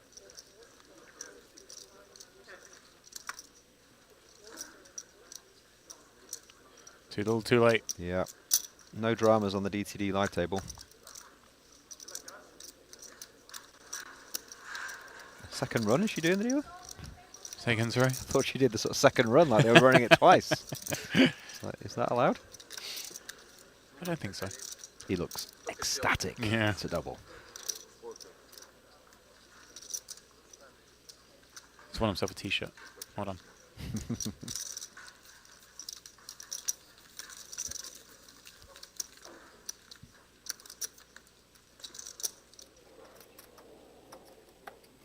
Okay, back at the Onyx. Taylor. Time to run it up 25k from under the gun.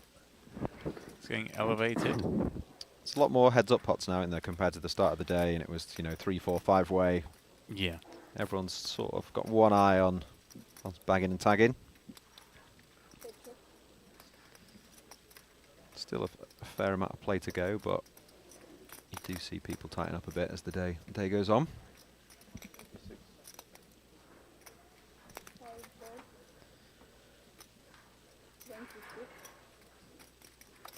Under the gun range just so strong, you just got to continue with all your hands here. So he's done here with this Queen 7-3 flop down, of course, though. Fives, I'd expect the peel with the back doors. Yeah, a lot of backdoor action, of course. 4-6 filling in, backdoor spades also. Never that warming when you're holding a 5. Yeah. Oh, You should right. be calling, but again, it's just one of those hands like we spoke about earlier. There's just so many turn guards where under the gun's going to continue and should be continuing for a big size. It makes it very hard with these hands to And this one of those carry on. spots you'd imagine having picked up a gut shot. Certainly. Yeah, it's a must bet here. You can be up against 3x, 7x, some straight draws, some flush draws, some ace highs. You've just got to keep the lead and bet all those hands. But he has decided to take the card. Perhaps smelling something.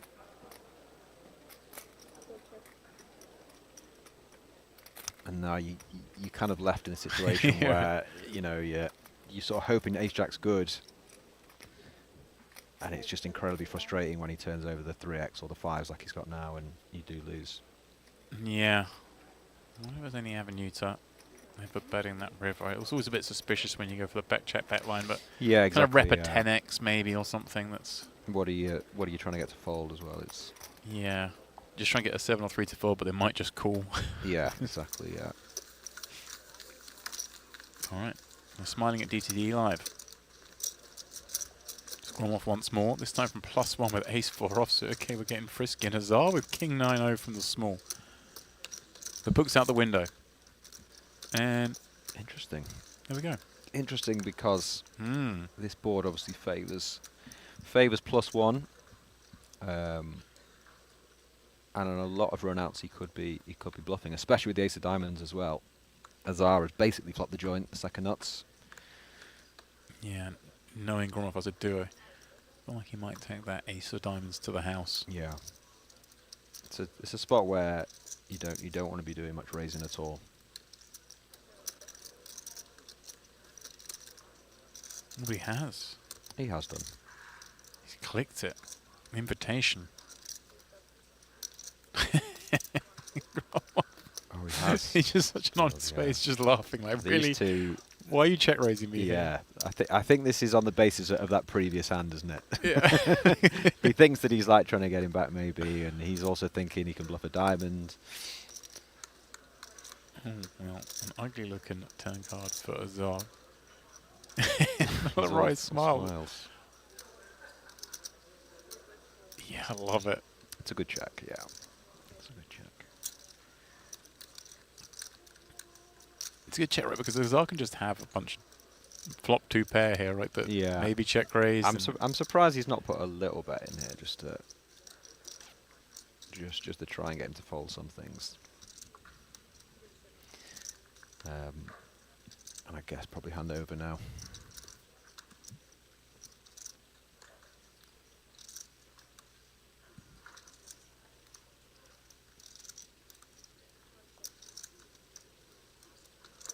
It's not a good run out for him. He can't really bluff this river either, so just has to let it go. And Azar gets one back. Ace of diamonds on display. Shows the ace of diamonds, yeah. The diamond turn would have been a good action card there, wouldn't it? But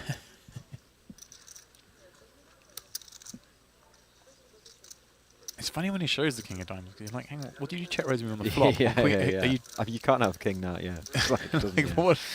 what have you got? Yeah. Try not to overthink it, I think.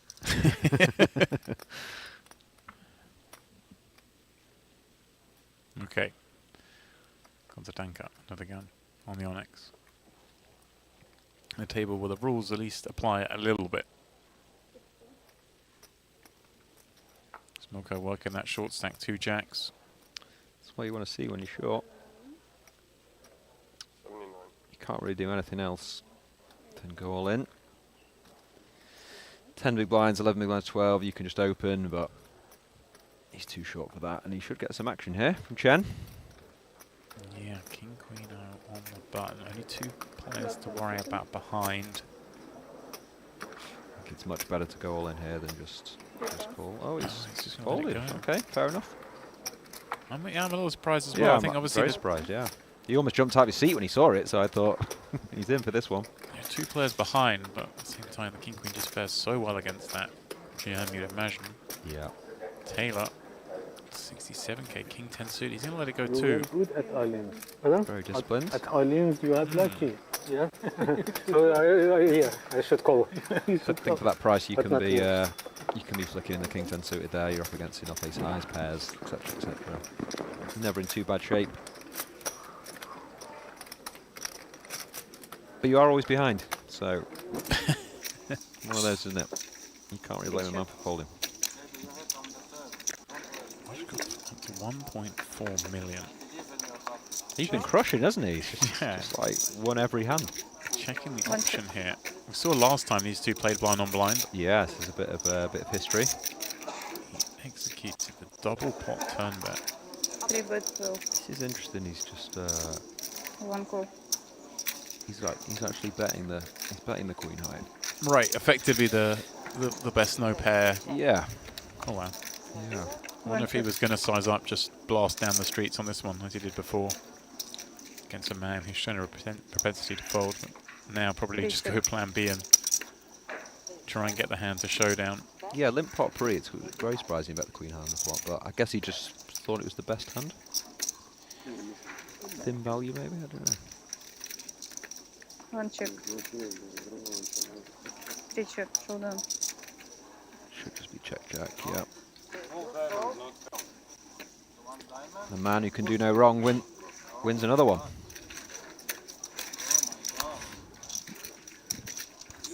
To było 2 tajwanki, to tak должно быть. Что было? Когда я пришел. Нет, так You не would really должно think the Mediterranean's the climate a penguin would thrive in. True. I imagine he takes it everywhere with him. быть. And it's not specifically Cyprus related, but I was just thinking what a great stack that is for day 2 of a mystery bounty. Yeah, just get me there. Bag me up now. You just turn up. I'll take it in the money. You start a stack of 200k into over 1.5 mil. It's going to be a fun day if you can hold on to it. Just getting any stack through. There isn't even a short stack you know you're going to get. Oh yeah, hunted. Yeah, I mean, don't get me wrong. Yeah, it's unbelievable to make a day 2 with any stack. Yeah. But yeah, in a mystery with that trip lead, it's good fun. Nothing better, is it? You sneak through with like a really short stack, but then you get the table draw and you see, there's 4 guys less than me. Yeah. I seen this went check on the flop. It's a single raise pot pre, the 8-4 suit's peeled, and then after check he's assumed he has the best hand, and the ace-8 just folds. That's quite surprising. Just with no betting on the flop.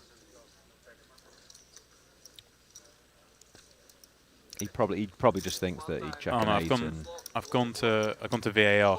Oh, you've gone to VAR. Javier actually bet. He bet the flop and then he left the turn. Okay. He bet the flop with the 8 and then Banyak was then led. So he's decided to hand it to a bluff and it's worked.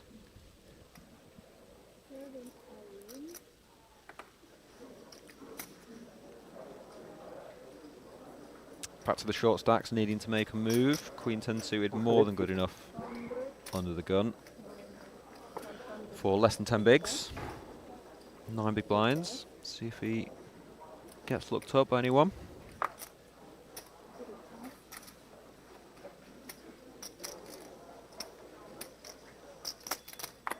Deli giving him the stare down before he looks at his cards. Not today, my friend, he says. Oh, this time we're not getting it through. It's always the last guy, isn't it? You get through everyone, you feel like. That's exactly what Schmilker just said. He's like, really? Yeah. Last time at Jacks, wouldn't mind a call. There's already full space. It's table Onyx, though. Anything can happen. That is true.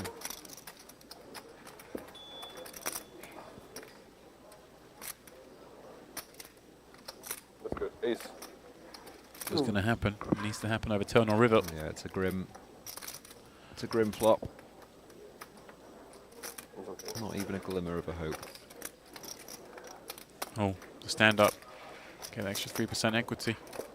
Is he? No, he's... No, just go for the mic removal. It's like the next level up, the mic removal, than the stand up. That's when you've... I think the stand-up might have gone full circle now. Карточки они выигрывают. I think if you sit down, it's like worth the extra 2%. Oh, yeah? Yeah. Too many people standing. Poker gods don't like it. Yeah, well, it's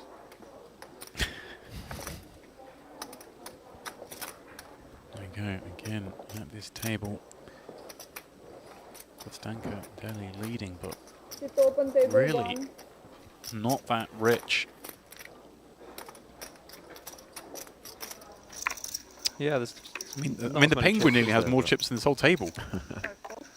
I didn't even know that Mr. Kassam was still there, Raymond. He's not played a single hand, has he?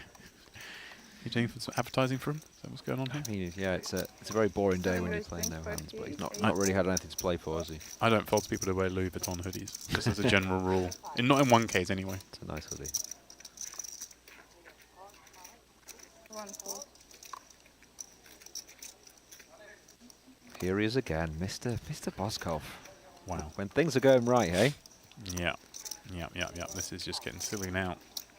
And he's not tight enough you can be making any hero fold with ace queen suited here, so C3 raise 60. it just depends how you want to proceed. Wow. I mean, this is pretty grim for his stack size. We're in with nines here. We're not loving it, but you've got to go. And it's tough now for the ace queen. Yeah. Does this now save him? Do you think? It's still close, right? Yeah. If you sort of put Boshkov as dead money in your mind. Yeah. Yeah, he's gone for it. Boshkov. Look at this. Just going to get a count. Rose the situation, but surely no way Ace King finds anything but a call. Just double checking the situation. And this will see him, if he were to hold, pardon me, to win, getting over 2 million in chips. Yeah, we were just talking about his stack for day 2 with 1.5 mil. If we can win this one, wow.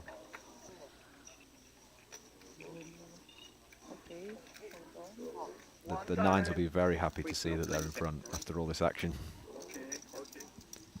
Suddenly they can treble. Be back in it.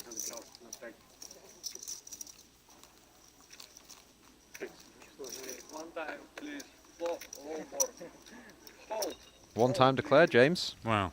It's early for that sort of declaration, but on day 1A of the 1K mystery bounty. He's got a long way to go. Loses the pot 1.1 million behind still, so. You only get one time. Let's see. He's using it. Like that, Sergenko adopting the same stance. These two are obviously having a lot of fun here at the table. They're all up. And you go and not having quite so much fun. Oh, King 9-5. Okay, there's joy on the left side of the table. Sergenko looking good for the triple up. Boshkov will win the sizable side pot.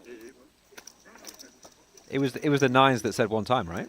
No, I think it was actually Boshkov. I think he's obviously. Oh, okay. But those two, well, everyone's a winner on the left side of the picture. Not sure how I feel about the guy who's got 1.5 mil saying one time. On day one, yeah. He's just like, I want it all. Oh, there he is. And you go, no more. Yeah, can't. Oh, he's walked off with the mic. Here we go. You can't have that. Can't particularly fault him for the ace queen suited there. It's a very tough spot. And a huge pickup for the nines. How far do you reckon someone's going to get with a mic this week? Oh, all the way. All the way to the room? All the way to the room. I do remember an event, Phil Ivey making it back to his hotel room, which wasn't attached to the property. He sort of found himself in a taxi when someone had to traipse across town to recover a microphone from him.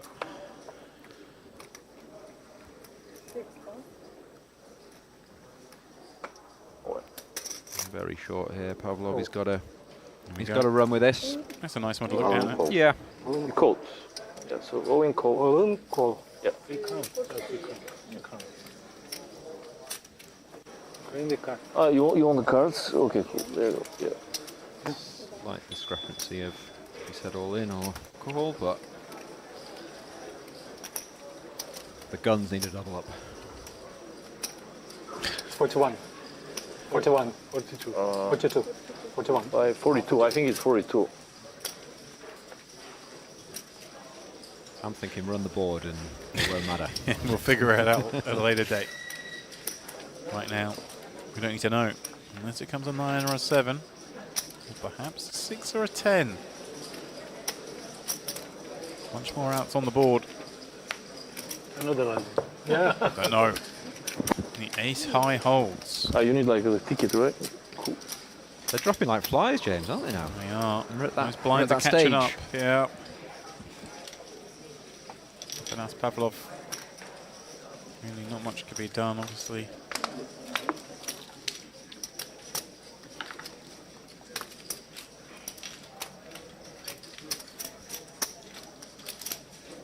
played that one interesting one. We ended up blocking with a slightly worse hand for value. Sit open, table 1. I'm happy. Back out at DTD live. Я так и думал, Crush деду, popping this наверное, one up. очень хотел пиздаму двустороннюю. Gromov with Ace-6 the of clubs, yeah. with the Oh. defend, yeah. One of these hands, Warbs, you sometimes see the these raggy kings sneak in some light 3-bets, kind of ones that don't perform too great. Yeah, sure. I think people overestimate the sort of price you're getting with a hand that's, you know, it's quite a reverse implied odds hand, and actually they do play very well as 3-bets. But you don't see it as much as you maybe should in, you know, the 1K events. Instead, he waits the flop, Waits the where flop. he's dead, to start check raising. With that 3 working as an open ender. I don't mind it. I mean, it's obviously much better to have a club in your hand. He's thinking that that board hits the big blind a lot. He's obviously just run into it this time, and the problem is, of course, on a lot of turn cards, it's very hard to know whether to carry on, continue in the hand for what size, etc. Right, well, he is going to fire again, and exactly that, you're kind of concerning here, because you're not building a pot maybe against the lone ace of clubs that's just got you beat in a superior draw. Yeah, exactly, yeah. Crush is crushing the board. Only got one option. Yeah, playing this one slightly different to the way Gromov played his flop not flush. Yeah. It's just an insane amount of value just to be flatting here rather than raising. There's just so many runouts the big blind can go for it, and you might have been drawing dead as you do. A trio of 25k chips. And I didn't even think about the value you can hit as well on the river. Slid forward, but wow, yes. I was too busy thinking about the bluffing cards. Actually, he's got some value now, and he has to value bet this. It's such a good card because he can have the ace of clubs, he can have all the 2 pairs. Do you know what I mean? It's just a very easy value bet, and a horror show when he goes all in. And is it one of these spots where, you know, See what size he goes first. He's gone less than half pot. When 125. when you do get shoved on here, is it a spot where you just, it's in a sense an easier fold to make because the ace has appeared? Like, does the ace of clubs turn itself into a bluff that often when an ace is on board? Exactly. Yeah. Is the guy with 2 pair going to now bluff this? Right. You know, with the ace 5 or the ace jack with the ace of clubs. It's actually like a very good play if he works out that the big blind is not going to value bet anything other than 2 pair or better. So if you do have like just the bare ace, it's actually a really good bluff. But on the flip side of that, you're trying to get the guy to fold a straight quite a lot, which on a 1K day 1A is very tough. There is, of course, the jam from the nuts. So it's whether Gromov, can work this out. The flip side to all that is just, I have a straight, I call. Which, you know, some players like to not overthink it. They think, I've made my hand, if he's got it, good luck to him. Right. I just feel like this is such a... If the river was like the 6 of spades and we made the straight and bet got jammed on, it'd be almost a much easier call than this one. I agree, yeah. I agree. I mean, don't get me wrong, I'm sure Crush is more than capable, but yeah, I just never think people are capable enough. Yeah. There's actually very, very few bluffs here, really. You know, we're talking about the ace of clubs. Not every player is just going to be bluffing the ace of clubs all in here. Yeah. When they can just call or they could fold, so... I think the other ones creatively would be like kings with the king of clubs or something, but again, it's such a narrow part of the range. Yeah, but again, you have to think the big blind could check a lot of 2 pairs here because the board's so scary with the 1-line straight and things. So it is quite likely that the big blind has a straight. Right. And it's like, do you really want to be trying to get the guy to fold a straight? Or a flop flush. Right? Of course, yeah. The big blind can just have everything, so... Yeah. You almost feel sick though, because you pull the big maneuver, you bet once, you bet twice, and then you think, oh, hello. It's a situation where he's thinking a lot about the opponent's hand, but you need to be thinking about how your hand looks to the opponent. Yeah, that's a good point. Once you start discounting those 2 pairs, this is almost like the worst hand we bet for value, right? Yeah, exactly. You know, if you get up the river, say with 4 deuce suited or 5-4 suited, you're not necessarily going to value bet yourself, are you? Because aces up beats you or the one line straight or anything like that. So he has called though. Has he called? I'm not sure. I thought he said he'd call. I thought he did as well.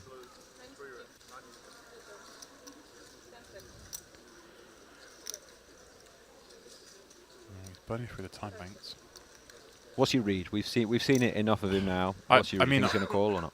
I think he's going to fold just because I've seen how capable this man is, and I think you've broken down the hand beautifully. But he'll just think, hey, look, I have enough flushes here. Yeah, I mean, Don't bet those 2 pairs. It is very easy, or easier in the booth to be breaking down the hand. I've sat in this situation, and I wouldn't think about it as clearly as I have just then. You know what I mean? It's especially the dealer's going to you 10 seconds. Yeah, exactly. 5 seconds. The time banks, and you've been playing all day, and 287k is a huge proportion of his stack.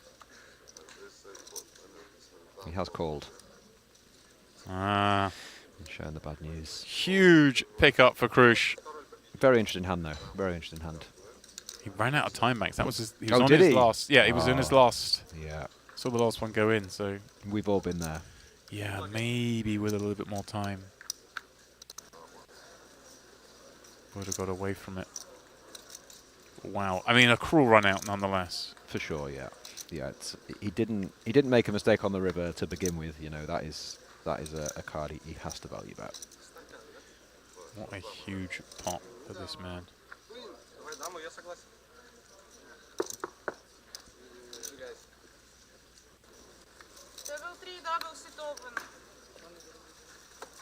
Interesting hand, though. Interesting hand. Yeah, Gromov. Well, still in.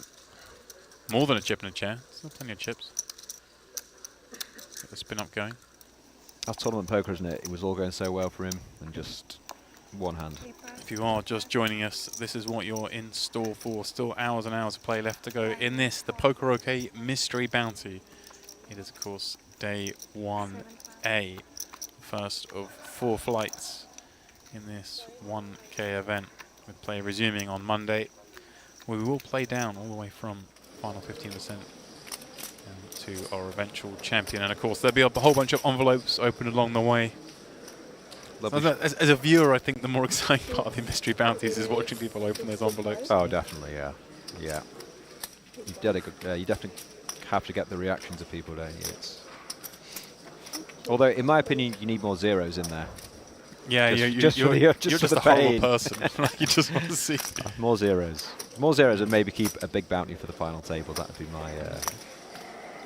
my take on it. That's so cruel. You got some guys just rocked up here, wants some satellite, finds their way into Cyprus, gets in the money, knocks someone out, and you just want him to open an envelope that says, "Sorry, mate." Almost every player. Off you trot. Almost every player, when they get the minimum bounty, they are, equally upset. Yeah. Really, really disappointed and upset. So just make it 0. Just make it worse. But yeah. Then see how unhappy they are. All right. So back to the action. If we must. Stanker checking back the ace jack deuce flop, having peeled this open, and bang, Chen. I think it was actually a 3-bet. The 3-bet from the ace 5. That makes a bit more sense. Yeah. You're quite right. Field. It's a very, very fine play. How dreamy is that? Your opponent checks back and you find it, and then you do get looked up.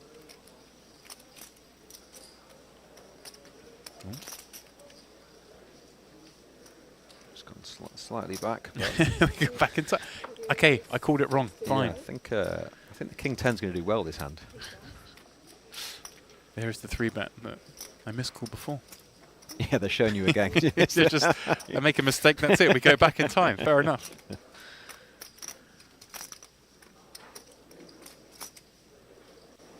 So yeah, again, if you're just joining us, that PokerOK Mystery Bounties. We quickly play catch up on this hand. We are streaming all the way through to the money tonight. That's the end of day 1A. Tomorrow we basically just do the same thing again tomorrow for day 1C. And all those players return. I guess about 150, right? We've got guaranteed this at 1,000 entries. So assume about 150 players coming back for day 2. I like this this check back, by the way, by the ace-5 suited. In no, I'm serious though. In a 3-bet pot, you know, you are going to be behind to a lot of aces, and he's trying to pot control. Obviously, in this scenario itself, the turn card is the one that's that shafted him. But Chen's gone really small, so there's a chance that he doesn't go broke. Oh, less so now. Heart though. Only second grace perhaps. But with him going so small on the turn, he's probably going to go small on the river. Yeah. Has he gone? He's gone 30k. Is that really small? Does Godsnank though have to raise this particular 2-pair combo? It's like, 30k is it's so small. Like, feels a bit like he has Queen Jack, to be honest. So I'd be quite tempted to raise. But I think from what we've seen before, he had the Ace King, didn't he, on the Ace King 8-8? Yeah. He did just call. Wow. Cruel, but yeah, again, perhaps losing the minimum. Yeah, his opponent's lost. making it a little bit easier for him. Lost the minimum twice now in hands. You could argue he could have gone broken. Still got 455k chips.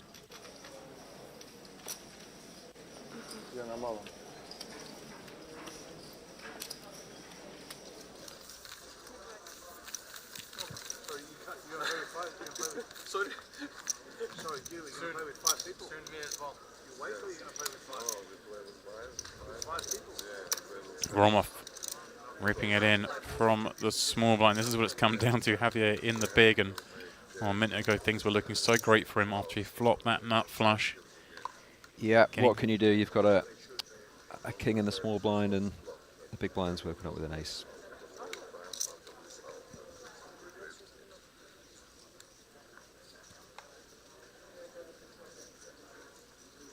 Looks a bit like he wants to be put out with his misery now, doesn't he? That's to say, I mean, he's a man with an incredible resume, especially plenty of results in this room. Nearly $4 million in career earnings, and maybe that's why. The top two. Maybe that's how he does it. Will extend his run here, one imagines. Yeah, board runs out clean. He's been playing for a number of years, hasn't he? Yeah, a lot of results here. Second place. You might have played the series in 2023. It's going back to 2008, 9, 10. Wow. The Dempsey years. Right, look at that. He's in this very venue, he's come 2nd, 3rd and 5th in the main events previously. Good record. As well as 2nd in the WPT here back in 2014. The previous that was the first time I came here, was that WPT in 2014. Wow. I didn't cash. There's no record of it being on the island, Steve. You'd be surprised to know. Back to the short stacks now, and one move. 3 folds. Ace Queen more than good enough. Probably hoping for some action, to be honest. You're down to 100k. You've got a much better hand than the table thinks you'll have. Call all in. Looked up by 4s, and oh, this is a interesting spot where Ace King will go all in, and 4s probably committed. 10 seconds. In there for 100k already. Yeah, it's only 173 more. Yeah, grim. 5 seconds. Kind of why you don't like peeling the 4s here and things. If anyone behind you wakes up. 6 folds. Mr. Kassam working on his folding game. 100% of folds. we haven't seen him enter too many a pot. 279. And now you're just hating this with 4s. It's very frustrating, but it's not too much more, and you just kind of have to hope you're up against what you're up against. Actually, what a dream He's spot. buzzing, yeah. His new pal, the Penguin, rooting him on. Look at these sunglasses. Yeah, they're pretty cool. Wow. Nothing getting in from the side. That goes mountaineering. He's ready for the snow.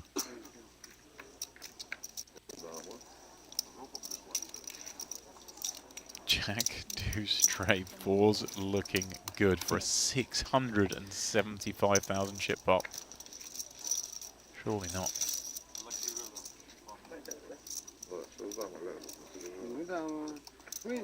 Stand up. He's feeling it, yeah, he's excited. He's done it. Yeah. Wow, look at that.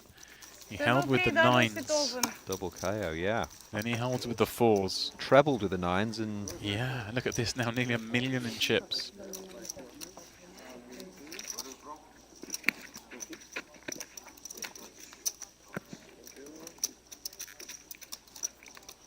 Where do I go? Anywhere but here, my friend. You don't have to go home, but you can't stay here. Take your mic, I'm off to the buffet. Well, that's always the option here. I mean, it's a fantastic buffet, isn't it? I mean, So, one of the best buffets I've ever been to. It's the dream. Orbs, it's the dream. It's the reason we keep coming back. Yeah, it literally is. Nothing to do with the pay. It's just the buffet. A little bit of something here for everyone. I skipped the puddings at lunch, so I'm going to go double at dinner. Are you still talking about the buffet? We've got a hand here.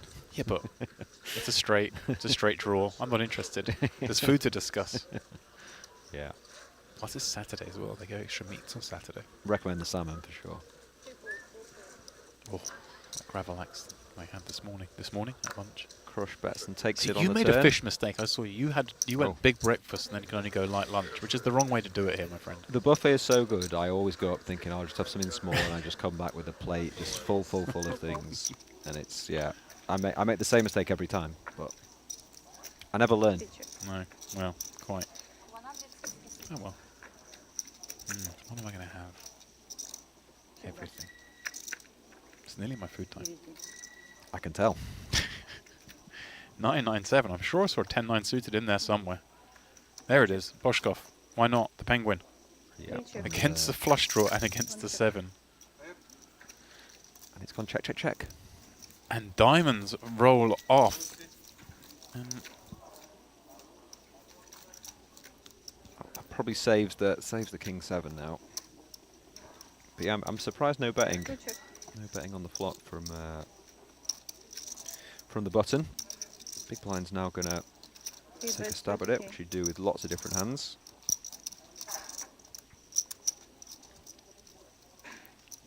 And it's whether he proceeds with call or raise. He's gone with call. Don't blame him, he wants to disguise his hand. Very under-repped. Look at this, they're liking him coming along as well. Keeping him in with, well, no equity. And that's a great card for the button, because a lot of the time he will just have the ace of diamonds, and the 10-9 is still going to think they're miles in front.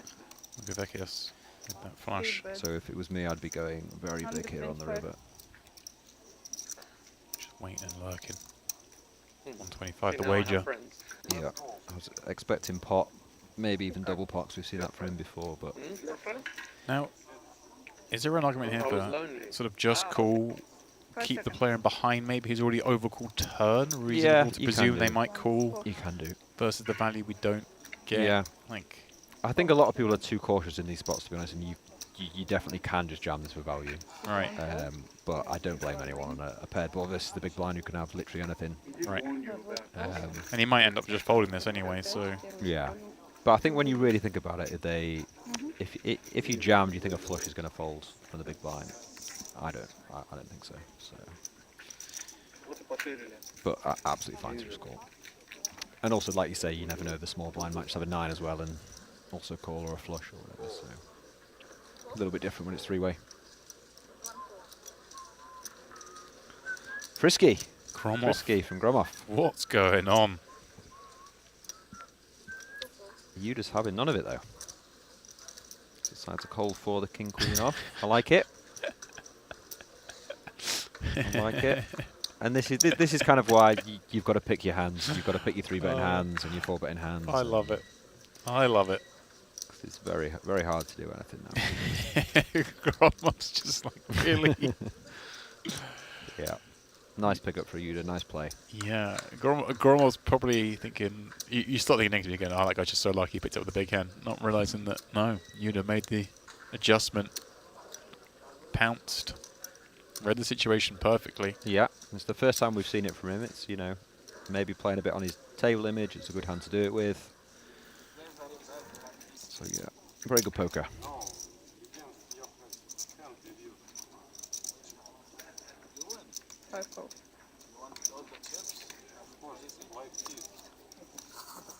Standard peel versus the button open.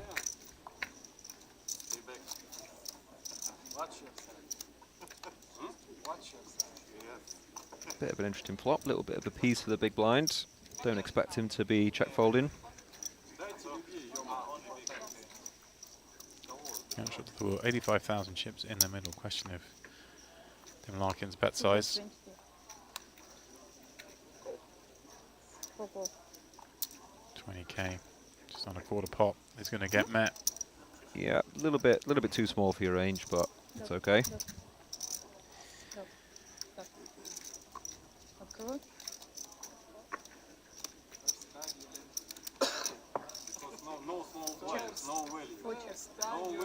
No reason to not continue on the turn, but he has decided to slow down.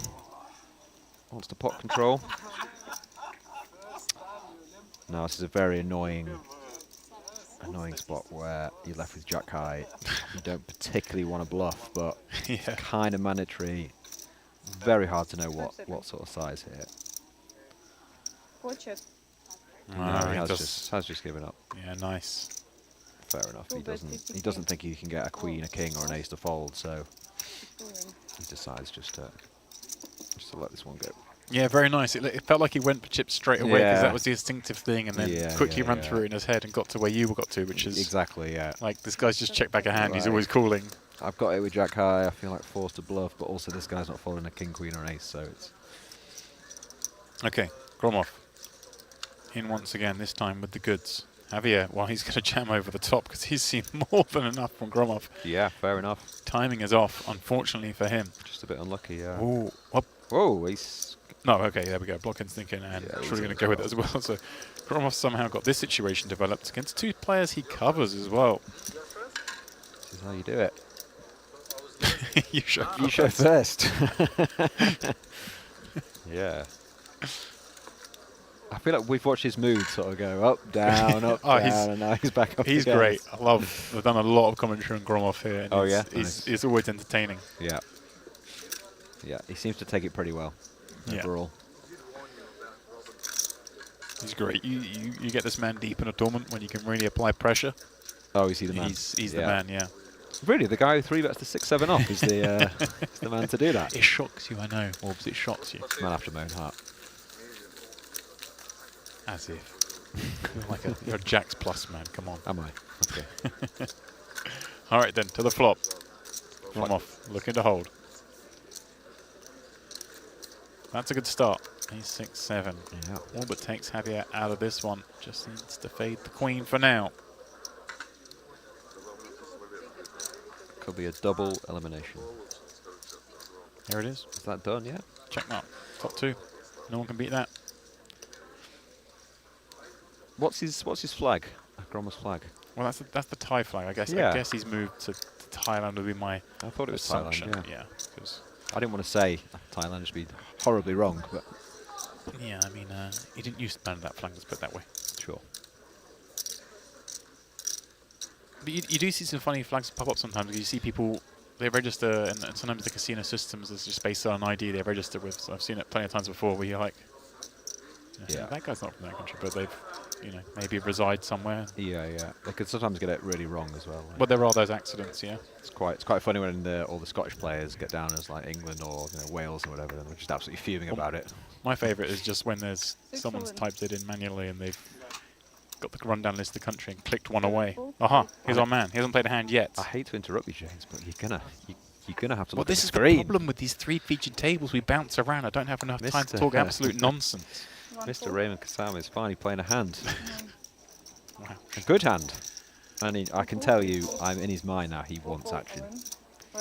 He wants action like you wouldn't believe. And he's got it from the Queen 7 off. Has he? 15k big blind, so what's that? Spin the wheel. Wow. Okay, Queen 7, let's go.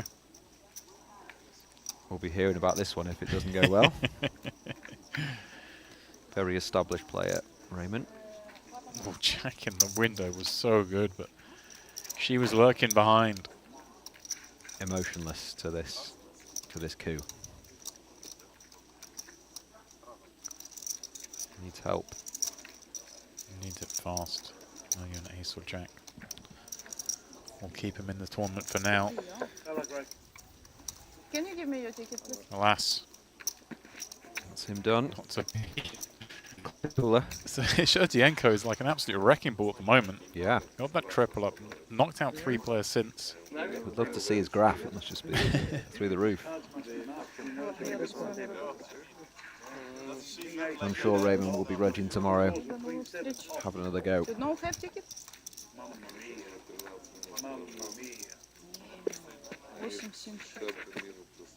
You already tried to fish mystery bounty.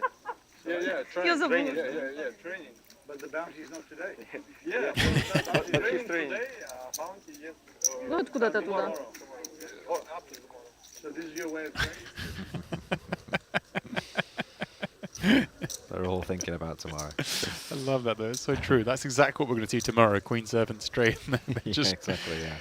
I'll get him off. You got to love it. Late night banter at the table.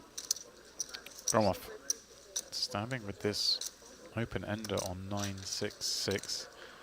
Having got involved from the hijack. Both players continuing as are with the flush draw. Yuda with, well, you work it out.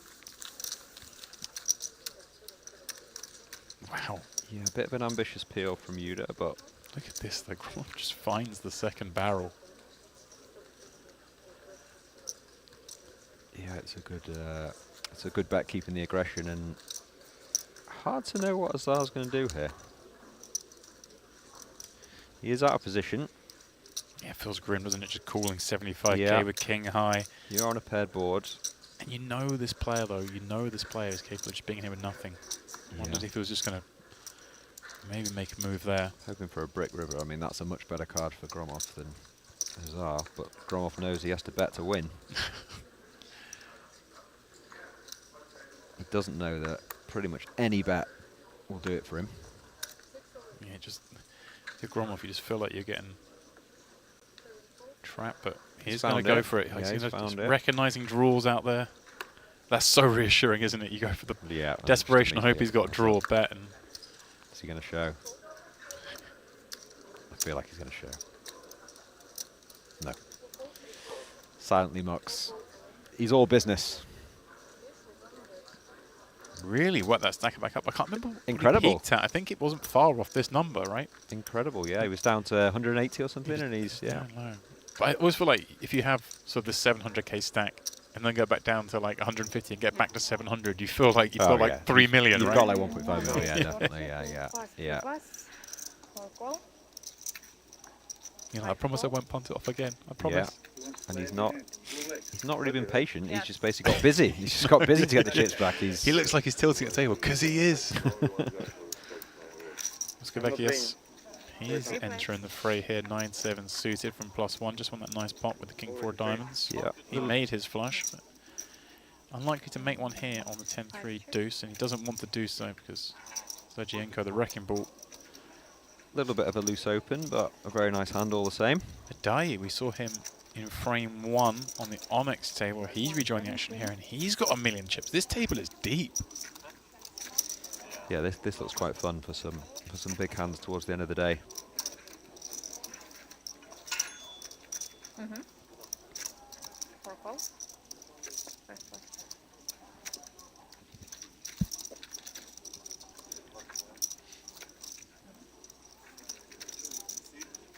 Brick turn for everyone.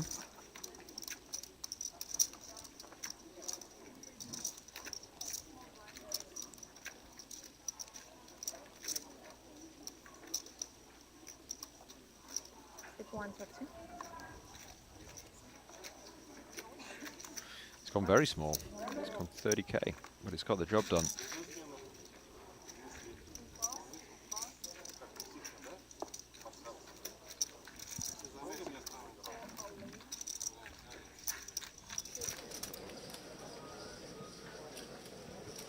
Back to the Onyx table. Very standard open from the lovely hand of King 10 suited. Godstanka. Peel from the Queen 10 of clubs. And the Ace Jack off looks interested, as he should be. There's another regular here. Merit, as most people are. I mean, you come to Merit once, you're probably going to come back. Of course, yeah. Unless you don't like What's loose not action to, poker, the sun, the sea, What's not a lot? free What's drinks, not to like? Yeah. great food, comfy beds. Maybe you don't like that stuff. Don't come. Yeah. The weather's supposed to get good again tomorrow as well, so it's got it What's going all. on here? Is this? Yeah, He's like gone for a super small click. super small 3-bet. Yeah. All right, all right. I assume the graphics are correct, and yeah, he's just. Put that in your solver. Is he trying to find out where he is? Is he doing it for value? 6-4. Only Vaughan knows.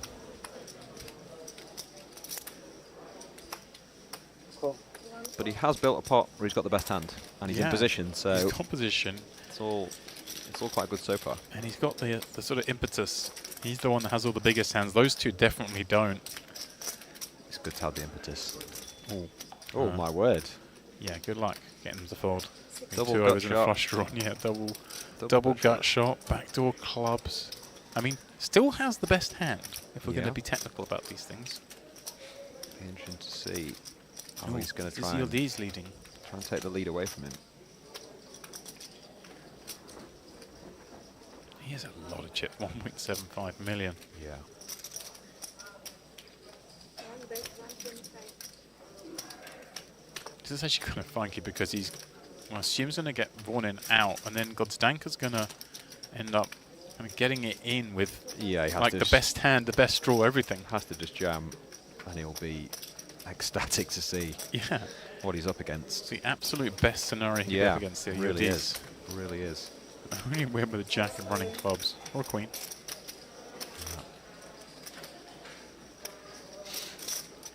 Yeah. 81% favourite. 234. Quite a good sign when they ask how much, and it's only 100k more. Well, I mean, you've got king high, so you're probably not even expecting Sure, that to be good. sure. Call. You still expect to be against like a7 or something, and Right. now you're just ahead. Even better, you're actually 80-20 favourite with king high Yeah. in this three-way, three-bet pot.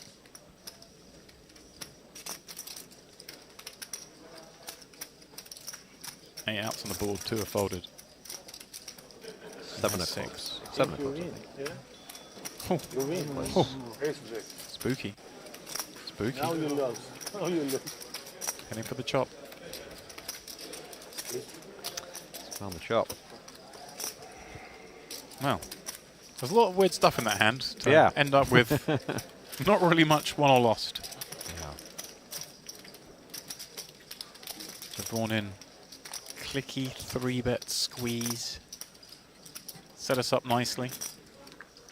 When it's that small, you're not sure if it's a misclick or he's maybe tried to do more, or hard to know. Yeah, I suppose that's kind of the norm, right? It would probably be intended to be a larger bet, but Seen a lot of button B big blinds in the past couple of hours. Another one where people have a bit of a piece. Sabenkov. Big turn card. Yeah, that ace of diamonds working nicely. Happy to check the ace high. Wow, Paniac. Not waited to chip at any point in this hand with the flop top pair. Is there anywhere where Sabenkov like puts out a real blocky bet here, thinking the deuce is good? He's probably just going to try and take a showdown, isn't he? He's up against ace Wow, high, king Paniac high. just never bet. Yeah, it's a little bit dicey. I think you can bet. Your hand is definitely strong enough to value bet there after two checks, but I can kind of understand with the deuce it completes the wheel, and 5-6 and things, and maybe a random two pair. It's a little bit cautious, but again, he's got that stack that if he bets and gets check raised all in, he's just kind of hating it, isn't he? So Right. he's just happy to take the pot. He likes to go defensive. Meanwhile, alright, well, he's not going defensive. So King, Queen of Hearts, open, c-bet this paired board. Being looked up by the ace high for now. Yeah, I think you can just let this go versus undergun one. Yeah, real optimistic, right? Maybe. Yeah, it's just hard to Wow, get to showdown look and at have the best this. hand. And I like Boro. Just keep betting Wow. here. Yeah. You've got all the strong hands. early position. You're trying to get a 3 to fold. Things like 10 jack of clubs, 10 jack of hearts, might call a flop. Some of those pocket pairs, one presumes, as well. Yeah, exactly. So yeah. same sort of Ace hand highs class and as a things, 3. So yeah, it's good play.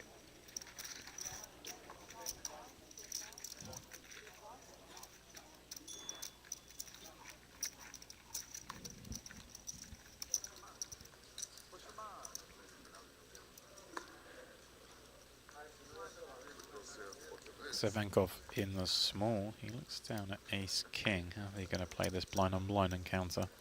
Yeah, back to the DTD live table. Starting with 20 blinds. Well, he's going for the raise, and I mean, however you want to do it, boys, this is going in. 2 seconds later, 2 managed, stall in, Yeah, and called. They don't hang around, these chaps. No, they've waited all day for their hands. They're below 200k. Spin the wheel. Spin, they will.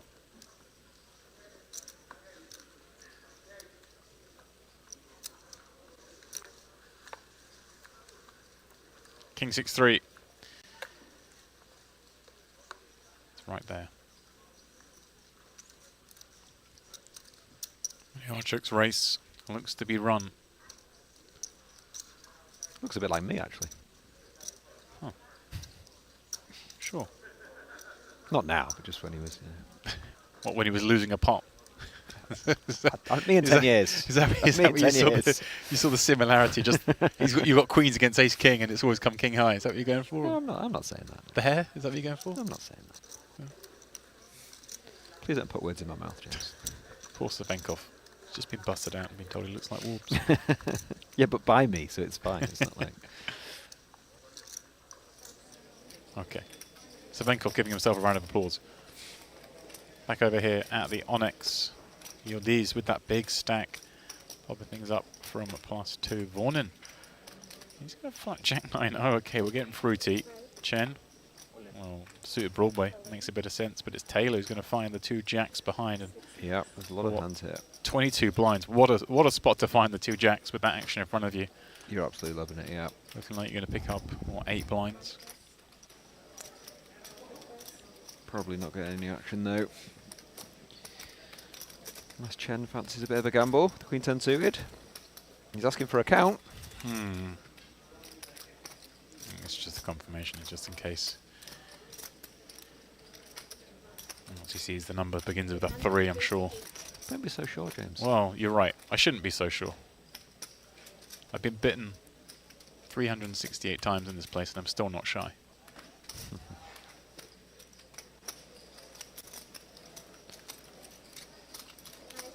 Sometimes the longer you play in a day, the more you become impatient and might be hoping for a flip. And no, he's not gonna. Break.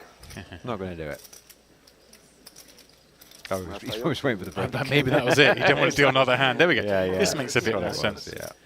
And it is indeed going to be the 3rd break of the day for the player, 2nd break of the day for those of us on stream. And with it, I will be stepping aside as we head to this break. Picasso will be coming back in, and Warbs will be staying with him. And as is customary, we will be mixing up our feature tables. 3 new casts will be coming on. But before we do on that break, a quick look at how things end up here on the Onyx. It was Mustafa Yildiz taking the big stack into break, although he only just joined that table right towards the end, so we didn't see much of how those chips were gained.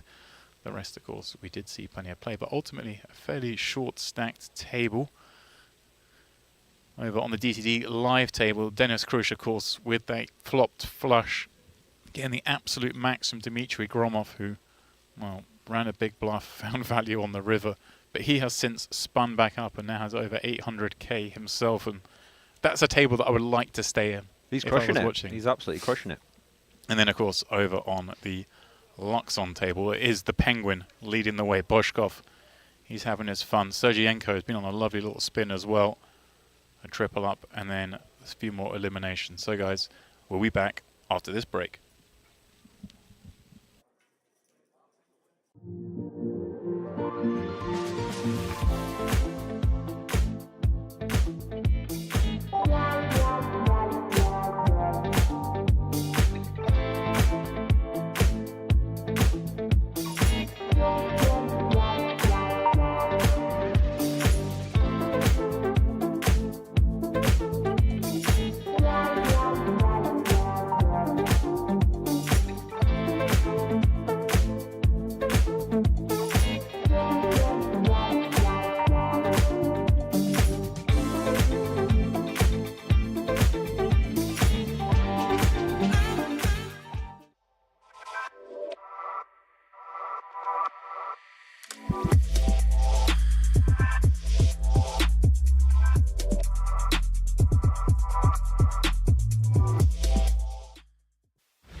Wait for a better spot.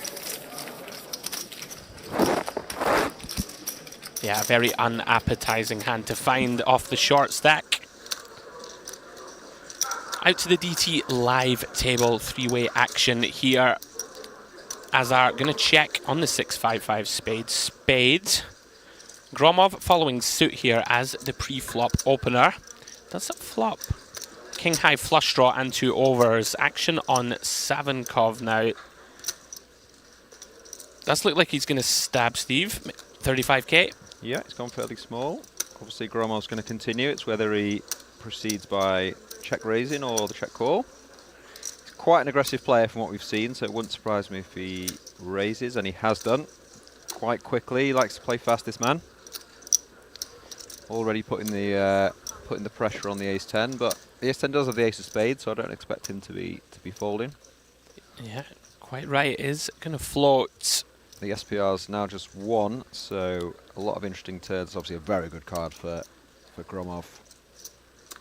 Yeah, it makes some sense, right, to check raise flop. We're going to have all those over pairs, all of the best over pairs that Sukov unlikely to have. Yeah. He's gone for the same size in the turn as he check raised till the flop. Setting up the river shove.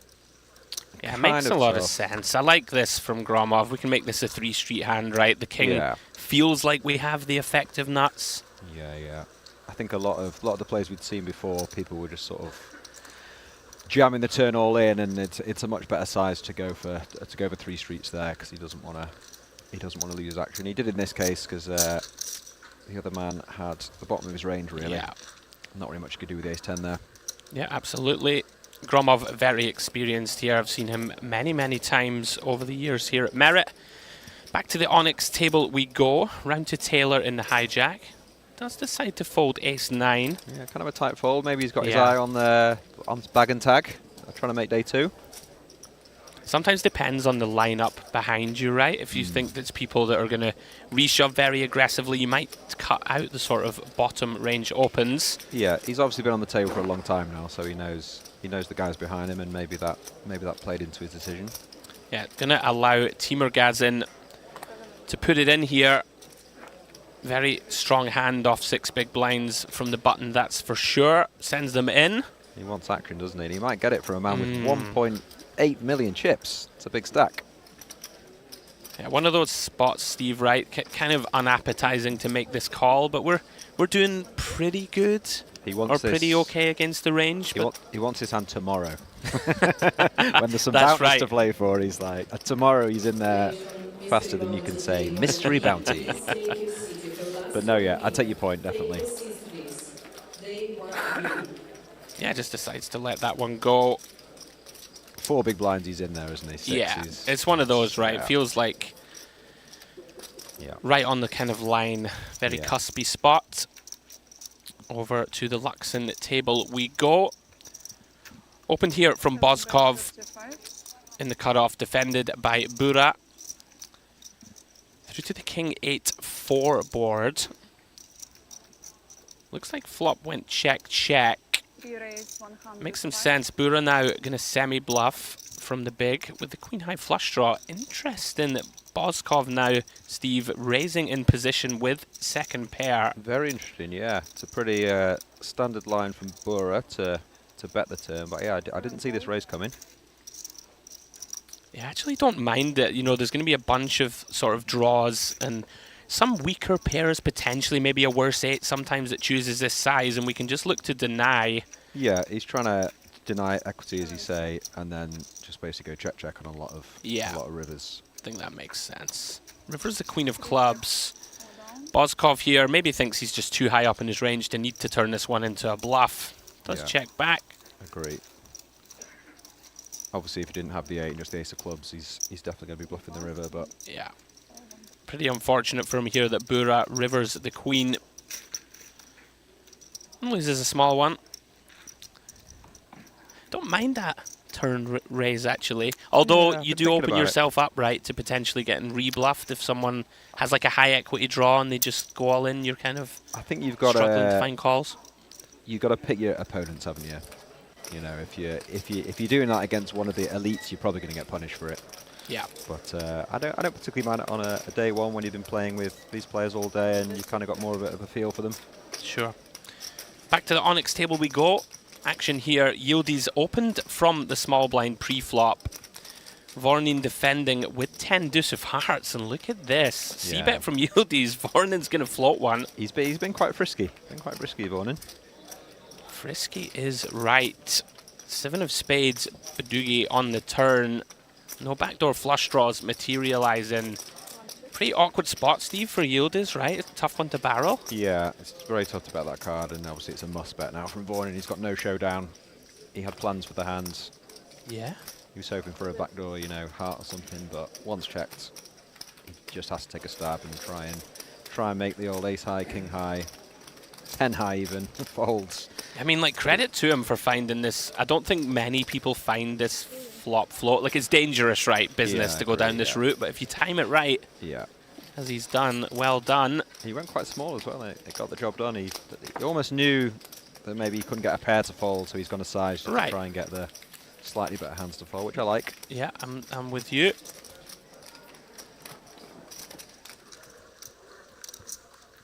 Back over to our DTD live table as we see Azar commit the rest of his chips.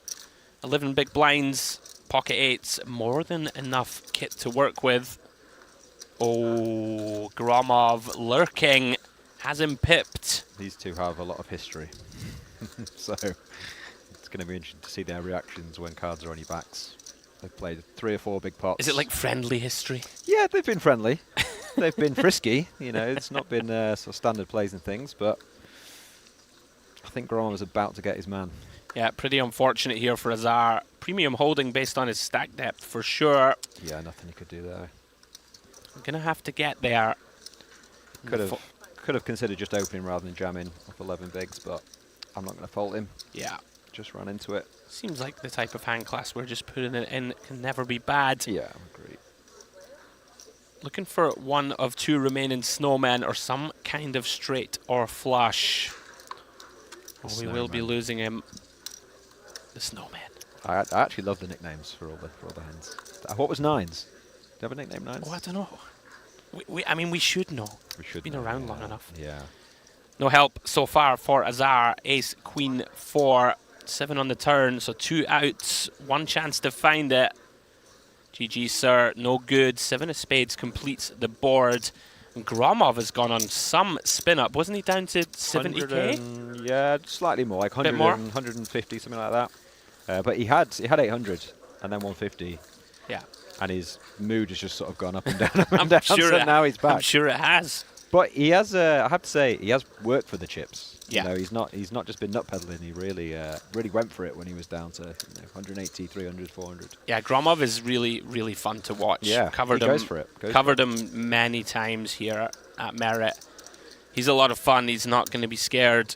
Yeah. He's going to be a threat now. Up to 1.4 million, I believe. Quite the spin. Amazing how fast it changes. Yeah.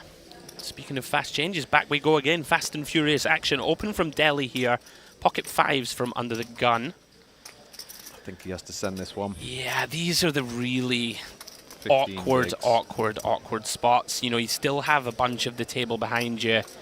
If your opponent under the gun's kind of wide enough, Steve, right? This is one of those. Sure, yeah. Like he is opening off 28, which you should start to have stronger range, you would think. Yeah, but yeah, I think I'm with you. The ace-jack makes the cut. Does send it in. We're not too near the money. We're still 31 off the money and stuff. I think we've just got to go with it. And Yeah, anytime you need to lose like half the field, right, it seems fine to just take these spots. Sure.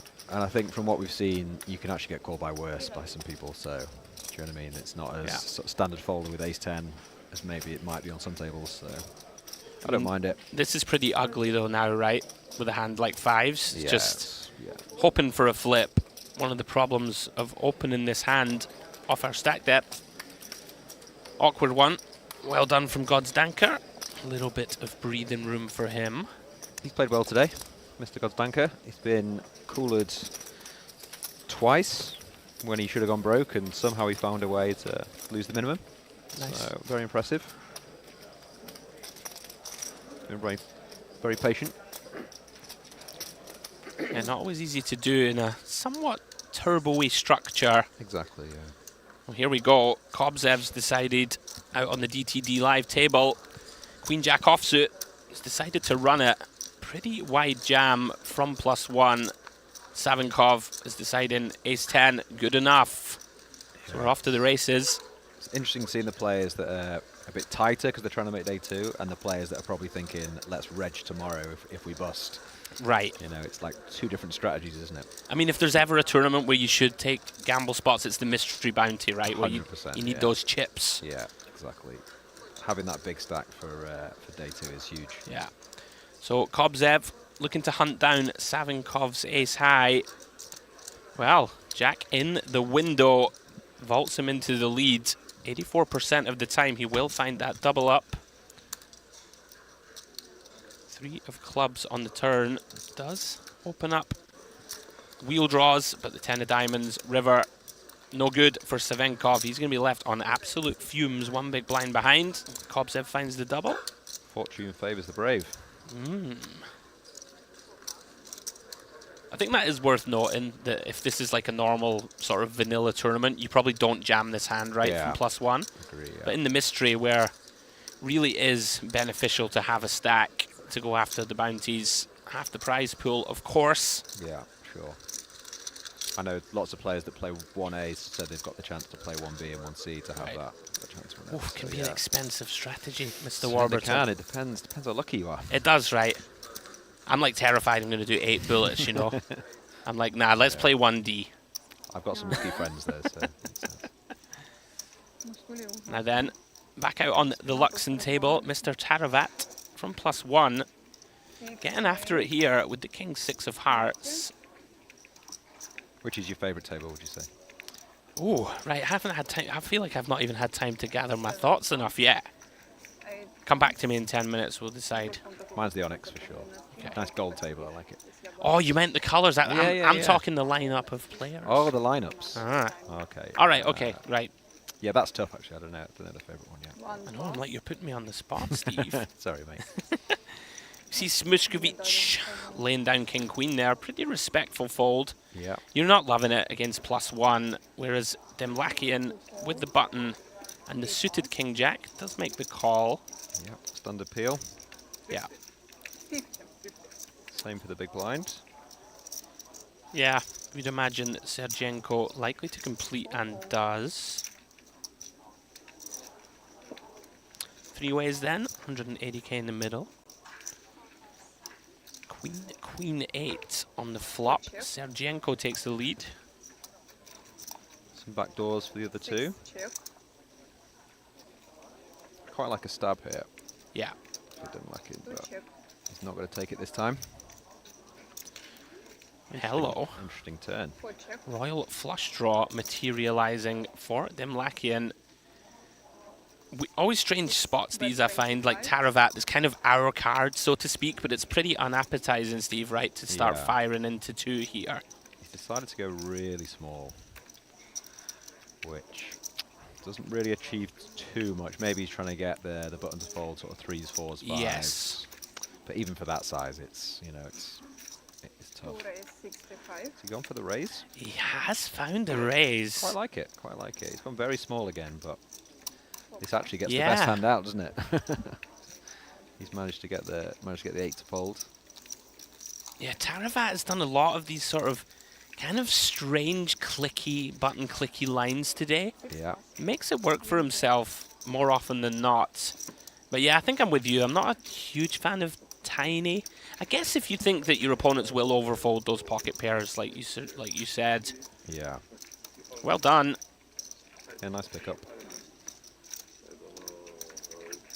It's almost like that 25k is. It's almost a check, right? Yeah, It's but it's weird. got the it's managed to get the jack 8 to fold. If he doesn't bet that 24, he might bet, and then the 8 calls, and so Yeah. it's kind of a bit of a like messed up hand, but Yeah, gotcha. worked out. So open here pre-flop from Yildiz. Vornin making the call on the button with the Jack 10 suited. 75 cents. Is going to continue half pot, 75k into 160. These two once again, and Vornin once again will not be folding. Overs in the gut shot. Yeah, interesting decision from Yildiz to c-bet. Don't mind it, especially with this combo. Jack of clubs kind of a key card, I think. Wow, Oh okay. wow, he does just fold. That surprises me. I'm loving Vornin already. He's like a vibes guy, right? Yeah. He's like, this 10 deuce, I'm definitely floating. Yeah, yeah. Whereas the gut shot and 2 overs, I just think my man has a strong hand. Yeah. I'd have put a lot of money on him not folding there, so yeah. You can never really be sure, can you? Let me ask you then, Warbs. Go on, what do you got? You've got obviously infinite live experience over the years. You've got quite a lot, right? Little bit. Did you like start off as more like the sort of feel vibes based poker, and then as as things developed, you started to like go to study way more, Yeah, or of course. When the first 3 years I played, we were going 7-way to flops.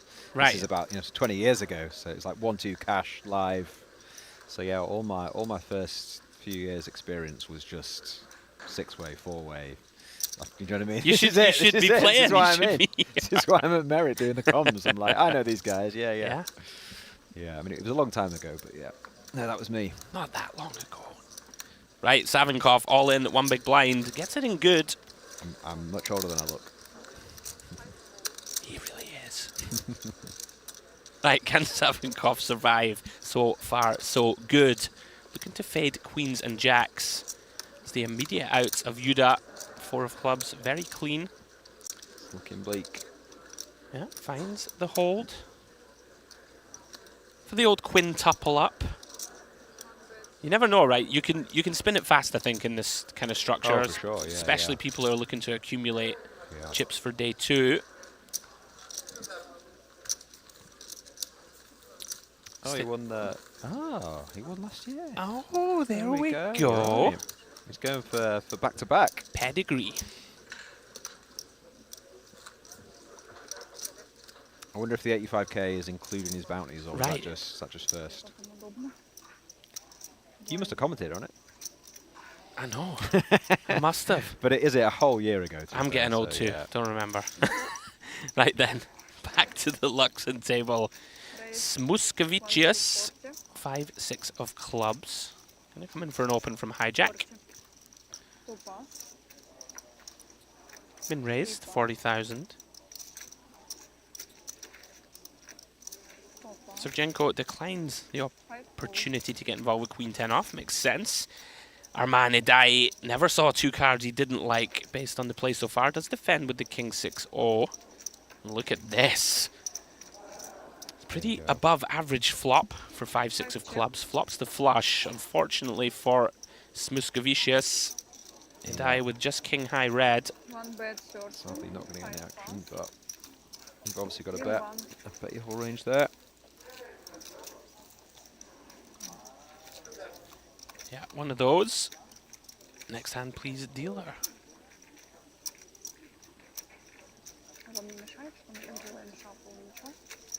Yeah, that's part of the reason I was asking you about the, theory versus exploit stuff. We see a lot of, For sure, you yeah, have to yeah. duck and dive in these fields out here at Merit. Oh, definitely. Well, here we go. 3 premium hands. Raise from Vornin, Ace-King.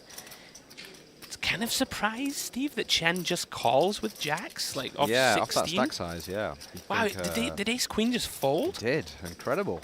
Incredible read. Oh, no, he's back. Okay. I Slight, was about to say Mr. Taylor. Slight graphical error. Wow, are we just... is this just... We're out of the tournament? You've got to send it, yeah. Yeah. What else can you do, really? This is going to work out beautifully for Chen, at least Yeah. pre-flop, right? I guess he's essentially trapping with the jacks. It's the only explanation. You know, Vornin going to have a pretty wide range, right? And we can maybe you know, just keep in an ace-7 off. Like, can't be the worst thing. Maybe, yeah. It's tough to know exactly what he's thinking, but it's going to work out quite well for now, and he could treble. Yeah. Oh, the final time bank card's gone in immediately. That would suggest that he wasn't as comfortable with this hand as we thought. Well, he wasn't super sure what to do. Sure. I mean, to be fair, right, against squeeze, shove, and reshove, you're never totally loving life, right? But surely Jack's too big a hand off this stack size. In they go. Okay. And he's done very well so far. Obviously, a bunch of cards to fade. Taylor gets the worst news of the lot. Does have a clean queen.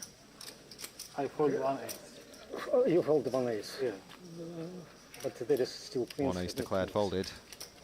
Shocking decorum, isn't it? Hate to hear Don't it, don't tell you? me. Don't tell me one of my outs is in the mud. I don't mind it if it, like, you know, if it comes ace high and then someone goes, I folded the other ace. That's Okay. fine. But Yeah, when you're they're loving it then. Yeah, but when they're like sweating it, come on, mate. I'll tell you a funny story in a minute. Okay. Anyway, let's get this run out first. Chen then, 53% of the time, is going to be up to the bones of a million. There is a side pot between Taylor and Vornin. Yeah, this is the difference between being out and 1.2 mil. It's a big pot for someone. Very clean flop for pocket jacks. 9-6-6 rainbow. Really just has to fade. Queens, kings, and aces. So far, so good for the Russian. 10 of hearts on the turn. 5 outs to fade. Can he do it for the full treble? Yes, he can. 2 of spades completes the board. Very unfortunate for Taylor. Felt like a slam dunk Nothing squeeze. You can do, yeah. I mean, don't know what else you can do. You're never thinking Chen's got a hand as strong as Jack's there, and he's been a little bit loose with some other hands, so yeah, it's just an absolute slam dunk all in. Very unlucky.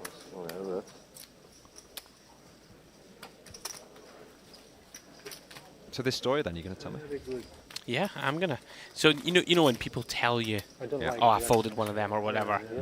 I think it was my first time out in Vegas. I was still, you know, had the dreams in my eyes, wet behind the ears, and I went pretty deep in one of the first events I played, and ended up in a big pot with like 30 left, and I've squeezed jammed 10s, I think it was, for 25 blinds or something, and then someone reshoved, and then the guy tanked forever and folds, and he folded the other 2 10s, and the other guy's just got like jacks or something from memory, and I'm just dead. And he just announces it. He's just like, oh, I folded 10s, mate. It's like, I folded 10s, you're out. And I'm like, very much. Oh, thanks, buddy. Did you stick around for like the whole board, or did you just walk off? I just left, mate.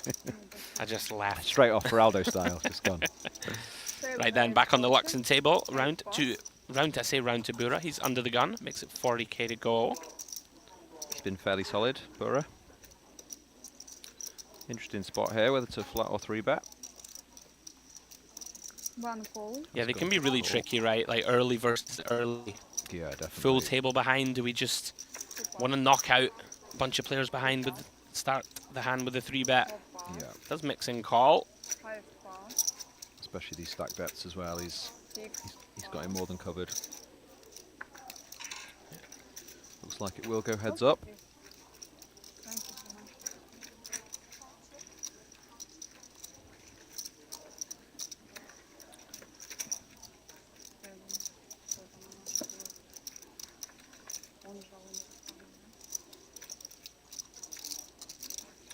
Ten, 7, 3 with 2 hearts. Pocket 8's still best.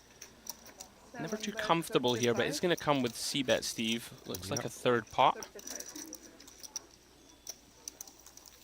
Yeah, don't expect the ace-queen to be folding. Sometimes they're the best hands. Backdoor hearts, 2 overs. Yeah, not going to get many hands to fold here for kind of 25%. Jack of diamonds on the turn. Very murky kind of spot. 8's still best, but tough spot to know how to proceed best here. Yeah, Steve. I think he has to check, really, doesn't he? But he's deciding to bet. I think he's actually betting into quite a strong range here and wouldn't necessarily recommend this one. I'm with you. But he has got the best hand. He doesn't know it, but Yeah, it's one of those, right? Is he like, does he just know he's good? Is he just deciding, okay, I won't get raised very often here. We'll get to realize equity. We can, you know, sometimes just fold out. But it's hard to imagine too many hands, right, that you just get to fold. And pretty tight fold from That is a bit tight, Smooskavicius. Although it is uncomfortable, right, to face the double barrel from under the gun. I think just for the size, though, it was only half pot, wasn't it? It's like quite an easy peel, but yeah, fair enough. I'm with you. Don't think we can fold that one, but he does let it go. Yeah, Bura has just kind of consistently continued to build a good stack. Yeah, he's been chipping up quite slowly. Yeah. Back out to DTD Live we go. Gromov putting his chips to work as he always does. Ace-3 off. He feels invincible now. It's pretty wide. Huge spin, one left spots. Wow. Well done, Savinkov. In he goes. Right drop. Yeah, finds jam. Maybe just knows that Gromov is the type of player who will have, you know, all these king 10 offs and stuff like this that we do okay against. Yeah. And he's going to get it in very good shape here. Ace-7 versus the Ace-3. He's loving life. Yeah. Going to chop, of course, a fair portion of the time, but so far so good. Looking to continue the spin. Was down to 20k. Potential here to get back to $250,000 in chips.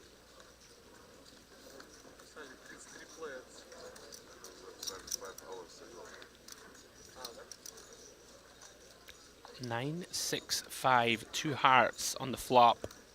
Gromov with a couple of backdoors. No good on the 10 of diamonds. Savinkov looking to hold here.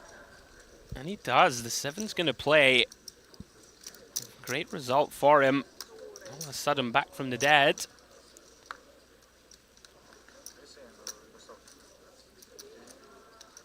Gromov just chewing away on that toothpick. Unperturbed.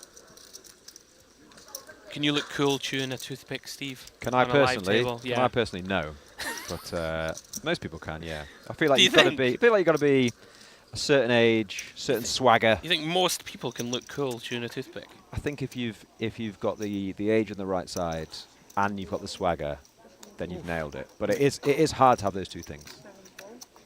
A lot of moving parts. I'm going to go home and practice after this stream. Right, Demlakian, lots of aggressive opening here with substandard hands. Queen 3 suited from early. Defends from the big blind from Bura. Flops a gut shot and an overcard. Demlakian comes up completely empty. Yeah, this is a bit ambitious pre, but he's been there all day. Maybe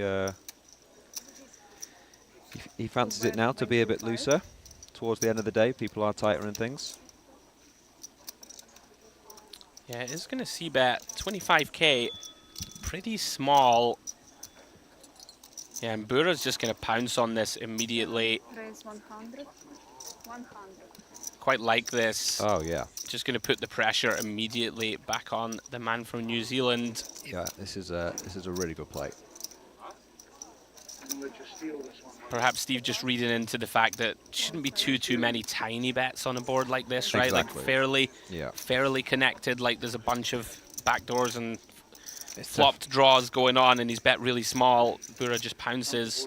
It's definitely a size exploit, I think. Yeah, well done. Nice hand to do it with as well, and I prefer it to check call in. Yeah, puts his man to the decision, gets the job done. Lots of turns he can continue on as well if he does get called. Now then, timer gas in. 10 bigs, pocket 7s, under the gun. You'd imagine they're going in, and there they go.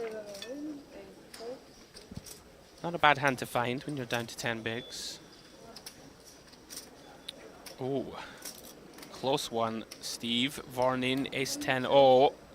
I think he's probably going to go with it, to be honest, from what I've seen. Yeah. Yeah, is committing his stack. Can't blame him. I know it's an undergun shove. It's but one of those, right? Like Yeah. pretty close. This like Agree, ace yeah. 9 off. We're gonna fold, right? Feels like the exact line. Yeah. Chen now up to $1 million after that very nicely played Jack's hand. Has to get out of the way with the Queen 10 of spades.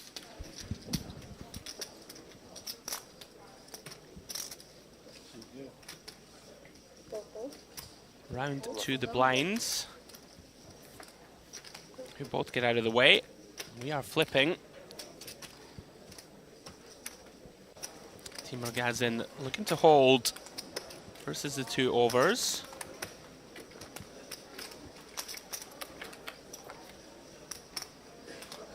Wow, 7 in the window. What a flop. 96% of the time now. Gonna find and secure that full double. Only 2 runners to stop it. There are some chop opportunities now, of course. Vornin looking for an 8 for a rebate. Can't find it. King of clubs completes the board. Very nice double up for Team Mergazin. What do you have? Queen 10. So of course, guys, this is day 1 of the 2025 Mediterranean Poker Party. The PokerOK Mystery Bounty. $1,100 buy-in, $1 million guaranteed. We are going to be here for 9 days of live coverage this year. Of course, we will bring you the conclusion of this event, and here we go. Full schedule up on your screens now. So tomorrow we have day 1C of this mystery bounty, and the final day will be brought to you guys on the 5th. Then we're going to have a day off and then jump into the Luxon Pay Grand Final, day 1C on the 7th, day 2 on the 8th, and then of course on the 9th we will take you all the way to the conclusion where we will crown our champion. And then the Big Daddy, the MPP main event, starting on the 11th of May. 5 million guaranteed warps. Nice. Juicy. I think there's a little party as well on the day off. I know. So yeah, it's all dangerous. It's all happening here, isn't it? Seems like quite sharky scheduling from the organisers, to be fair. No poker to be played. Let's go and drink lots of alcohol and have a dance. They know what they're doing, don't they? They do. I'm going to take my toothpick. Wow, Vornin decides. Pocket deuces, +2, time to run it. Yeah, 12 big blinds. He's decided just to put it in.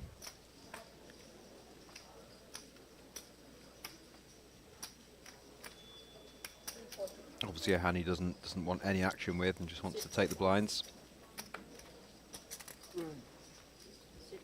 So far so good. Yeah, just one more to get through. He's safe this time.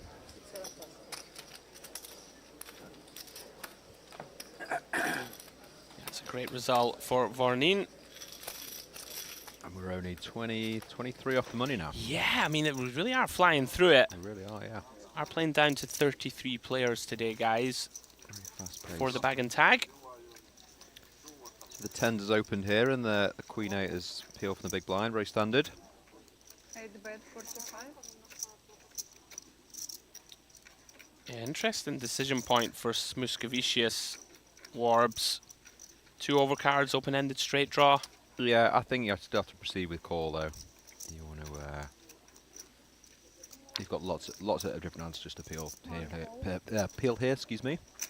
Yeah, does very casually flick in 2 chips, makes the call, and does improve 2 top pair, takes the lead. That's a beautiful turn because it's just so disguised, and the Yeah. 10s will check, but it's not checking to fold. Yeah, this is really awkward, dicey waters now for Levine. Yeah, it's a must value bet there from Muscovicius. Pretty good. You think Stevie's likely to go like a large size here? Are we looking to set up river shoves, or are we looking to get one street and potentially check back rivers? I think he should be going a large size. I can understand why he's not. He's kind of semi-unsure about his hand and he wants to bet and then go check on the river. Yeah. But I think it's actually a very good spot to bet huge. Because you can charge all the draws, you just have the best hand so often. It's very unlikely you don't have the best hand. And as it's turned out, it's probably just going to go check, isn't it? Oh, I don't know. I'm greedy, but I feel like Muscovicius could seek river value. Oh, I think he should have done, but because of his turn size, I think it was just Okay. quite obvious that he was having a little probe and then was not really too sure about his hand. Yeah, But no, I think if he'd have gone a big size on the turn, I think it's perfectly fine to go all in on the river because all the draws have missed. You can get looked up really light there, especially blind on blind. 8s through jacks and the like, right? Yeah. There we go. Look at the chip counts. Bura out in front, 1.4 million. Action fast and furious, and goodness me, Gromov has just flopped the second nut flush. And look how deep these guys are, by the way, Steve. 1.2 million in front of the Krush and Gromov. This could be disastrous for Krush, although maybe depends on how Gromov proceeds. Yeah, just comes with call. Yeah, there's a lot of action killers, isn't there? But a red 9 or something he's going to keep. Oh, interesting. Deuce of hearts on the turn. Krush makes the wheel. Really intriguing, though, with Gromov being in the big, right? Like, Gromov can have some 6x, right? Yeah. Can have some slow-played flushes occasionally, like And you see he has. I think he knows that, which is why he's leading. He's, he thinks that card's very good for his range, so he's obviously targeting all the ace-x and things, and has decided to lead. Top spot now. Yeah, this is a really interesting one for Krush. Like, you're pretty terrified of this, right? Like, if we're trying to assign pure bluffs to Gromov, what are we giving him? Something like a just king-jack with the king of spades that just decides to start taking off? Just folding. What a lovely fold. It's a strange hand, that, because he's flatted aces pre from the Undergun Open. Oh, did he? Right, okay. He just called the button, and then he's just somehow managed to just lose the minimum, really, isn't he? Incredible. Bravo to Krush. Very disciplined fold. Yeah. I mean, I was referencing it there. You're vaguely terrified, right, when Gromov just comes out bombing. Yeah. What a spot for him, though. Back to 1.4 million. Was very short. As you said, it's hard for him to have many bluffs. It does look like he has a 6 or better. Sure. But still, you've got to make the fold. It was a good fold. Yeah. Back to the Onyx table we go. Open from God's Danker from +1. Yildiz making the call on the button. Top and bottom pair for God's Danker. Does c-bet 40k. Picks up a caller. Yildiz with just a naked gut shot. Yeah, can't be folded into that size. It's a very good bluffing card. Yeah, Jack of Hearts Yildiz. turn. Let's see if he goes for it, as I assume there's a check coming. Yeah, like of the cards that God's Danker could choose to see, right, this is not one that we like. Yeah, he has decided with bet, though. Small. Interesting spot now for Yildiz. It's hard to bluff raise when the man's only got 200k left. He kind of commits himself if he makes it 120, 150 or something. So he's kind of out of options, isn't he? But would have been a great hand if he checked, and then he can start bluffing the jack. Yeah, God's Danker decides to protect his hand, gets the job done. Back over to the Luxon table we go. Open here from Bura in the hijack. Makes it 40k with King 8-0. Demlakian we've seen, spicy, peeling it from the small. He's in the mood, isn't he? He's in the mood to see a flop he likes and try and get a big stack. Don't try this at home, I would suggest. 3-5 of diamonds. Approaching the money, makes the peel, allows Queen 8 suited of Bozkov to come along from the big. As good as it gets, that really, isn't it? Open-ended Certainly straight draw, is. backdoor diamonds. Yeah, 10-4 deuce, rainbow. Bozkov and Bura coming up pretty much empty. Bura is going to c-bet this one, try and just take it down. We know it's not going to work. Yeah, most of the time it would, but definitely the 5-3 suit is going to continue here. From what I've seen, I think he'll just call, but it'd be quite a good raise, wouldn't it? Certainly would. Does reach for calling chips. Bozkov does have one of those hands that sort of, wraps around the 10. We've got some backdoors, but, against a fellow big stack and the small blind who's fairly shallow, makes sense just to get out of the way, and does. Sure. Queen of Hearts on the turn, Steve. It's a very good card for Bura to keep betting. The queen doesn't really hit Demlakian at all. he wants to put pressure on the 3s, 5s, 7s, all the pocket pairs. Even a 10 now is a bit oi, as we say. Yeah. Yeah, I like this. Bura's shown pretty good awareness of where he is in hands. Yeah, for sure. He knows which cards to attack and which cards to slow down on. Yeah, Demlakian in this very nasty kind of situation now where we would like to realize equity, but if we check call here with just 5 high and don't improve, yeah, is going to make the call though. $500,000 now in the middle. Big river coming. And here's a blank. 10 of clubs. The problem with his turn call obviously is if he doesn't get there, it's just very hard to win the hand, isn't it? Yeah, and he's going to check. Kind of ironically, if he was going to bluff, the 10 is quite a good card. Yeah. Yep. But no, he's just given up now, and it'll be interesting to see if Bura might just give up and win. Yeah, I mean, he 100% is thinking to himself. Because it's not a good river to be bluffing, really. But he might find it. If he does find it, I think he's got to be all in.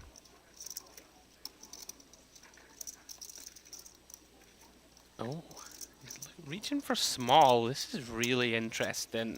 Yeah, I'm not sure what he's trying to target to fold here. Has to be something like an ace-jack or something like this, like ace-3, ace-5 that got sticky, and we think we can fold out ace-high, king-jack. Yeah. But Demlakian doesn't really seem like the type to float king-jack here on the flop, from what we've seen. Yeah, I guess like an ace-jack. Yeah. That makes sense. But If Demlakian jams here, by the way, this yeah, he could sick. do. But I just think a lot of the hands that, like, let's say that he got stubborn with like 8s or 7s on the turn, I think he is now going to call the river. So I think it's a bit ambitious from Bura to be trying to get him to fold hands that he's called turn. Yeah, I agree. But it's worked.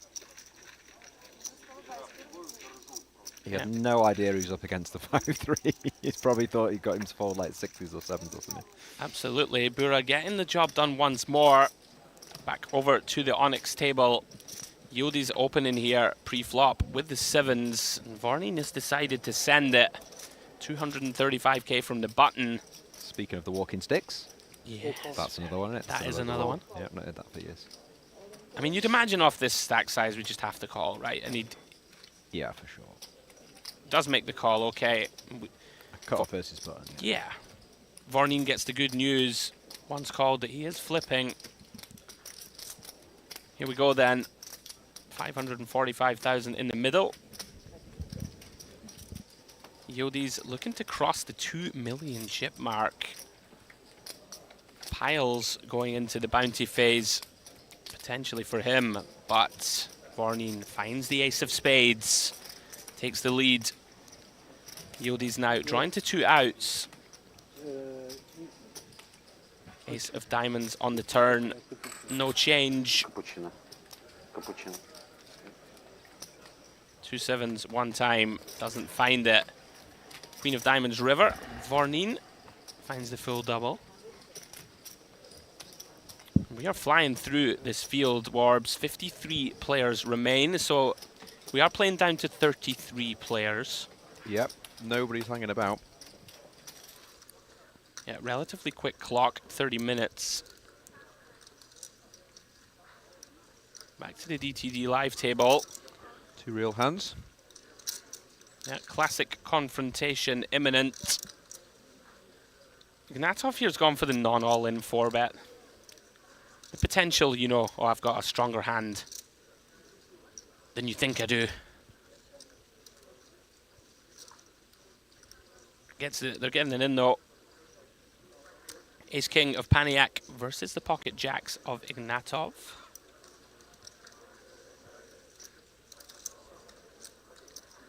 Sucks to be a 2-to-1 dog and not even know it. Yeah, with the card removal. Yeah. Queen, deuce, deuce, 2 spades. So far, so good for Ignatov. 3 of hearts on the turn, no change. Paniak now needs to find an ace or a king, or he is going to be out in 53rd. Fortunately for him, we will say GG. Queen of hearts completing the board. No Barry. No Barry. Needed the Barry. Nothing to be done. As we all know, in No Limit, you gotta win your flips, especially in this structure. We are motoring down to 50. Here we go. Back to the Onyx table. Raised to 50k from Yildiz from +1. Vorneen makes the call on the hijack with King Queen. Deli with the decision now, Warbs. Pocket fives on the button. Yeah, it's a tough stack to play, these small pairs. Yeah, I don't begrudge him going all in. It's not a bad play. I mean, it's just a bit tough running against +1. If you're against like a proper range of +1 and hijack, it's a bit too loose. Can this maybe come down to how you perceive Vorneen? Like if you think he's in there with like 8-9 suiteds and too many hands? Exactly. I'm surprised the ace-queen snap folded. Wow, for 15 bigs. Yeah, obviously if you know that, then you're definitely in with all the pairs. But yeah, aggression pays. I think maybe his table image kind of got it through there as well. He's been fairly snug. He's been pretty snug, yeah. Because even the king queen didn't even think about it. So nice pickup. Sure. All right, back to the DTD live table we go. Kobzev here is c-betting from under the gun with King Jack on the 9-8-3. Gromov not going anywhere. 2 overs, backdoor spade draw does improve to the king high flush draw on the 4 of spades turn. Kobzev now looks like the white flag. Yeah, this is the exact sort of card that Gromov was hoping for, and the action being check, he's definitely gonna take the lead in the hand. He's gone a bit too small for my liking, but probably gonna work. Oh no, sticky. Wow. Okay. I'm not sure what the plans are for Kobzev. Yeah, what is the plan? Are we going to bluff on a 4th spade? Yeah, this is very tough to win. I mean, surely here, if he's check called, he has to donk lead river. This is very curious for me. And this is just a mandatory bluff from Gromov. And it's, to be fair, this is actually quite an easy bluff.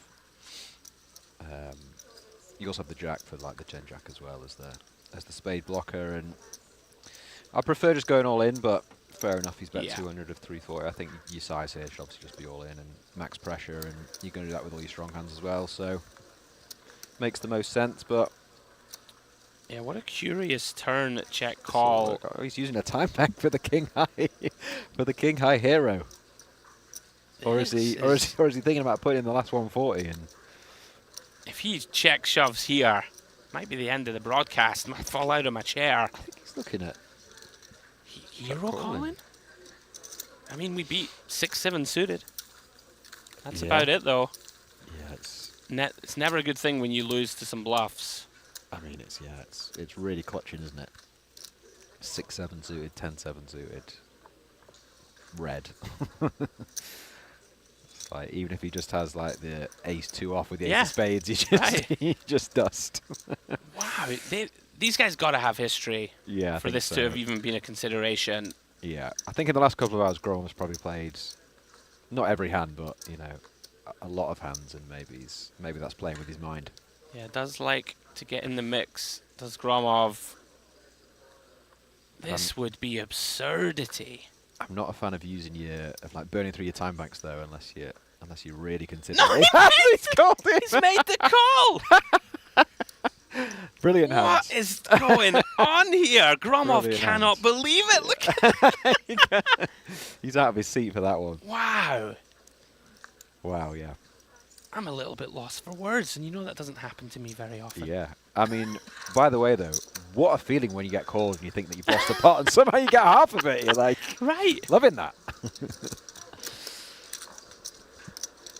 Yep, he was not posturing, was he? He was genuinely thinking about it. That's wild. He can't believe it. What's happening here? He called me with king high, honey. Yeah. Right? Dearie me. Right then, back we go to the Luxon table. Open here from Edai, defended by Levine. I really in the big hope blind with Jack 9. I really hope we see a couple more hands with those two now after that. That was insane. But yeah, back to the Luxon table. Right then, 8-3-5 all clubs. Edai decides to check back on the flop. Don't mind it. Sort of 10 high flush draw and some showdown. You can induce some bluffs from the big blind. Like it. Yeah, of all the hands that you can kind of check back here that contain a club, don't mind it at all. You don't want to bet and get check raised, so yeah, it's nice. You can call all turn bets.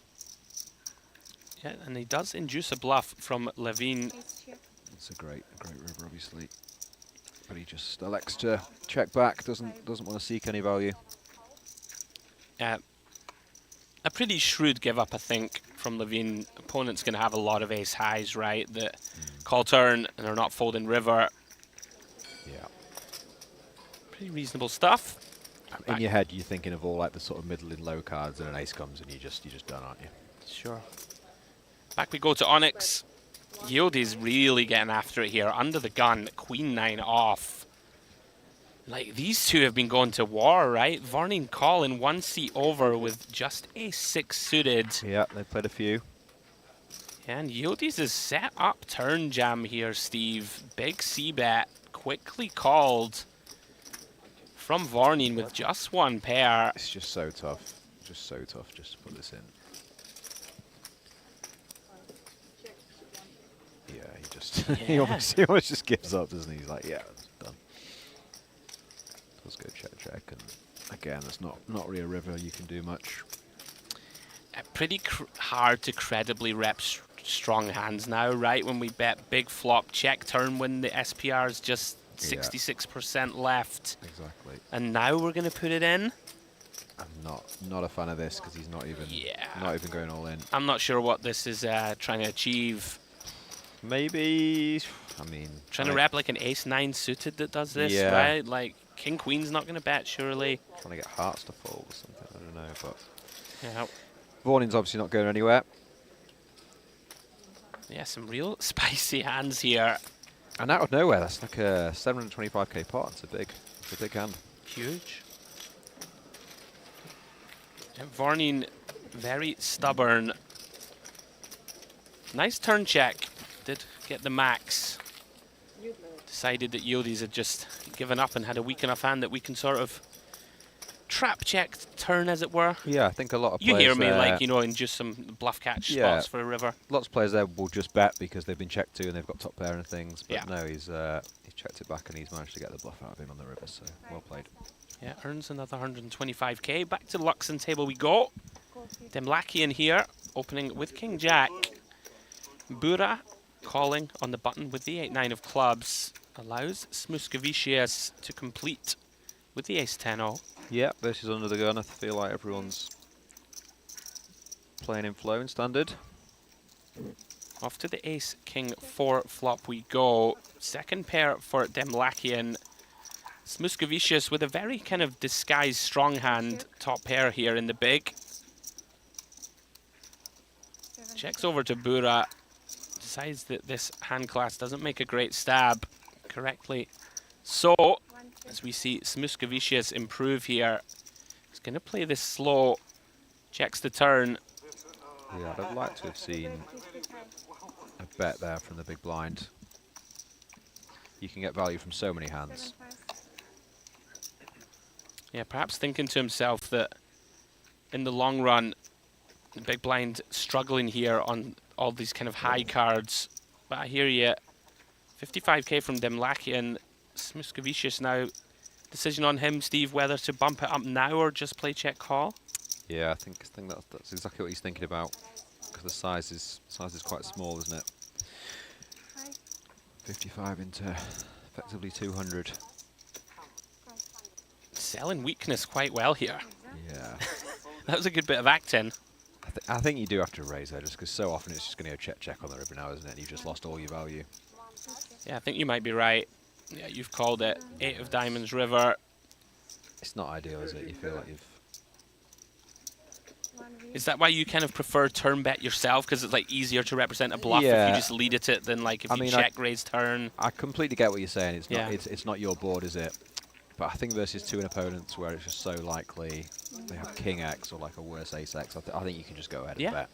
And also, you want to set your own price. You don't want to be facing this 55k and then just having to, check call and then it's check. So yeah, I think I agree with you. This one there, but all right, God's Danker now makes it 50k from the hijack with Ace Queen. Martinez very short. Decides now is the time. Puts in the rest with pocket 5s.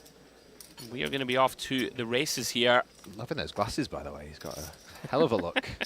Lacoste top and those binners. I need another look.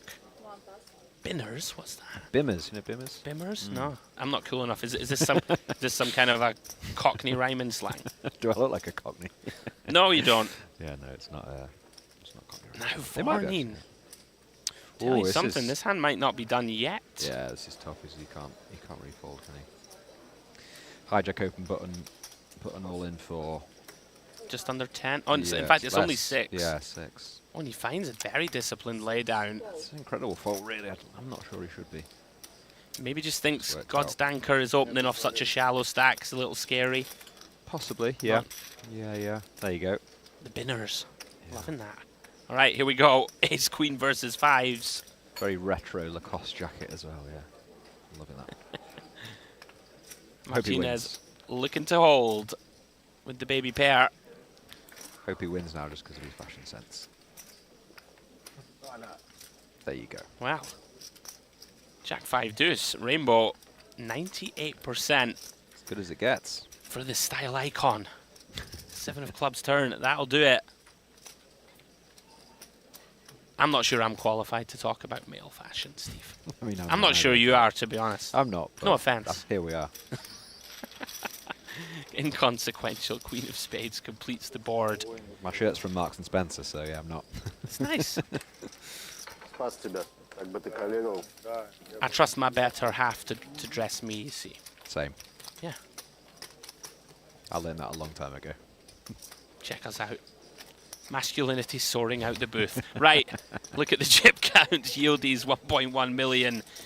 Chen and Yang 930k. That's the fast and furious action continues. Back to DTD Live. Another flop flush today. Yeah, Gromov just nailing it. Savenkov can't have opened king 3 off here, right? From under the gun? Did he? Looks like he has, yeah. Wow, okay. And then checks the flop. On the turn. Yeah, Gromov slow playing here with the king high flush. Feels like he has to do his own betting. Not much you can do now, is there? It's Savenkov really open here with king 3-0. It's, yeah, it's, From the gun to the gun. is it a graphic error? Maybe it's blind on blind. That would make more sense, I think. Yeah.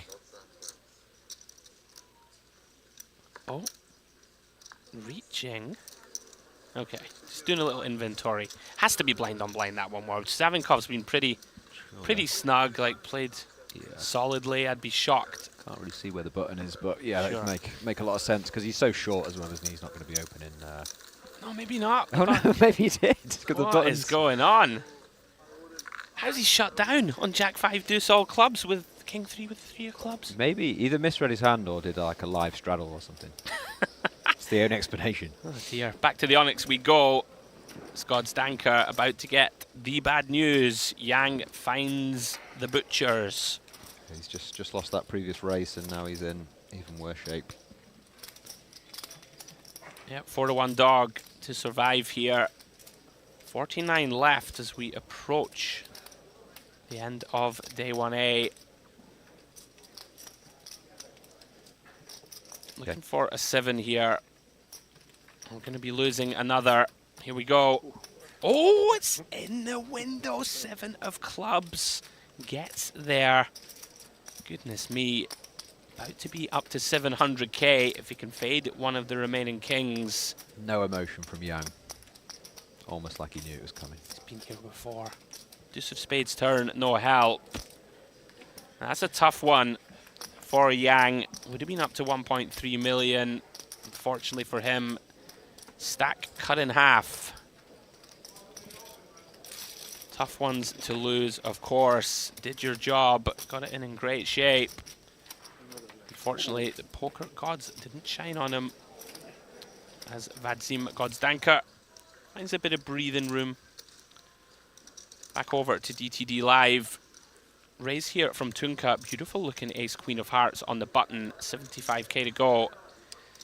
Savenkov going to go for the old stop and go. Peels with 8-9 out the big off the short stack and flops top pair. Yeah, that's exactly what he's looking for, isn't it? Yeah, here we go. A piece, a draw, no ace or queen or something. He's going to get it in good, Yeah, of course. good spot for him now.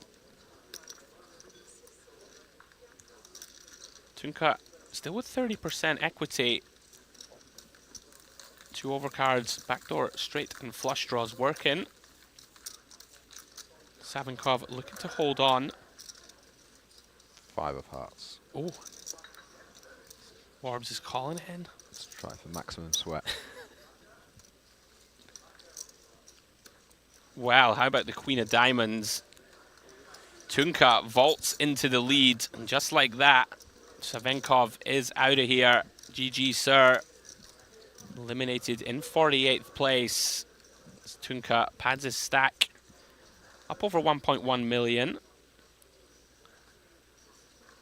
Unfortunate for him. Fought hard, was down to 20k at one stage. Just couldn't hang on any longer. As we see Gromov still in the lead at the DTD Live stage. Back to the Luxon table we go. The boots. The boots. 6 raise 50. Taravat, min raise. 50k to go. Blinds are now up. 12.5k, 25k.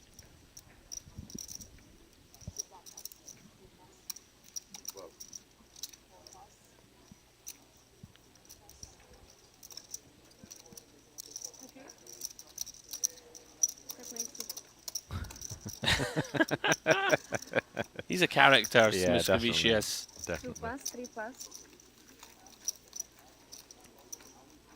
It's been fun watching him today.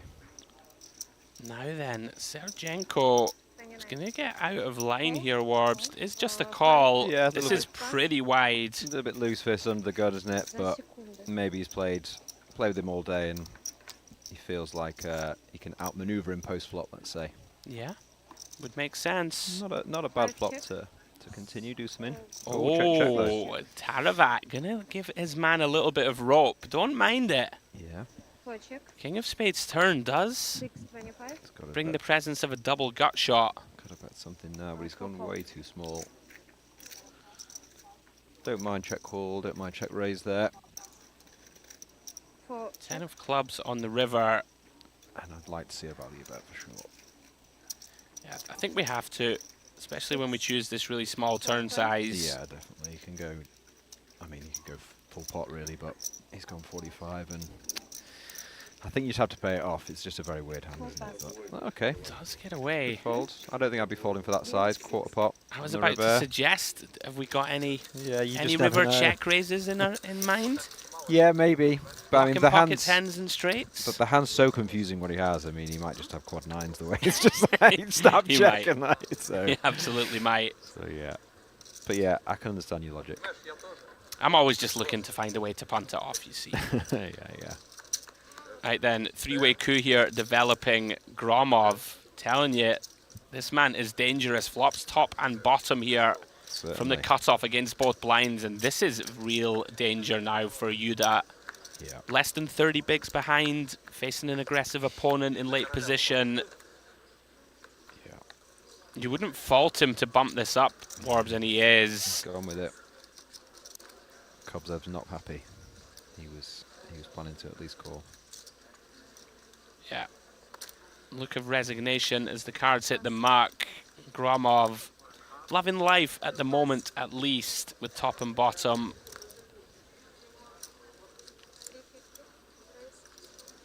Yeah. Is going to ask for the rest of it.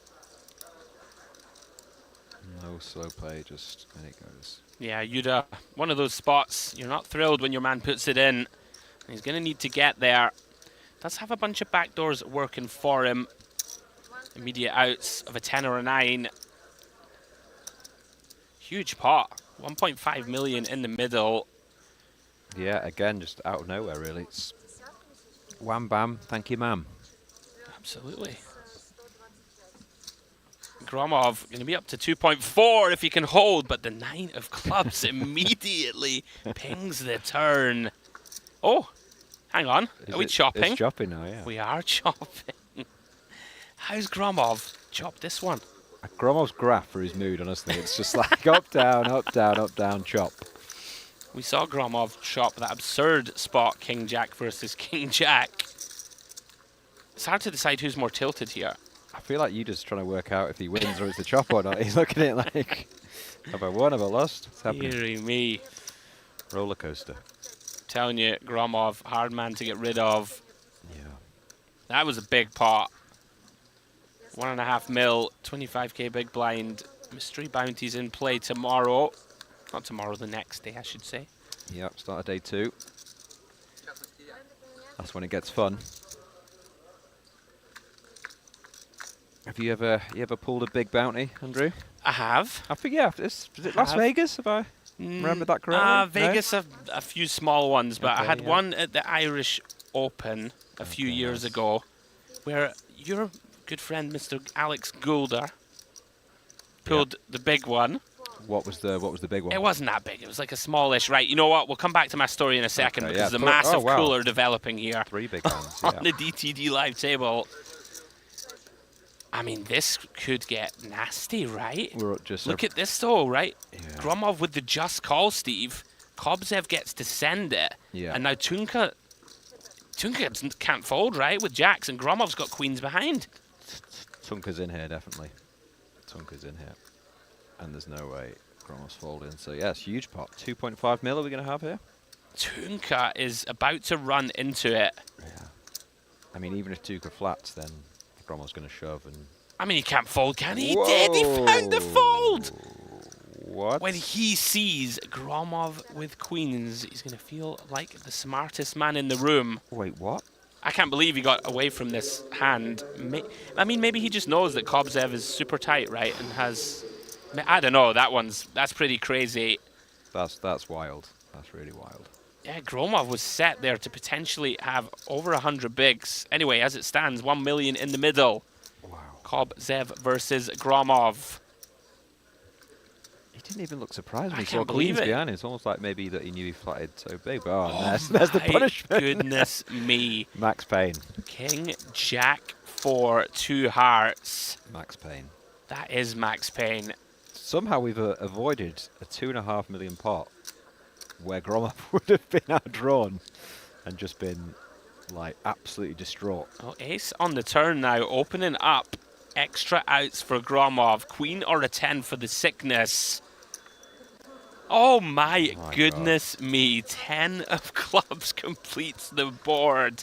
Gromov runs down Kobzev. Tunka, emotional roller coaster, makes a sick laydown.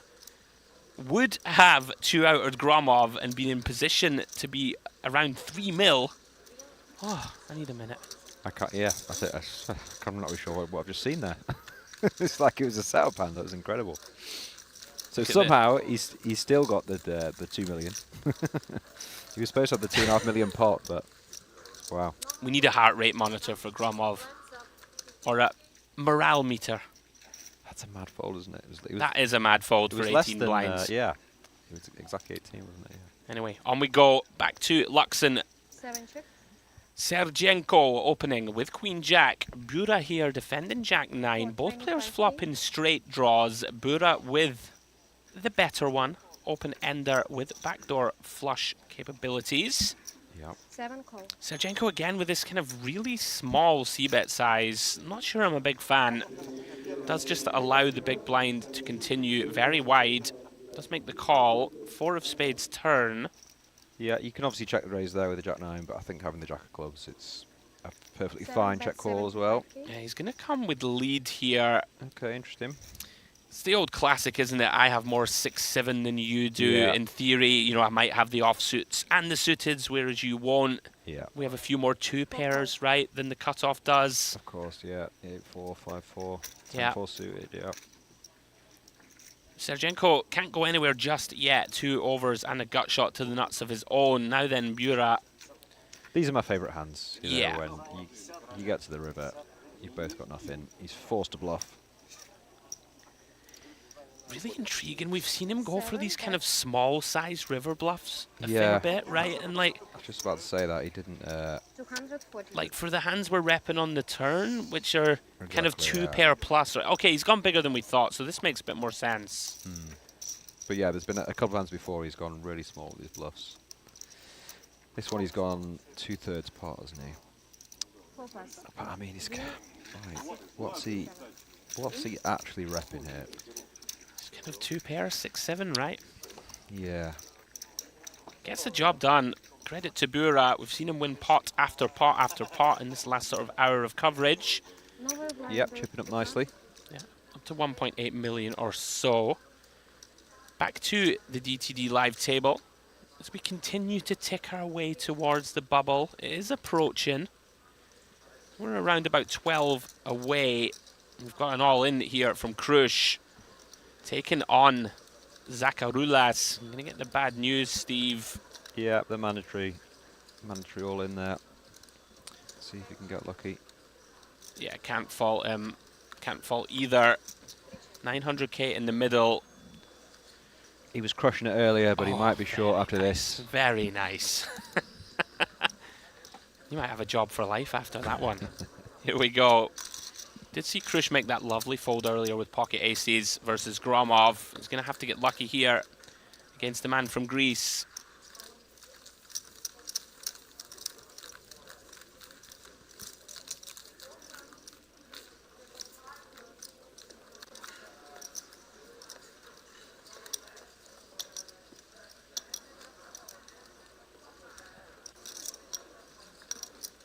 Ace in the window, followed by the 5 and the 6.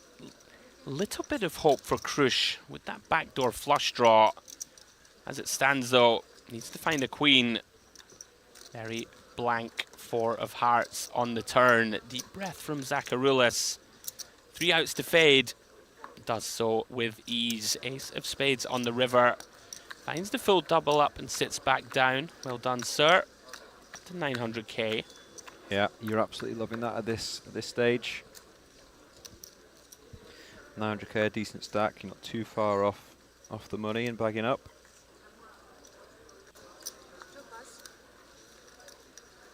$30 big blinds, perfectly playable.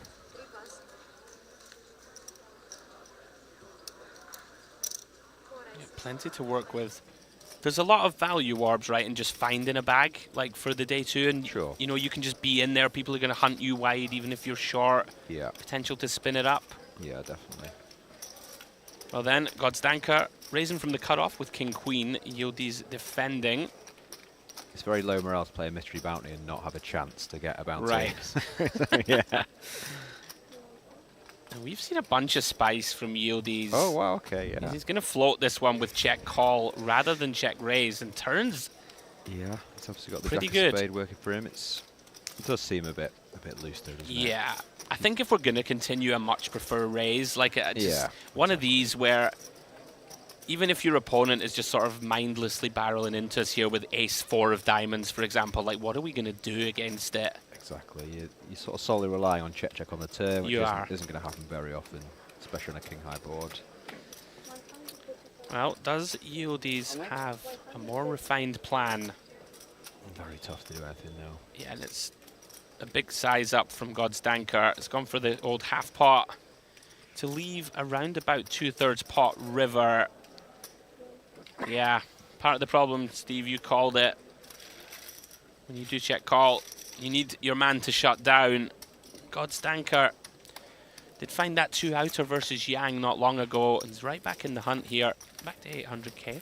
Yeah, it's the sort of spot where you can sort of target specific opponents, knowing that they shut down more often than others.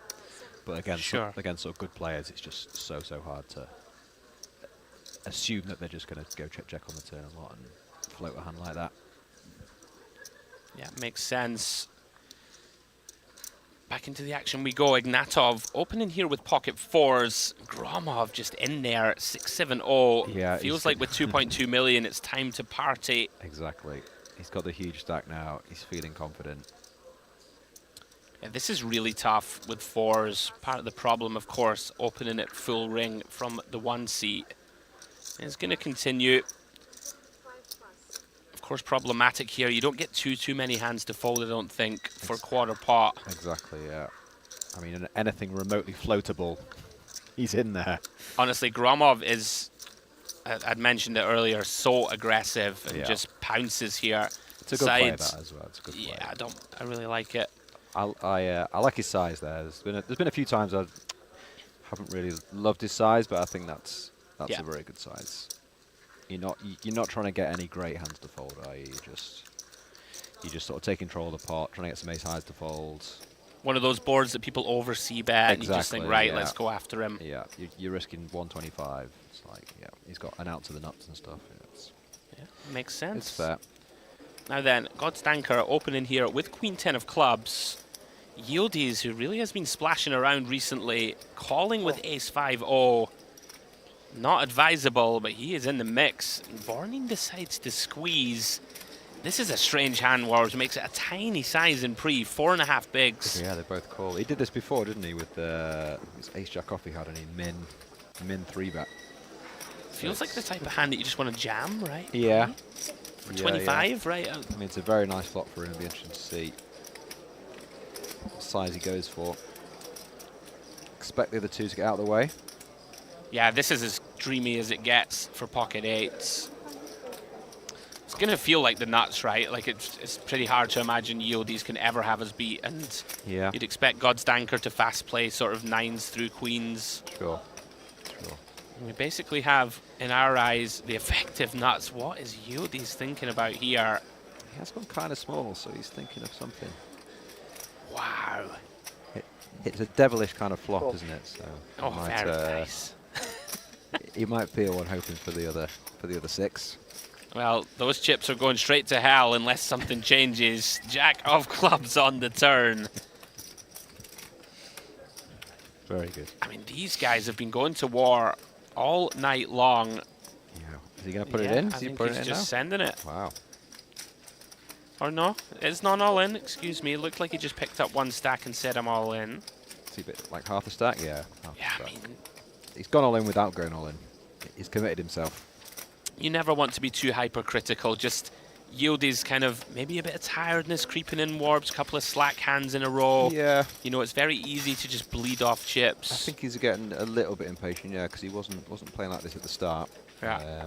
But you never know someone's strategy. He might just want a huge stack for day 2 and wants to gamble it up a bit. Fair enough. He's paid his money.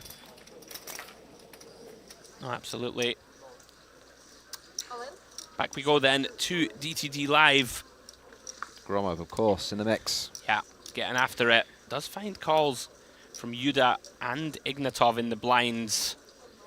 Everybody whiffs on the 10-6-4 diamond board. Normally a case of who bets first wins. Flop does check through. Great turn card for Yuda. Yeah, kind of surprising no c-bet from Gromov. I actually quite like it. One of those ones that we just... Sometimes you got to give up, right? Usually I agree. I just think with it being so close to the end of the day, okay, I feel like it's a good time to be putting pressure on. And yeah, okay. I don't see too many check raises from the small blind and big blind based on how they've played. So I do agree with you. It's a bit of an over c-bet, but I feel like you can do it. Yuda's obviously taken advantage of that, and nice pickup for him. I mean, it's one of the greatest things about covering tournaments out here. We're 10 away from day 2, and Yuda's just like, yeah, Jack 9 off, I'm in. Right? From the small, I'm in. Back we go out to the Luxon table.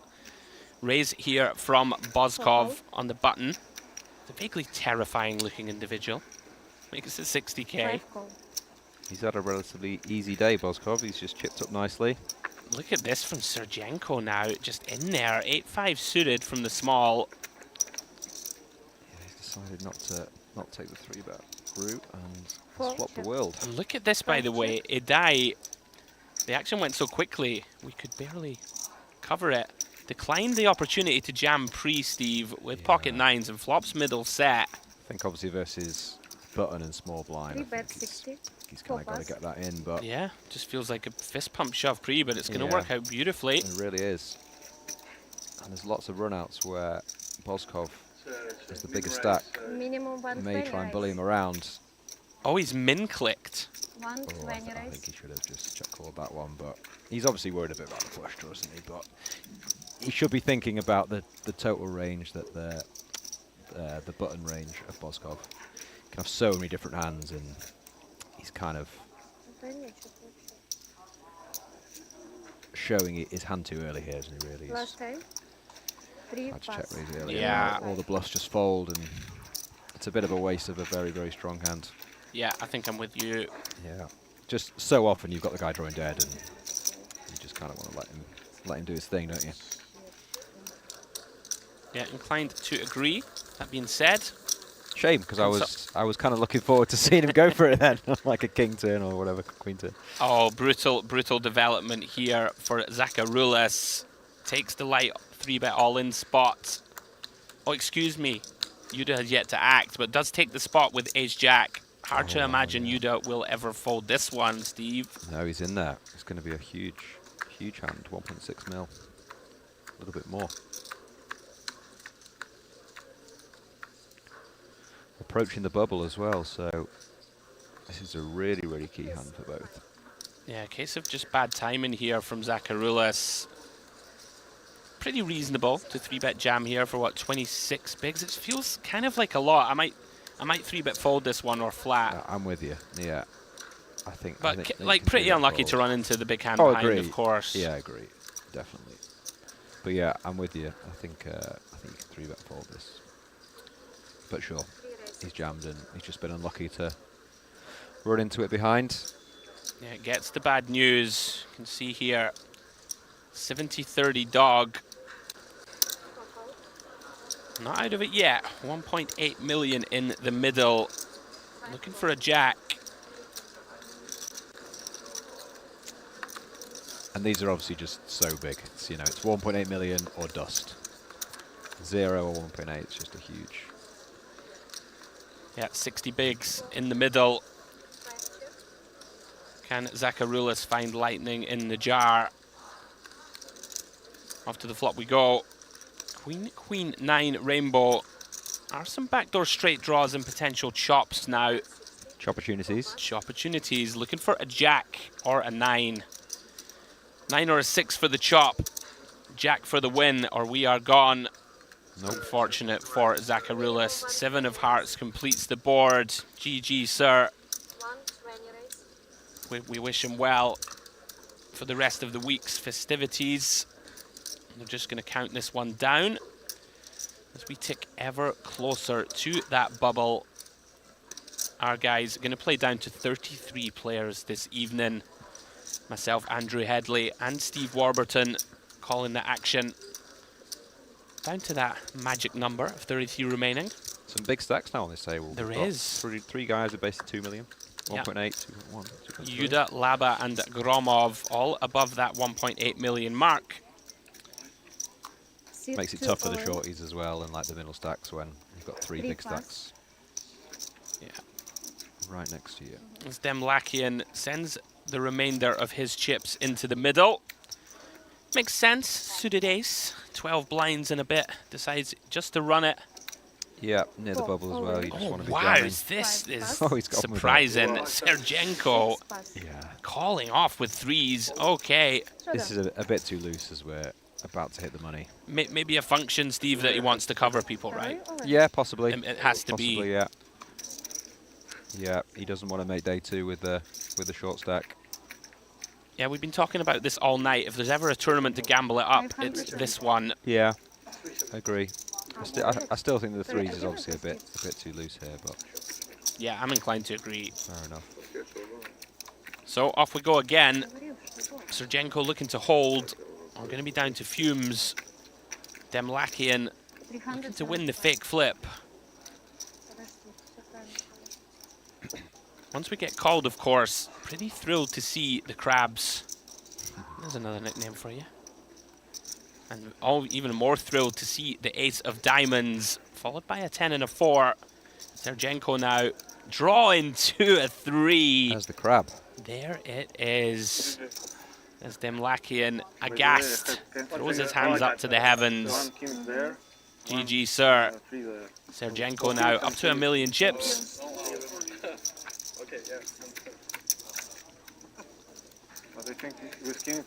Unlucky, sir. We lose Vaskin, Demlakian just before reaching the money. Look at the chip counts here on the DTD live table. Bura out in front, 1.8 million. Smuskavicius, Boskov not far behind. Sergenko now closing in on that 1 million chip mark.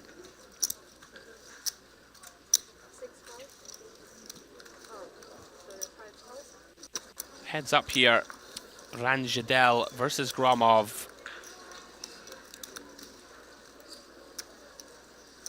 Interesting here. Looks like Ranjadel decided to check back flop.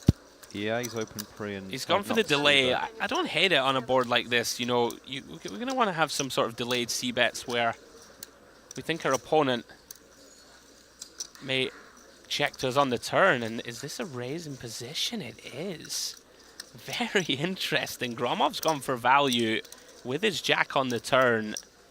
This is really interesting, Steve. Like, what do you make of this raising on the board pair in 5? It's quite speculative, isn't it? Not really sure. I mean, if he is trying to rep a 5, do you go that size? I'm not sure versus Gromov's a good candidate to be doing this against. Yeah. What I will say is that if you are going to do it, and then that's the river, you definitely have to follow through.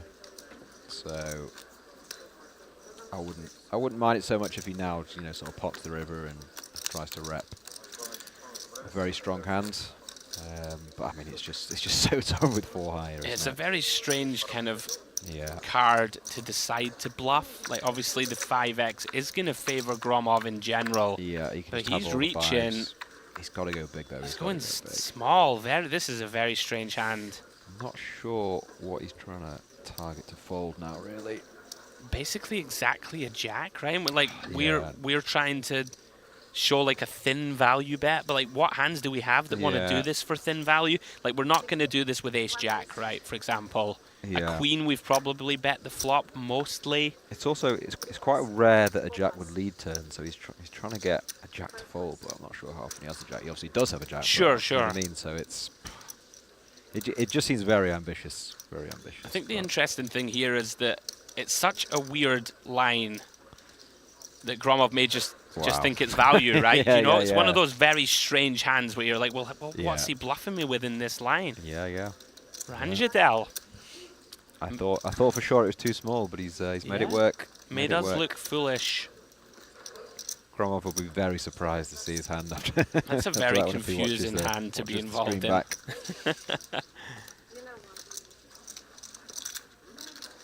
I mean, we were confused covering the hand, so I have no idea how he feels being in the mix.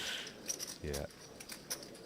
It's not good when you can see the cards and you're still confused, but yeah. All right, back to the Onyx table we go. Vorneen here. 5 off the money. Yeah, we are hurtling towards it. Big open here, by the way, from Vorneen. 3.5x with the pocket 4s.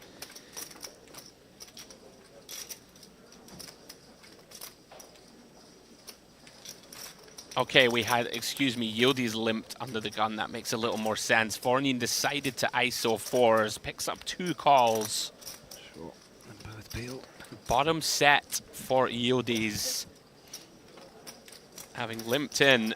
We did say the wheels were kind of coming off, Warbs. He's found it here. Yeah, he was definitely looking. Oh, is he going to lead now? Yeah, I'm not sure about this. Surely just let an aggressive opponent in Vorneen keep putting money in the pot. Agree. You know, if they've got an ace, you're still gonna get the money, and if they don't, you want to let them rep the ace, don't you? As it turns out, it might just be fold. You would imagine so. Which is very disappointing when you flop a set. It's maybe one of those spots, though, right, where like the leveling wars begin. Like Yodi's isn't really supposed to lead ever, so now all of a sudden his opponents are thinking, well, you can't have anything really good here. Yeah. And in fact, he has bottom set, and Yodi's going to get the bad news. Fold. Got himself back to a mill. Yeah, playing some very spicy lines. Steadies the ship somewhat.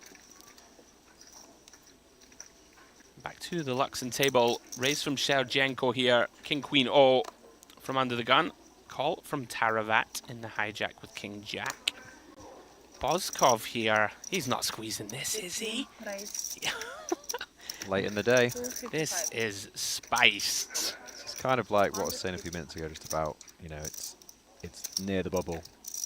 He's been watching these guys all day, and he's obviously picked his targets rather than his specific hand here. I mean, this is pretty sick, though, right? Against under the gun and hijack peel. It's the right idea. I feel like it's the wrong timing and wrong hand, but it might work. You know, it might work. I think it is going to work. I'd prefer to pick a hand, you know, like an offsuit king, an offsuit ace.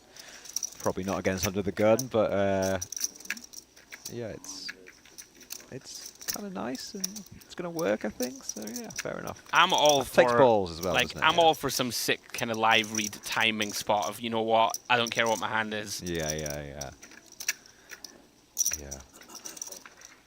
Six. He's done it. Fair play to Sukov. Makes it work with the Jack 3. Do you think any of this Warbs is like, I'm on the feature table, definitely. I'm just going to do something gangster? Is the next thing I was about to say was he'll definitely be watching that back as soon as he finishes. He'll get it up and like be showing all his mates. Well done. He was I think he was an online qualifier as well, so it's like even more balls. Well, Martinez here limps the small, flops huge. Yildiz checking back with the 8 deuce, top and bottom here for the Spaniard.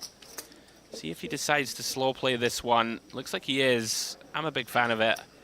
You want to give Yildiz the opportunity to make a mistake here. King of spades on the turn. Yildiz looks like he just wants any bet as fast as possible, Yeah. so he can muck. He was looking at his opponent with complete disdain there. Come just on, like, come on, mate. next hand. I think there might be some frustration creeping in. He seems, Little bit. Seems a little bit over it. Yeah. I mean, he obviously won the last hand, but when you flop a set and you basically win just the minimum, it's not very exciting, is it? Well, Gromov getting after it again. Yeah, Jack 4 off from the button. Just going for it now, isn't he? We're near the end of the day. He's got all the chips. Probably close to any 2 from the button now. It's like kind of a dangerous guy to go after. Yuda has shown that he's just not scared to put money in the pot. Oh, definitely, yeah. Intriguing to see how this one pans out. Queen 9-7. Yuda flops best. Middle pair, king kicker. Gromov. We have seen some checkbacks, but no, he's going to go for this one. It lines up the first barrel. About 60% pots. Yeah, quite like the size. I'm really rooting like a 10 or something, just to see. Yeah, that'll do. Okay. See if he's got the second barrel. I'm sure he has. In terms of cards we want to see. Okay, he's going to check turn. Well, when you know it's coming, Steve, Yeah. you can just check. 10 of spades river. Nasty run out for Yuda. I do wonder if Yuda's going to try and rep this. It's had a bit of a tendency to do like a small size type vibe, so I think it's coming. It's like a mergey. Yeah. I've been paying attention today. Here it Yeah, is. very good, Steve, very good. Yeah. 140k. Kind of reasonable, right, from the big blind here, that we can have a lot of Jack X. We can have some 2 pairs that might want to block. Sure. He's raised, of course. No, he's done the old min raise. Just over min raise. I think we kind of have to, and also stops you tabling Jack 4 off. Yeah, that's true. Right, on the bubble, which is kind of nice for your image. It's true. Many a river have I bluffed because I don't want to check back. For sure. For sure. You might have another hour with these guys, right? Exactly, Trying to pound away. Yeah. This way, they fold, you can show a Jack. Exactly, like, see, I had it, buddy. Live secrets. Live secrets. Live secrets with Steve Warburton. Forward by Andrew Headley. It'll be the last book we ever wrote. Right, Gromov continues to pound 2.4 million in chips. Yeah.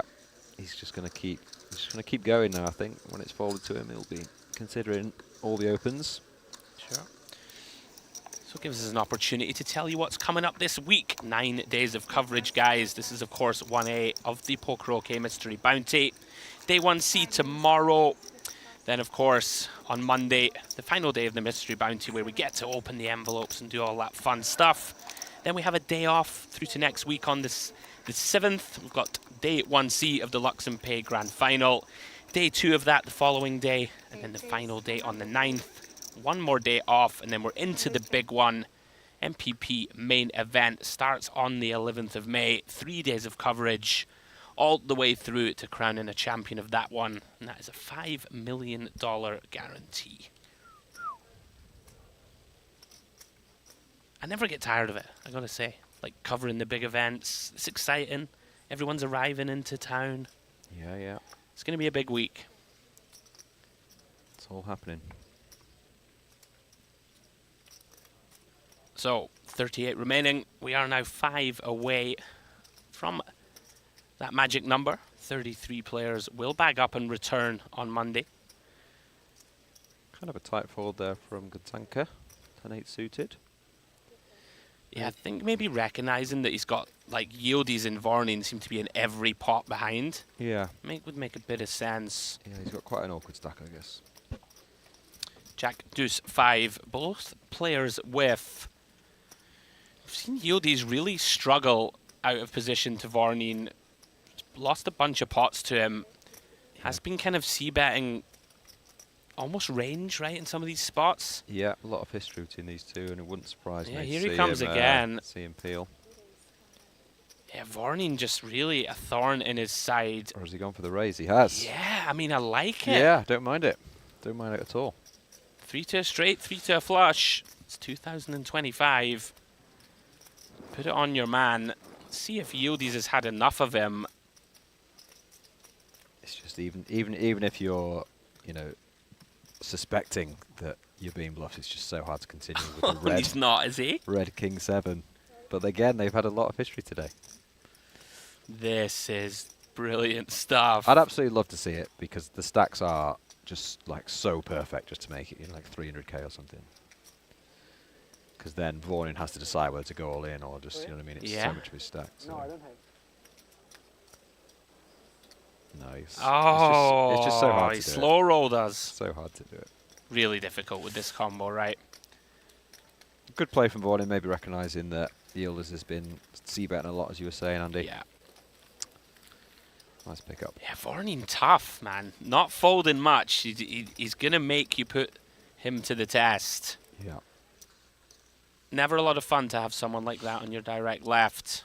Back we go to the DTD live table. Open from Gromov, back at it, King 3. Once again, Yuda makes a call from the small. Ranjadel here with a decision, Ace-6 off. Let's just get out of the way. Yeah, King 3 off, more than good enough for Gromov at this point. He's set his stall out now. He's just gonna keep putting the hammer down. Off to the 10-8-6 two-heart board. Top pair for Yuda. Gromov. Backdoor flush draw. Fairly nasty side card to go with that King of Hearts. Is just going to try and take this down with a small stab. Yeah, very small. On 5th pot.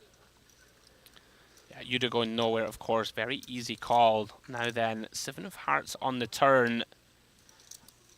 Gromov does improve to the 2nd nut flush draw. That's where I'd like to see him size up. 90, I think. Yeah, 90. Yeah, I don't mind this sort of 40%. We can represent, you know, some non-nutted hands that still want to get value, right? Like something like an 8-9 no heart. We don't necessarily want to blast money in. Sure. Potentially a flopped set where you want to target a 10, stuff like this. Yeah. Fair play to Yuda. Not going anywhere. Very quick turn call. But here's where the hand starts for me. Has he got it? Oh no, he's not. He's not got it in him. I think it kind of makes sense to give this one up. Yeah, fair. I mean, like, we can't win, but our opponent can have some boats now, right? Potentially. Yeah. Just have a 9, can have some flushes. You're basically trying to get a 10 and a 10 only to fold. I agree, but I was still rooting for the, you know, so 600k, 150% pot. 600k, buddy. Really go for it, but it's not really his style though. To be fair, he sort of likes to bluff, but not really go too big. You know, yeah, he picks his moments for when to put max pressure on. Yeah, he picks these his spots. two. Here they come again, Warbs. Oh, I mean, this could be it. This is the clash that they've both been waiting for each other. Yeah, I'd be very surprised if this doesn't actually just get in. Feels pretty much inevitable. 100k c-bet here from Yildiz. I can see Vornin just raise getting this in. And Yildiz obviously going nowhere. All in. Has he made it 3? Yeah, here we go. Here we go. Big old post flop flip incoming. 1.7 million. And as you can see, nearly a 60% favourite. Yeah, wow. Obviously all the previous cards folded as well. Big moments. 5 from the money. Yildiz looking to hold against his nemesis. Vornin looking to land a killer blow here. 2 overcards, second nut flush draw. You're absolutely hating this, by the way, 5 off the money. You are hating life with ace 10. You sat there all day. Okay, hating life less. And Ace now of diamonds. Now you got to fade everything. On the turn. 9 outs for Voronin. Can he find it? No, he can't. 9 of clubs river. Massive hold for Yildiz. 1.7 mil. Sigh of relief. Isn't that just the moment, Warbs, where you just sit there where you're like, how didn't I win with King, Queen of Hearts? It's a cruel it game, just feels like you're in position. injustice. Your overs, yeah. Those are the ones you gotta win. I'd be on the phone texting the group. This game's rigged. Yeah. It's worse when you're going for the mystery bounty though, so at least it's in day one. Yeah, unfortunate for Voronin. I like how he's been playing, I gotta say. Very aggressive, getting after it. Yeah. And all of a sudden, Yildiz. Yeah. 1.7 mil chip leader on the table. He was kind of wobbling, right, for a little spell there, like a few slack hands, but he's back in business. Well, a man who's not afraid to raise. Gromov with a real hand this time. Ace-Queen in the hijack. Finally a real hand. I believe the blinds are 20-40K now, so it's getting... The price of poker is getting steep. Ranjadel here, just taking a little time. I guess all these players now, with the kind of these nice stacks, want a bag. Yeah. Definitely all the guys with 500-600K are now just looking at the blind and thinking, ooh. What do? Do you sort of hold on or you go for it? Stick or twist. Exactly. Well, Ignatov, loving life here. Top 2 pair on the 10-8-7. Gromov very aware that this is going to hit the big blind hard. Yeah, it's a good check. 5 of diamonds turn. 100K Steve from Ignatov, just shade under half. Yep, seems fine. Oh, he's raising? I'm not sure about this one, Gromov. Yeah, I don't know, but I assumed he was checking back the flop because he realised that it hits the big blinds range so much. Yeah, Ignatov just decided I'm just sending this in. Deny equity. You can potentially get called by like a King 10, something like this, right? That decided to check flop and then raise to set its own price, something like this. I'd have liked to see Ignatov think a bit longer just about that spot because, you know, he has just snap gone all in, which I think when you do it on the turn, it's just a very good hand, isn't it? Yeah, I think it's rare that you see the sort of half pot lead and then 3-bet all in. Yeah. Gromov, hand in cookie jar on that occasion. I must confess, I was a little surprised to see him raise this turn. Oh, definitely. With this exact hand, at least. Yeah. Nice pickup for Ignatov regardless. Consolidates his position up to around about 1.5 mil.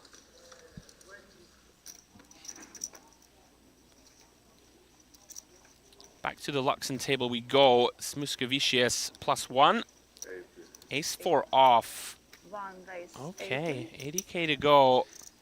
He's been grinding away all day. I mean, like, this is dicey, right? It is a bit dicey, yeah. 35 bigs, 5 off the money. Yeah. Never quite know what Bozkov's going to do. Yeah, Let's get out of the way. It's not even like the 3 stacks to his left are all short. He's going to put pressure on. It's just like huge stack after huge stack. I mean, you know what? You got to say it's great viewing for us in the booth. People are just 100%. getting after it. Yeah, for sure. Bura with a very easy defend, flexing, calling chips with the pocket 3s. No tanking, no, you know, trying to make day 2. Yeah, they're just in there. Great wow. action. King 3 deuce. Here we go. Middle set versus a wheel draw and overcard for the pre-flop raiser.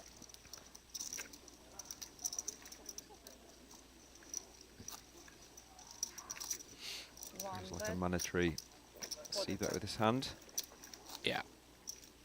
45k, no need to go too big on the board like this. Makes sense, 20% pot.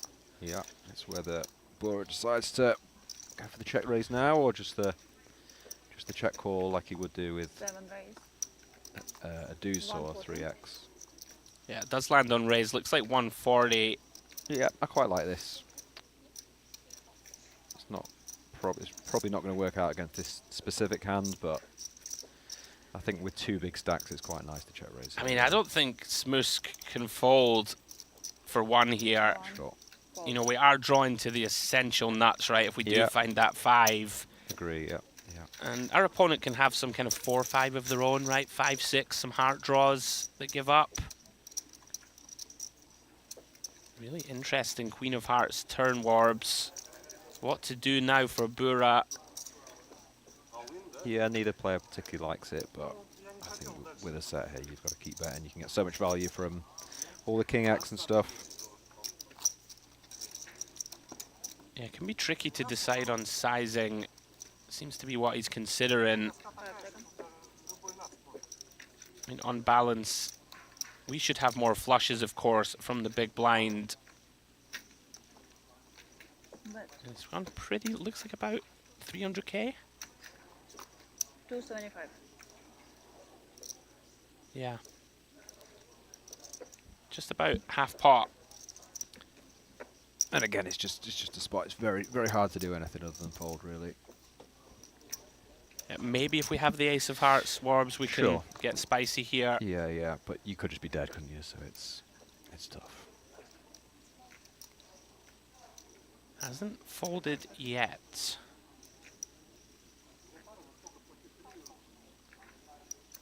This man's been grinding all day. He's not going to be firing it in now. Famous last words from Mr. Warburton. Things you shouldn't say in Here we Merritt. go. Here you should not. Okay, you're gonna see a river. And all of a sudden, we have 1.1 mil. Wow. In the river, on the river. Huge river upcoming. It is the Jack of Diamonds. Pot to stack ratio of just 1. It would be unreal if somehow this goes check all in. And I can't see it, I don't think. no, I can't either. But for 80% but pot. I also couldn't see the call on the turn, so maybe he does have plans. This is a pretty wild one. If Bura goes small, we could see something fun. I think he's going to go check or small, yeah. It's kind of in. Oh, he's got all Yeah, in, it just so puts yeah. it in. Makes sense. Smuskavicius just curses himself and says, "Why did I call the turn? Yeah. Throw it in the time banks. Why do I do it to myself every time?" Yeah.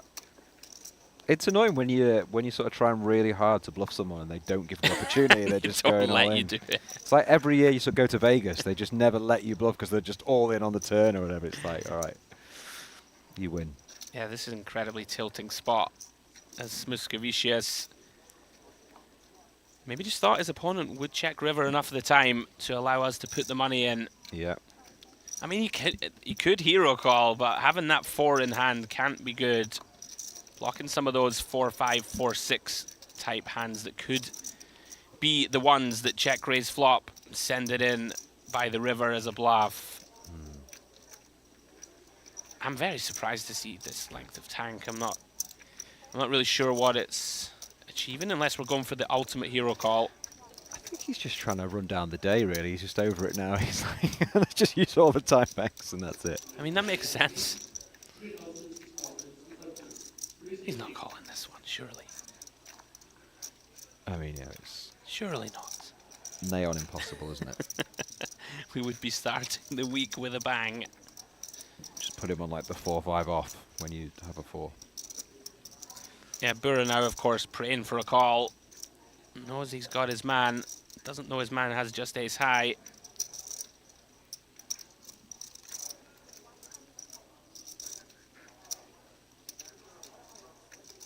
Incredibly long. He's used every time bank. I think Looks so, like yeah. it. He threw a big chunk of them in. Haven't seen many come back.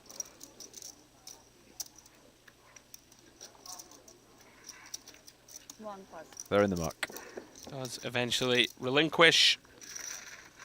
We'll never know what would have happened if he'd have checked the river or he'd bet small. Maybe there was a big bluff coming. We're just so greedy in the booth, eh? Like you just want to see the fun. Action. I just wanted to see 400k from Bura and then all in for 900. Same. The min raise bluff river.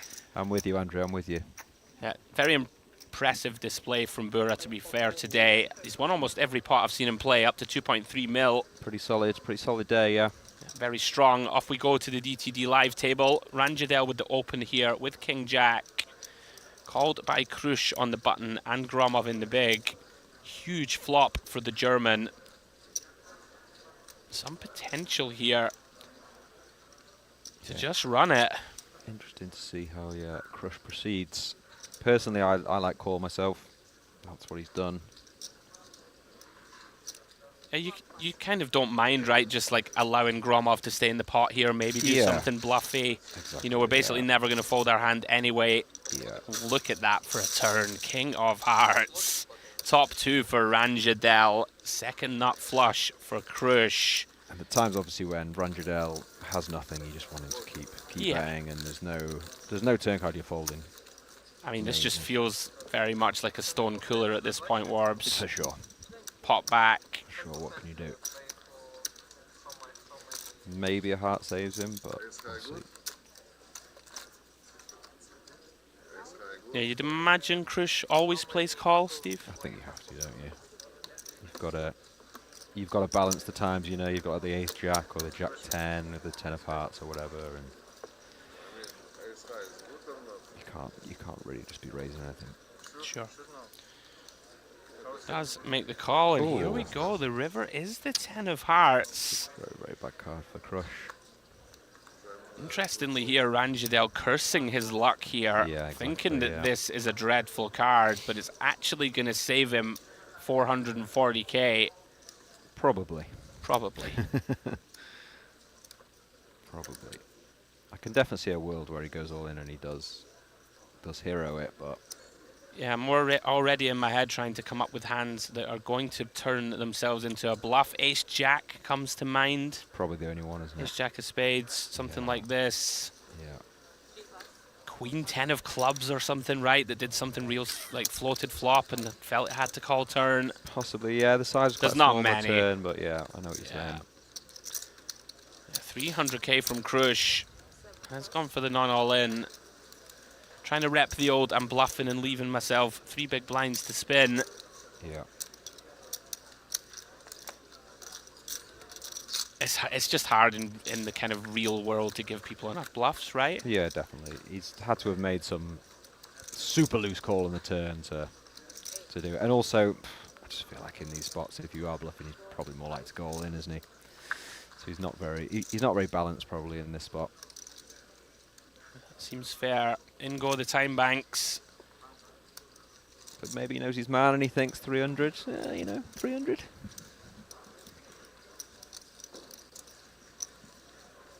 Yeah, fascinating how one card can change everything in the way a tournament plays out. Thought the 10 of hearts might save him, Steve, but it hasn't. Does pay his man off. Done him, yeah. Well done, Krush. Really kept himself alive here, having run into some pretty kind of awkward spots earlier. Back up to 1.5 million. Yeah. Ranjadel. He's back cruising Can't get away from it. He's back cruising it, Andrew. He's what? He's back cruising it. You can't use the same joke twice, Oh, Orbs. sorry, apologies. That's okay. I thought it was like 1 per hour was allowed. To be clear, you can use it as many times as you want. Right, Gromov and Laba, 1.8 million. Krush now up to 1.5. Ignatov with a similar stack as we go back to the main feature table. The beautiful Onyx. Got Godzanker here. Completing the action with 6-7 off. Timur Gazin, he's effectively all in, I've just realized. He's gone for the min raise and left 1 big blind back. Called in 2 spots. Does flop a gut shot to Broadway.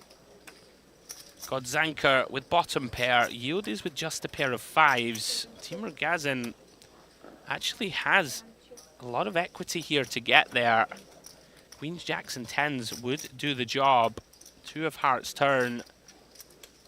Pretty shrewd here, actually, from the Russian to leave one big blind behind. Like, there is a world where this can just check the showdown, and if we don't win, you know, we can spin up that one big blind. Yeah, for Don't sure. mind it at all. We're down to 36, 3 off the money.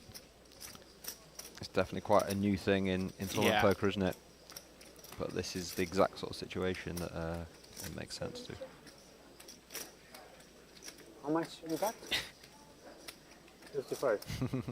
Yield is a little confused.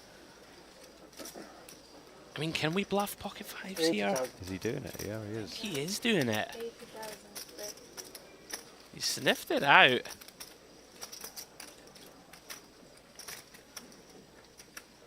I mean, it's hard to imagine that you ever get a better hand to fold, right? But you might get to deny some equity versus like a 9-10 suited, something like this. He's totally randomly got the 6 to fold, but yeah.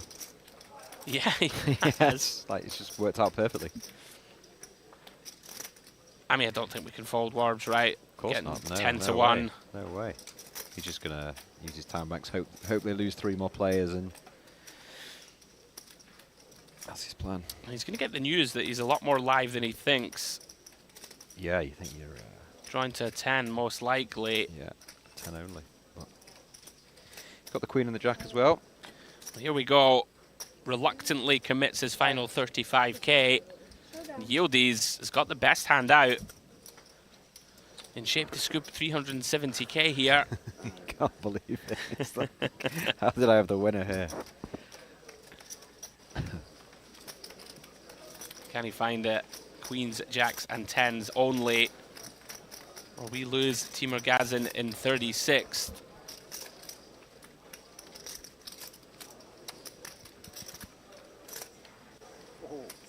Oh, and he pings the 10 of spades. Hello there. He knew it was coming, didn't he? That's nice. That's nice. That's nice when you 3 up the money, isn't it? It is nice. Не, ну по факту сэкономил. Sorry, I put 80.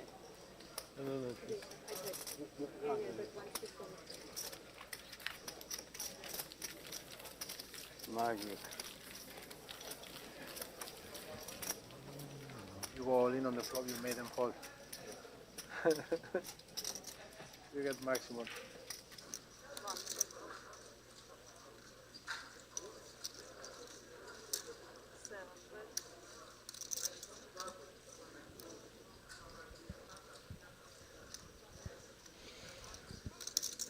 Back we go then to the DTD live table. Gromov getting after it. 3 bets here with 6s. Trying to pressure Ranjadel, who's opened a pretty strong hand. Ace-Queen from under the gun. Yeah, he's obviously happy just to go with it. I don't think he's 3-betting to fold, so yeah, he's just decided. Yeah. Here we go. Yeah, and Gromov's just decided, all right, let's flip. It's pretty loose versus under the gun, but they've got a bit of history, and pair's a pair. Yeah, maybe thinks his opponent has enough raise folds off 14 blinds. Not unreasonable to think so. Decides to run it. 1.2 million in the middle. Ranjadel needs help.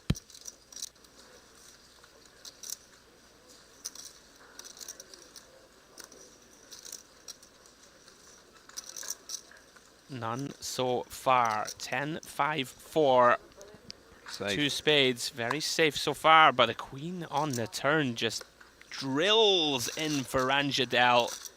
He's going to double up here if he can fade a 6, and does. King of spades completes the run out. It's never easy with Gromov. It is never easy. It's just maximum emotion for him. He's like a dog with a bone, though. just takes, I'm telling you, it takes every spot. Yeah. I'm interested to see what happens in the last few hands with him.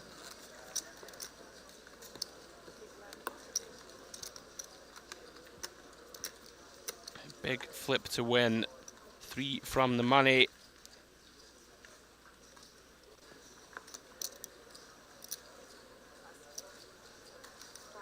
On we go then. 3 more to lose.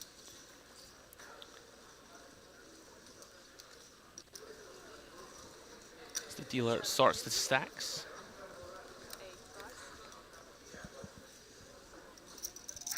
As we've been saying, guys, day 1 of the 2025 Mediterranean poker party. This is the 1 million guaranteed PokerOK mystery bounty. As we see Bura here taking on Smuskovicius. C-bets the pocket nines on King Jack, Jack 2 clubs and turns a boat. How's your luck? Very dicey waters for Smuskovicius here. Has the nut flush draw warbs. Hard to fold, especially to this sizing. Yeah, can't fold to that sizing at all. I definitely would have liked to see him go a bit bigger, but as it turns out, it's the perfect size. Wants him to draw. Yeah, little does he know a club's going to send them home. Yeah, club's just a total disaster, isn't it? 10 of spades completes the board. Not the worst bluffing card, but he doesn't seem the type to go for it here. I think. Yeah. You're kind of targeting a hand like Ace-King here if you're to lead river. Yeah. You know, not many other hands will fold. Maybe a King 10.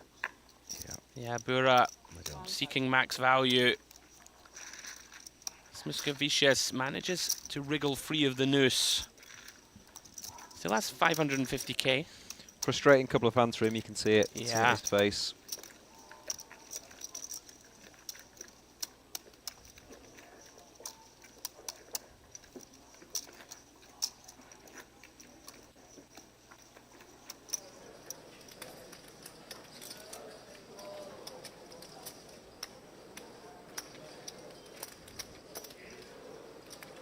So, back at the Onyx table, Vornin is deciding to essentially run it here.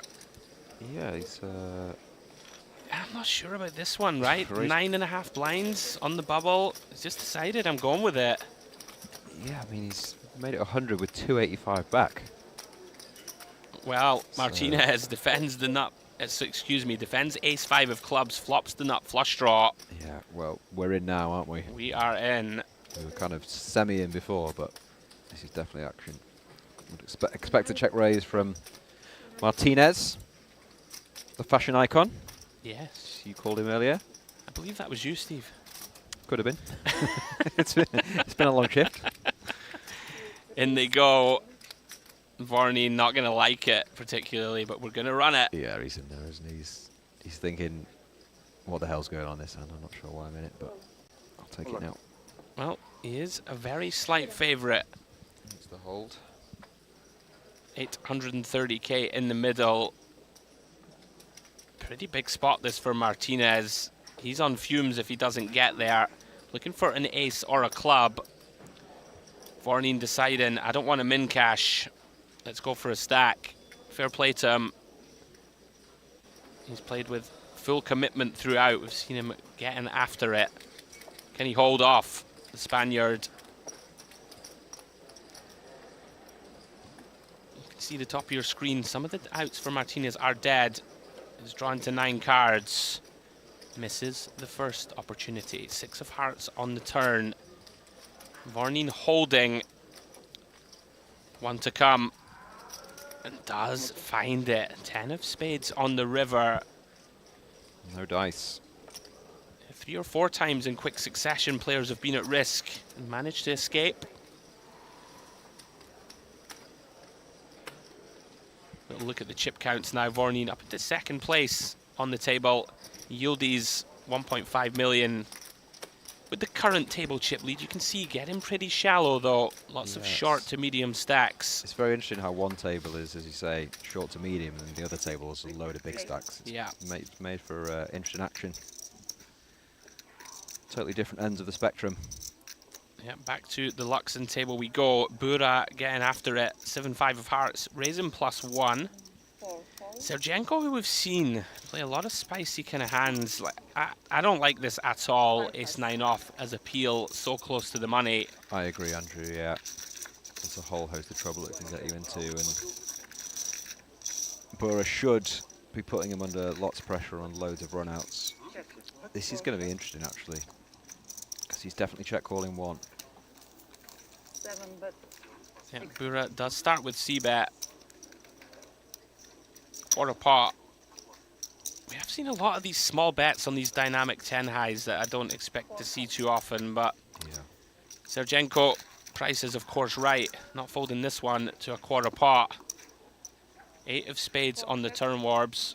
Yeah, that's another spot I'd like to see him go big. 7. But we'll see what he chooses. Oh, he's decided to take the equity.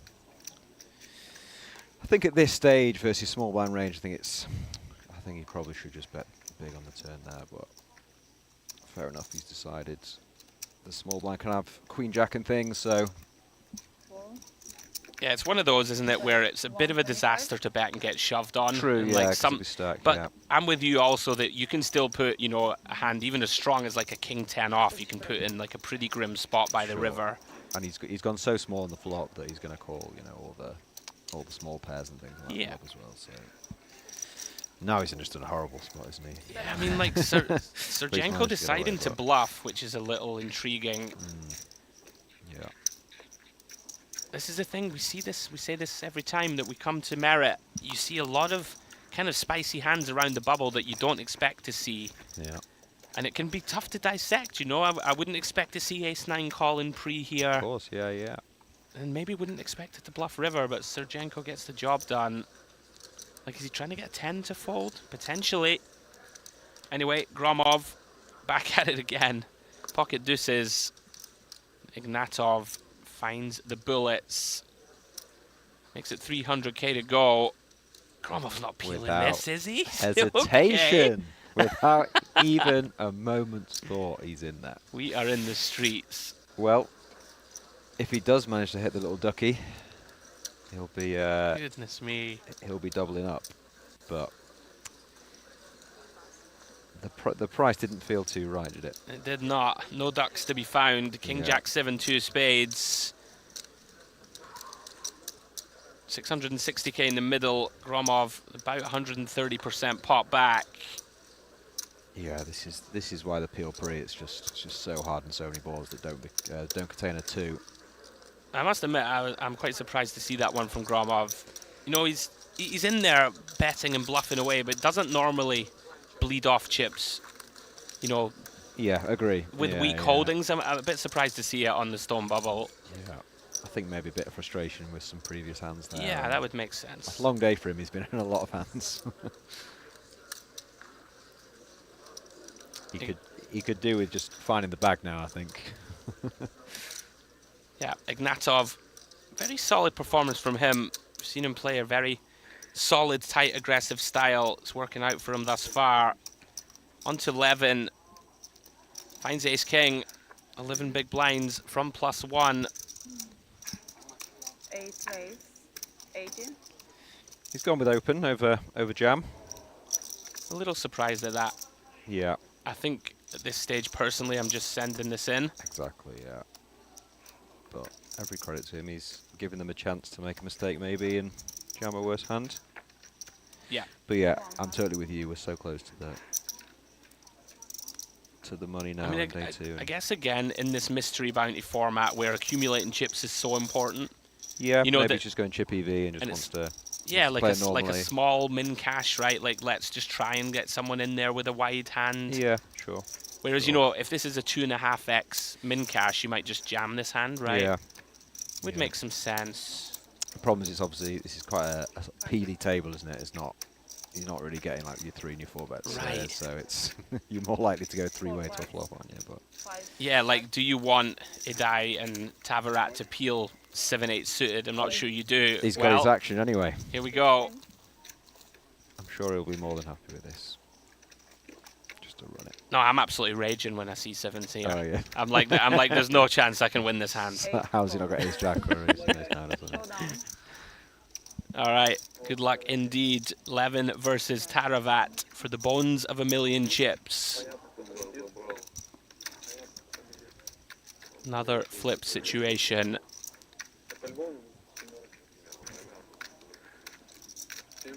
3 away from that magic number in the day 2 bag.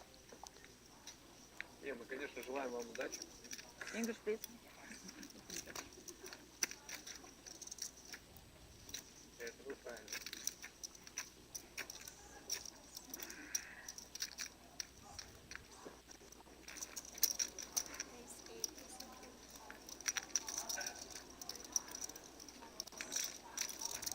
Here we go then. Sevens looking to hold. Jack 10 deuce on the flop. Gut shot to Broadway. Opens up for 11. Looking for a queen, a king, or an ace. Can't find it on the turn. One chance remaining to find it. Doesn't do so. You called it, Andrew. You said when you see the sevens there at the end of the day, you just never win. Just feels like GG. Unlucky 11. Played very well earlier on stream. Super solid. Yeah, very solid. Very unfortunate to soft bubble. And we are down to 35. Hand for hand mode. About to be launched. Those ones are tough, right? You grind all day, you find a premium holding. Yeah, you'd rather just go out early, wouldn't you? Than, yeah, it's nothing worse. Day, that's the game. That is the game. Well then. Aha. Krush. This could Pocket be. jacks. Gromov has the perfect reshove stack. Yeah, that 700k looks a lot less to him because he's had. Oh my words! My goodness. Collisions. Collisions. First look at Laba, and what a time to cold find kings. Yeah, I mean, what is Crush going to do here? I think this is a fairly trivial fold. Yeah, you don't think when cold 4s to 450, like Gromov has put a third of his stack in. I hear you. Trivial and merit. Yeah, he's out of there. Is always in the back of my mind, but I think Crush is. He's quite a solid player, isn't he? But you were spot on. Just he didn't really think about it. He was like, "Yeah, this is gone." And Gromov's absolutely hating this, but I think it's still going in. He cannot believe he's been called forward here. He was so happy to get this in. I think he'll fold here. You think? Gromov's like leave himself 4-4-5. I think he'll fold for sure. Why not? Like you're just dead right against the range. Like I can't imagine he puts this in. It's another great read. Another great read. That's just one of those, isn't it? Like where you're just absolutely in horrendous shape. I hear you. I'm just trying to put myself in his mind of 4-4-5k and thinking he might just punt it, but it's a good fold. It's a good fold. It's good discipline. He's had a very up and down day. Oh, here we go. Off to the floor we go. Let's listen in. On the bubble. Number 5 in pre-flop. The short stack shows. All right, we have ace 6. All in and at risk against the pocket kings. I believe we're on the stone bubble here, Warbs. So ace 6 at risk. 6-4-3. Pocket kings holding.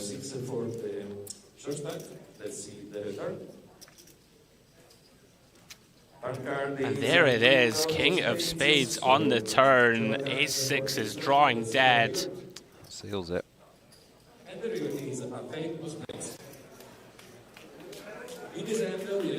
Unfortunately for Ravil Kamatkariv, he is our bubble boy. And there we go. That is it for the first stream of the 2025 MPP as we see our players bagging up in the background. Warbs, what a day. Nice to see the bags, isn't it? It's one of the best feelings in poker when the bags just get handed out. Yeah, absolutely. Gives me a chance to just quickly take you through the remainder, of our streaming schedule. So tomorrow, day 1C of the Mystery Bounty. We'll be in the mix for that. Then day 2 on Monday. On the 5th, where we'll be, opening some envelopes, doing all that good stuff. And then the rest of the week, we have the Luxon Pay Grand Final. Thanks for watching.